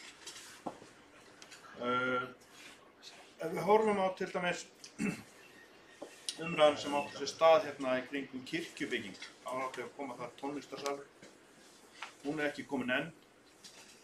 Við erum að tala núna að svæðið þarna getur þróast sem menningarsvæði í heildina og þar í kring. Varðandi hugmyndina private-public partnership sem í raun og veru var svona nokkurn veginn það sem að rekstrarform sem að bærinn er að losa sig núna út úr sem að var í raun og veru lágafjörslaug og það umhverfi. Það var private-public partnership. Og ástæðan fyrir ég þekki það, hann er að vinna fyrir þá aðeins sem byggðu það og við þekkjum hvernig það fór. Ég tel í raun og veru að við verðum að halda utanum þetta svæði og húsnæði í höndum bæjarins. Sem dæmi aðstöðu sem vantar fyrir utan leikfélag. Aðstöðu fyrir foreldrasamfélagið, til dæmis eins og Samúl. Samfók í Reykjavík með aðstöð. Það vantar. Það er skrifstofuaðstöð og slíkt. Þarna voru gömlu bæjarskrifstofurnar og það er verið hægt að nýta það. Ef við ætlum að búa til líf í þetta hús, þá þarf að vera starfsemi þar yfir daginn og fram á kvöld. Það þarf að finna þá lausn og mér finnst samt góð vinna að vera komin á stað í það að finna þennan gullna meðalveg. En það skiptir mjög miklu máli að svæði fylgi þarna með í kring sem heildarmynd. Það er verið að tala um ævintýra garðinn og skipuleggja það sem ég reyndi að tela geti loka á möguleika hérna á byggingarsvæði fyrir íþróttahreyfingunni í framtíðinni en það er svo annað mál. En það sem við erum að tala um þarna, það þurfti að taka þetta svæði út frá menningarlegu sjónarmiði og vera þannig að ekki að afhenda í heilum eða hálfum hluta fasteignina í hendur á aðra nefnum bara með leigusamning, að svo komum máli. Private Public Partnership gengur út á sameiginlegt félag þar sem að eignir fara inn í. Þannig að það þarf að gæta að því að þá ef það verður lausn sem að vissulega sveitarfélög að skoða að fara í víða, að þá þurfa samningar að vera mjög öflugir til þess að loka á réttindi sem að geta myndast með því að rekstraraðilinn getur haft tögl og haldir á svæðinu. Nú, í þessu efni skiptir mjög miklu máli líka að horfa til menningarlega þáttarins og það að koma lífi í húsið. Og umhverfið þarf að styðja. Það sé nýbyggingar sem þurfa að koma í kjölfarið. Þetta svæði er svona tækifæri. Það skapar mikið tækifæri, þarna er saga frá hernámi og bókmenntasaga, það er allt þarna. Og svo er íþróttahreyfingin þarna í næsta nágrenni, þarna er gríðarlegt tækifæri. Og þetta verður að vera í höndum sveitarfélagsins, allan sem komið eða með mjög skilgreindum samningum sem að fram í líða. Það skiptir mjög miklu máli í stækkandi bæjarfélagi að ýmsar hreyfingar innan til dæmis starfsmanna sveitarfélagsins, innan annar hluta að það séu þarna þá lifandi staður og þetta sé svona orkupunktur í bænum. En ég árétta það að mér leist vel á það að taka þetta heildrænt séð núna strax og finna þá lausn til skamstíma til að byrja með. Ásgeir Sveinsson, gjörðu svo vel. Forseti, bæjarfulltrúar, ég kem hér upp undir málefni Hlégarðs. Mér langar til þess að hvetja fólk til bjartsýni varðandi þetta mál. Það er þannig að það er í gangi núna vinna við það að ákveða hvað á að gera við Hlégarð. Það er uppi einhverja 4 hugmyndir, það getur vel verið að ein þeirra verði upp á borðinu eða eitthvað allt annað. Það er að fara í gang stefnumótun varðandi Hlégarð. Þannig að málið er að mínum mati í mjög góðum farvegi. Og hvernig getum við fullyrt það að eins og kom fram hér í máli hjá Stefán og Ómar að þetta muni ekki henta leikstarfsemi eða músíköndum eða hvað. Það er ekki búið að taka ákvörðun hvaða breytingar verði gerðar á húsinu. Ég veit ekki betur en það sé kjaftfullt í Hafnarfirði, helgi eftir helgi og dag eftir dag í minna húsi heldur en þetta. Þannig að ég held að við séum ekki komin á þann punkt að segja hvort að Hlégarður eins og hann er í dag, altså svo bygging, hvort að hún komi til með að henda okkur til lengri eða skemmri tíma. Hvort að það kemur svo út úr þessari stefnumótun að það verði byggt við húsið í nánustu framtíð, það er bara allt annað mál. En ég held að við ættum ekki að fara að skoða einhverja mikið af byggingum þarna inn á þessu svæði. Þetta er fallegt svæði og þetta er opið svæði sem tengist inn á íþróttasvæðið. Þannig að ég held að það sé kannski eitthvað sem ættum að fara varlega í. Það er réttilega að benda á að það er þarna fleiri rými, eins og fremra rými sem er næstu jafn stórt og innri salurinn, þarf að nota hann á daginn. Það er þarna stór og mikið rými upp á efri hæðinni. Þetta helst allt í hendur núna þegar við erum farið í þessa vinnu. En ég held að við ættum ekki að taka og gleypa allan fílinn í einu bita. Við skulum gera Hlégarði gott núna og gera við hann það sem að verður ákveðið að gera í þessari stefnumótun.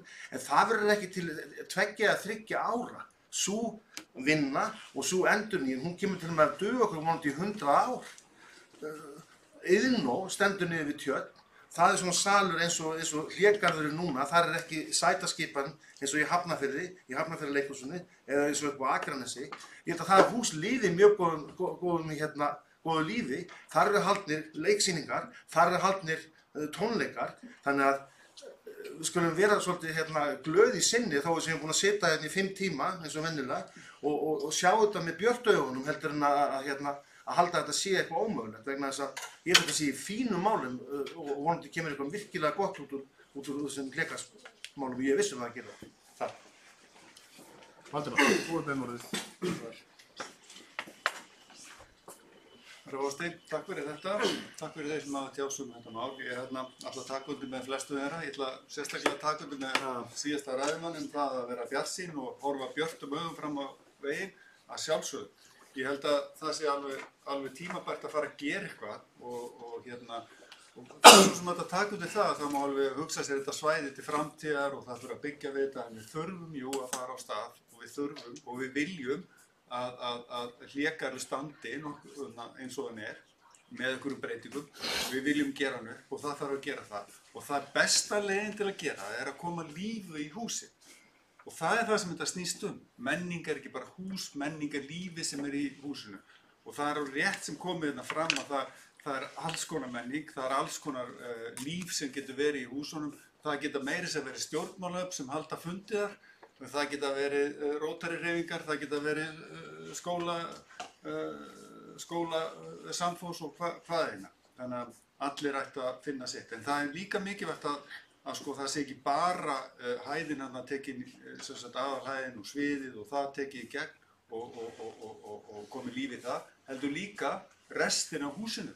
Efri hæðin og kjallarinn og þessar hugmyndur það að bílskúrsljómsveitir fá að æfa í kjallarunum að það sé einhvers konar nýsköpunarfyrirtæki jafnvel efri hæðinni og guð má vita hvað, það sé lífið þar allan daginn, það er mikilvægt og ég held að þetta sé byrjunin sem við erum að byrja á og við erum að nota einhvern pening í þetta, við erum að byggja á þessu og við erum að koma lífi í húsið og við erum að gera sem fyrst. Af því að Mosfellsbær getur verið miklu meiri menningabær en það er. Mosfellsbær ætti að vera miklu meiri menningabær en það er. Ég held að þetta sé bara hlutur sem við ættum að leggja meiri áherslu á núna. Og ég held að Hlégarður sé ákveðin lykill að því. Já, við erum nú alls sammála held ég að líta björtum augum til framtíðar og sé hvað er að skyggja núna. En komum þú beinmorðið. Við ræðum Hlégarð. 3. mál í menningar- og nýsköpunarnefnd. Já, takk forseti. Ég vil koma undir málefni Hlégarðs. Það er náttúrulega algjör unun að hlusta á þetta allt saman sko. Nú er ég orðin dálítið hokin af reynslu hérna við þessa bæjarstjórn. Og ef mér langar til að fara aftur í kreppuárin, en þetta er svo mikið dásamlegt og lúxusvandamál sem við stöndum frammi fyrir hérna núna, að leysa málefni Hlégarðs og loksins sína á sér reikningarnir, tölurnar okkar, góði reksturinn, aðhaldið, sína okkur það og verðlauna okkur með því að við getum farið á stað og breytt Hlégarði. Mér finnst þess að hafa bara verið í gær sem við gátum ekki einu sinni nefnt vegna þess að við vorum að reyna að halda upp í þjónustu á þess að skerða nokkurn skapaðan hlut. Svolítið skömmum fyrir það að hafa ekki staðið okkur nógu vel þar, en Guð minn almáttugur að við hafi órað fyrir því að svona fljótt myndum við standa hérna í þessari pontu og tala um það hvernig við viljum sjá Hlégarð. Hvort við ætlum að byggja við hann eða hvað við ætlum að gera. Mér finnst þetta dásamlega glíma, mér finnst þetta gaman að hlusta á þetta. Ég vona bara að við finnum einhverja leið og að menningabærinn Mosfellsbær fái nú að blómstra og ég ætla bara að segja ykkur það með Kaleo, með Guðrún nýjast tónlistarkoran okkar, með ótrúlega öflugt leikfélag og því líka menningu sem þessi bær hefur að geyma. Og það er ekki Hlégarð að þakka að þessi menning okkar blómstrar. Hér er bara gríðarlega öflugt og gott starf hér í hverju horni. En ég ætla bara að vona að við getum bara staðið ennþá betur bakið á okkar tónlistarfólki og menningi muni áfram blómstra og hvað ég hlakka til að mæta inn í nýjan Hlégarð, hvernig sem hún verður breytt. Ég hef mínar skoðanir á því hvernig ég vil sjá Hlégarð en ég bara veit að ég ætla bara að treysta nefndinni við því að það verði eitthvað góð niðurstaða. Og ég ætla ekki að fara að útskýra eitthvað hérna PPP-leið, ég ætla ekki að fara að segja ykkur eitthvað hvernig það á allt saman vera. Við vitum nákvæmlega hvað þetta allt saman. Við erum engir bjánar hérna við þetta borð. Og hvort við ætlum að selja hlégarð eða ekki, eða hvað við gera. Gerum bara hlégarð bara að hérna, frábærum stað að vera á. Og þar muni menningin blómstra og tónlistin hérna, dynja og dansinn duna og allt þetta sem mun gerast. Þetta er bara draumur okkar í allavega 10 ár. Við gerðum hérna sko, neyðarsamning við þá sem eru þarna núna. Þeir gerðu sitt allra besta. Aðstæðan var ekki góð. Húsið hálf ómögulegt, en þeir gerðu sitt allra besta. Við fórum í eldhúsið, löguðum það og síðan höfum við reynt að bara þeir á harkinu, þeir sem tóku við hlégarði síðan. Þetta voru engir tímamótasamningar sem við gerðum, en það voru aðstæður í samfélaginu þá bara þannig, en við bara heppinu fengum eitthvað í húsið. Allt í einu fór maður að heyra nefndan eitthvað hérna hlégarða og í einhverjum auglýsingum og það var ekki gerst eftir einhver tíma því að það bara var ekki hægt. Við höfum bara ekki efni á því. En núna höfum við efni á því og við ætlum að gera þetta eins bara vel og mögulega getum og við getum setið í allt kvöldum og rifist það hvernig við viljum sjá hlégarð. En ég vil allavega tek nú undir það, við viljum ekki fara að byggja þetta kannski alveg strax, en kannski verður bara eitthvað menningarþorp þarna, hvað verður í framtíðinni. En við erum að fara af stað með menningarstefnu, algjört lúxusvandamál líka, menningarstefnan, og bara dásamleg glíma, verður æðislegt þegar hún er tilbúin, hlakka til að takast á við það verkefni og bara hlégarður verður bara flottur og er stolt okkar bæjarbúa, þarna með menningin blómstra, við erum svo sem ekki að fara að gera neitt engin risa böll þarna, við erum alltaf mörgir til bæinn til þess og þetta bæinn komin að það stærðagráði að þarna á alltaf vera til taks og menningin að fá að blómstra. Þannig að bara njótum þessa og ekki tala þetta, ég veit ég ekkert að saka neitt að tala þetta niður, en svolítið dyndu fólki að tala þetta, en þetta er bara geggjað mál að tala gaman. Þetta bara, við erum bara að vera glöð yfir þessu og ég veit að menningarnefndin, hún mun taka þetta mála og gera þetta vel. Og þetta er bara brjálæðislega spennandi verkefni fyrir okkur öll að takast á við. Bara, ég vona, og ég er sammála því að nú er komið að því að taka ákvörðun, en ég veit að með skilst að í nefndinni hafi þetta verið pínu svona einhver svona ágreiningur eitthvað, en þau þetta vilja sín kannski stuðning, þetta er þess að stórt mál að taka ákvörðunum, en mjög gott að taka hlégarð leið og við erum að fara af stað með þessa menningarstefnu, því hann er svo sannarlega samofinn menningarstefnun okkar. Hvað ætlum við að gera við hlégarð? Algjörlega. Og hvað ætlum við að leggja mikið pening í það? Að gera hlégarð flottan og breyta honum að innan, þetta er góðlókumölu og við sjáum það öll. En hérna, bara gerum þetta og ég veit að nú er til peningu fyrir þessu og við bara frábært. En eins og áður, samt, förum ekki fram úr okkur í gleðinni. Takk fyrir. Já, Sveinn Óskar, þú beðið morðið. Þið ræðið með þá hlégarð. Forseti, mér þykir tilefni að koma fram og segja við erum allir glaðir með hlégarð. Allir glöð, það ekki?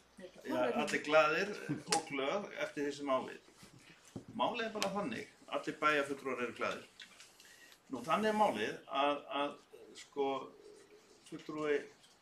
bæjarfulltrúi Ásgeir kom hérna upp á hann og alveg þindalaus yfir því að það voru allir neikvæðar út í hlégarð.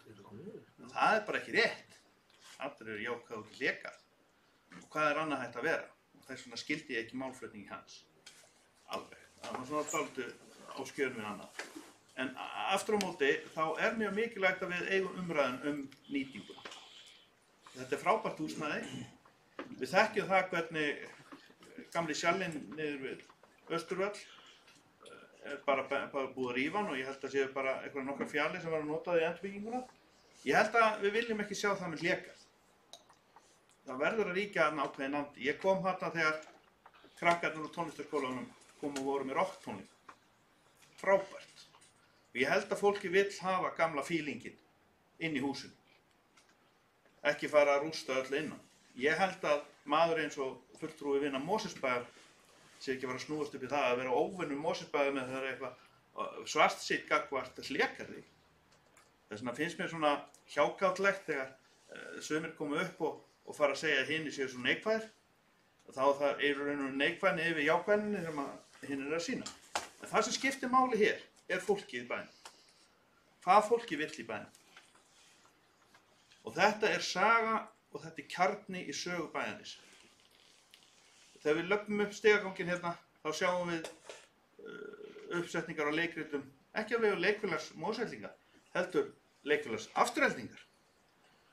Og þarna, þetta eru sýningar og ég er að fara á sýningu núna á mánudaginn laugardaginn og frumsýningu hérna í leikfélaginu. Þetta fólk er að bíða eftir úrræði. Það er með skammtíma úrræði, það vil sjá framtíðarsýn. Þess vegna segir við erum að hlusta á fólkið. Og við erum að hlusta á fólkið. Og með jákvæðnum hætti. Ekki með neikvæðnum hætti. Það er að undirstrika það. Hvers vegna erum við að hlusta á fólkið? Það er vegna þess að við sjáum þörfina. Það var rætt tónlistarsal með kirkju hérna á sínum tíma. Og lofa því, ég veit ekki betur en Sjálfstæðismenn hafa verið með það og lofar á lista sínum að koma því á, en það verður aldrei úr því. Að engin tónlistarsalur. Þannig að nú er reyndar komið úrræði í Helgafeldsskóla varðandi aðstöðu sem er mjög gott mál. Nú, það sem að skiptir máli hér er að rauði þráður sögunar haldi sér. Hann gerir það ekki nema að bærinn haldi vel utan um verkefni. Það er sem sé að þetta PPP sem allir virðast vita hvað er, að það verði svona hugsað mjög vel áður en að fara í það. En svæði sem slíkt býður upp á möguleika. Ég veit að það er fallegur gróður og skjólsætt þarna í kring. Það vita það allir og það er mjög mikilvægt samt sem áður að nýting landsins sé til hliðsjónar. Nýting landsins þarna í kring til þess að skapa enn meiri tækifæri. Og það er bara í rauninu sköpunarverk hönnuða sem geta komið því við.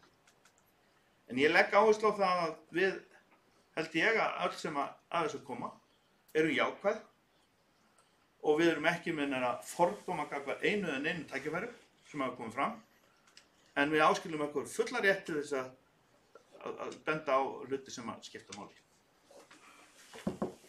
Ásgeir Sveinsson hefur orðið. Gjörðu vel, Ásgeir. Forseti, bæjarfulltrúar. Ég vil aðeins bregðast við þessu sem að bæjarfulltrúi Sveinn Óskar var að segja hér. Ég vil leiðrétta það að ég sagði ekki að allir væru neikvæðir út í Hlégarð. Það sjálfsögðu engin neikvæður út í Hlégarð og við þurfum ekki að ræða það. Það sem ég vildi benda á í mínu máli meðal annars var það að við þurfum ekki að vera búin að ákveða núna hvort að Hlégarður eftir breytingar sem við vitum ekki einu sinni hvernig verða, hvort að hann kemur ekki til með að henda undir tónlist eða leiksýningar eða hvað. Það er bara við getum ekki sagt til um það núna. Við vitum ekki hverja breytingar það verða. Þannig að ég var bara að benda á það að við færum í þetta með opnum hug og við skildum ekki hugsa til þess að það breytingar sem við myndum gera með Hlégarð eða núna einhverja skammtímabreytingar til einhverja örfára ára. Það er meiningin að fara í langtíma stefnumótun sem að þarf að sjálfsögðu að gera og hvort að það verður síðan þá byggt við húsið á seinni stigum, það bara kemur einfaldlega í ljós. Ég vildi bara benda á það að við erum ekki komin á þann punkt hvort við getum sagt hvort að Hlégarður hentar með þetta eða þetta eða þetta, þannig að það er ekki búið að taka ákvörðun. Vonandi ná að gera þetta hús þannig og garði að það hent undir sem víðtækasta starfsemi, bæði þá hvort sem það eru kvöldin eða þá líka þá við náum að tengja einhverja dagskrá inn í þetta þá til dæmis kannski fyrir eldri borgara eða börn eða hvernig sem það er. Þannig að því sé til haga haldið. Takk fyrir. Já, nú sýnist mér nú mældaskráin verið tæmd. Hvað var það Hlégarð, þriðja mál hjá menningar- og nýsköpunarnefnd. Vilja bæjarfulltrúar ræða einhver önnur mál, það voru reyndar bara 3 mál þarna. Við erum að ræða fundargerðina frá 19. mars, fundur númer 5, eins og ráðgætu nefnd. Og svo virðist ekki vera, þá göngum við til atkvæða og þeir sem samþykkja þessa fundargerð, hún er samþykkt með 9 atkvæða. Þá ferum við nú í fundargerð hjá nefnd sem er nú með fleiri mál á dagskrá að venju, það er skipulagsnefndin. Skipulagsnefnd Mosfellsbæjar hélt fund nr. 482, 29. mars síðastliðinn og þar voru 14 mál á dagskrá og ég gef orðið laust.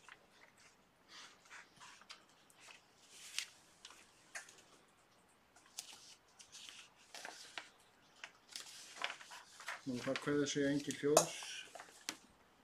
Þá er umræðan lokið og við göngum til atkvæða. Þeir sem samþykkja fundargerð skipulagsnefndar.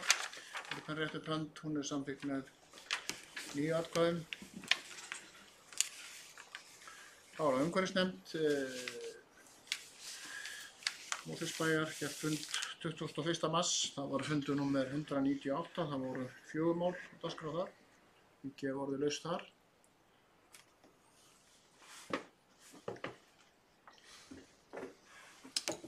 Sveinn Óskar, þú hefur beðið orðið. Gjörðu svo vel. Forseti, ég ræði fyrsta mál. Söfnun á plasti og plastúrgangi. Ég hef nú vitna kannski þessu vant í ríkissjónvarpi sem var með þátt daginn varðandi endurvinnslu og þetta nú kannski skarast á þess sorpu annars. En það staðlar á milli sveitarfélaga virðast mjög óljósir varðandi ruslatunnurnar og umhirðina og annað slíkt.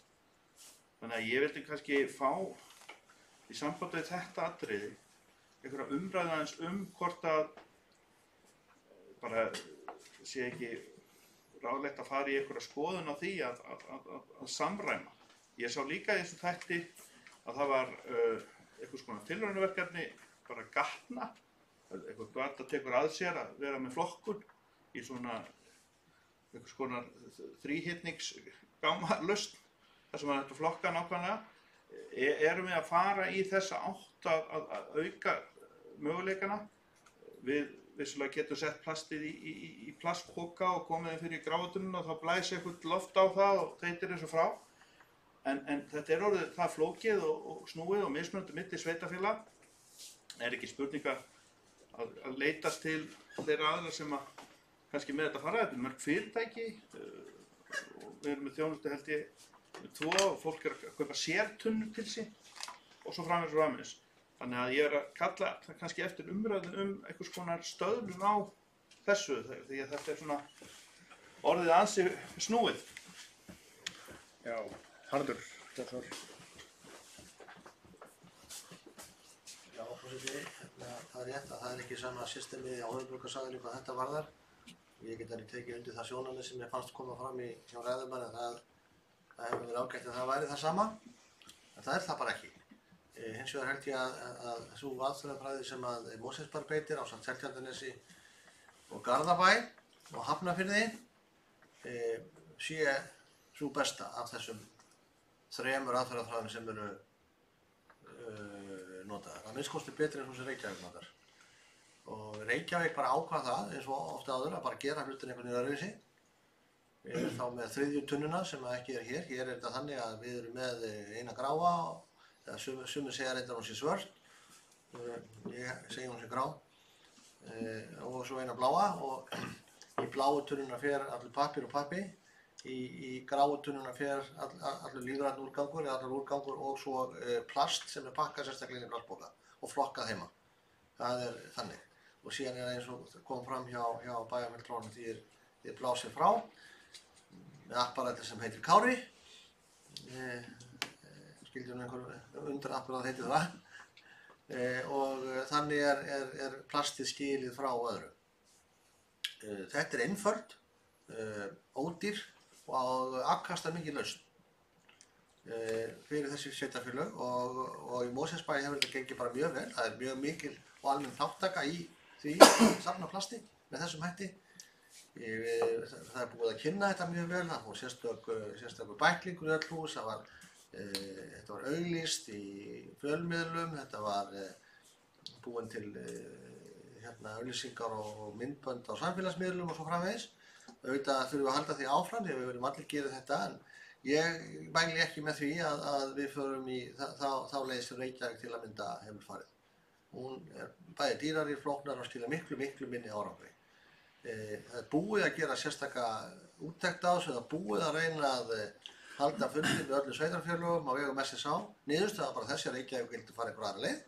Það fór bara á raun og undan öðrum, það var gert tilraunaverkefni á vegum Sorpu sem var gert á Seltjarnarnesi með þessar flokkun á plastur eins og það er núna og síðan var sú aðferðafræði tekin upp í Mosfellsbæ, Garðabæ og Hafnarfirði og Kópavogur fór skildi sig frá með pappírinn og slíkt og ég held að samfélagslega sé það ekki leiðin þó hún sé kannski svona flokkunalega gæti hún staðist alveg á við þá sem við erum með. En þetta bara svona, stundum nær fólk ekki saman hlutina og það náðist ekki samræmt lausn á höfuðborgarsvæðinu hvað þetta varðar. En ég fullyri það að sú lausn sem að þessi 4 sveitarfélög af þessum 6 á höfuðborgarsvæðinu sem eru í þessu beita er bæði faglega, fjárhagslega og flokkunarlega svo besta. Já, við ræðum fundargerð umhverfisnefndar. Fyrsta mál eða eitthvað annað mál þarna, þetta voru 4 mál. Engin greiðslu hljóðs, þá göngum við til atkvæða ágætu bæjarfulltrúar. Þeir sem samþykkja þessa fundargerð eru bennir eftir hönd, hún er samþykkt með 9 atkvæðum. Þá er komið að lið sem heitir hér almenn erindi. Það er mál nr. 9 og 10. Mál nr. 9 er að lesa titilinn á því. Nýliðun og nýútskrifaða kennara til starfa. Það er erindi frá fulltrúa L-lista innan Mosfellsbæjar. Þetta er, hvað að segja, svona nýtt mál í stjórnkerfinu og sem við erum að fá hérna beint í bæjarstjórn. Ég ræddi við bæjarfulltrúa L-lista í dag það hvernig við myndum lenda þessu máli. Ég vek athygli á því að bæjarfulltrúar geta komið með mál í bæjarráð. Lík þeir sem hefur ekki seturéttar geta komið og fyllt máli sínu eftir. Það var niðurstaða okkar að bæjarfulltrúar L-lista myndi kynna þetta örstutt hér í pontu og síðan mun forseti koma með málsmeðferðartillögu sem að lýtur að því að vísa málinu til bæjarráðs. Og málsmeðferðartillaga verður afgreidd sem sagt án bara atkvæðagreiðslu án umræðna. Þetta var sem sagt þessi háttur verður hafður á með afgreiðslu þessa máls hér. Þannig að ég ætla að gefa þér Stefán Ómar orðið, gjörðu svo vel. Það er 9. mál undir almenn erindi. Takk fyrir það forseti og ágætu bæjarfulltrúar. Kveikjan að þessu hjá mér var náttúrulega að ég var að fylgjast með hvað var að gerast hjá mennta- og menningarmálaráðuneytinu og í samstarfi við Samband íslenskra sveitarfélaga, Kennarasamband Íslands og fleiri aðila sem að lítur að því sem það hefur verið rætt mikið undanfarin ár. Það er þessi skortur á kennurum, öll þekkjum við það að það hefur dregið úr aðsókn í kennaranáminu, hvaða ástæðum sem það nú nákvæmlega er. En þarna er á ferðinni að mér fannst mjög athyglisverð nálgun á verkefnið sem að mennta- og menningarmálaráðherra hafði frumkvæði að ég best veit. Og mér fannst nauðsynlegt að við vegna þess að þetta lítur að því að þetta snýr að sveitarfélögunum hvað varðar að eiga samstarf við ráðuneytið og háskólana að taka á móti nemum á meistaraári í starfsnám að hýsa þá hjá sveitarfélögunum sem er auðvitað bara eðlilegt og gott.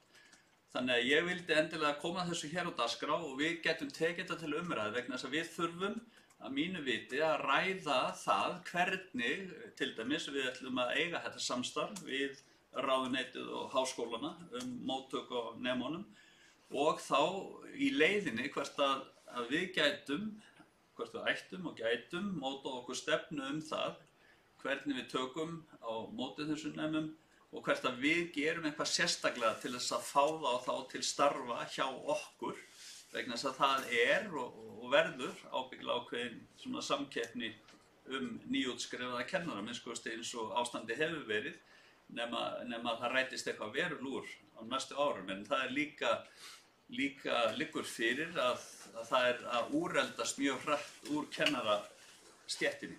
Þannig að tillaga mín er þessi að bæjarstjórn Mosfellsbæjar samþykkja að stofna starfshóp sem fái það verkefni að móta með hvaða hætti Mosfellsbær geti laðað nýútskrifaða kennara til starfa í skólum Mosfellsbæjar í framtíðinni.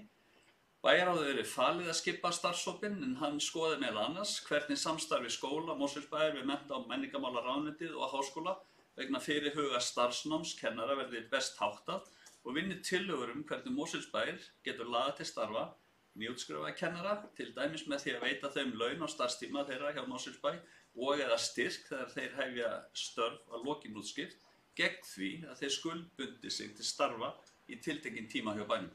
Takk fyrir þetta, forseti. Já, sko eins og ég boðaði hérna áðan þá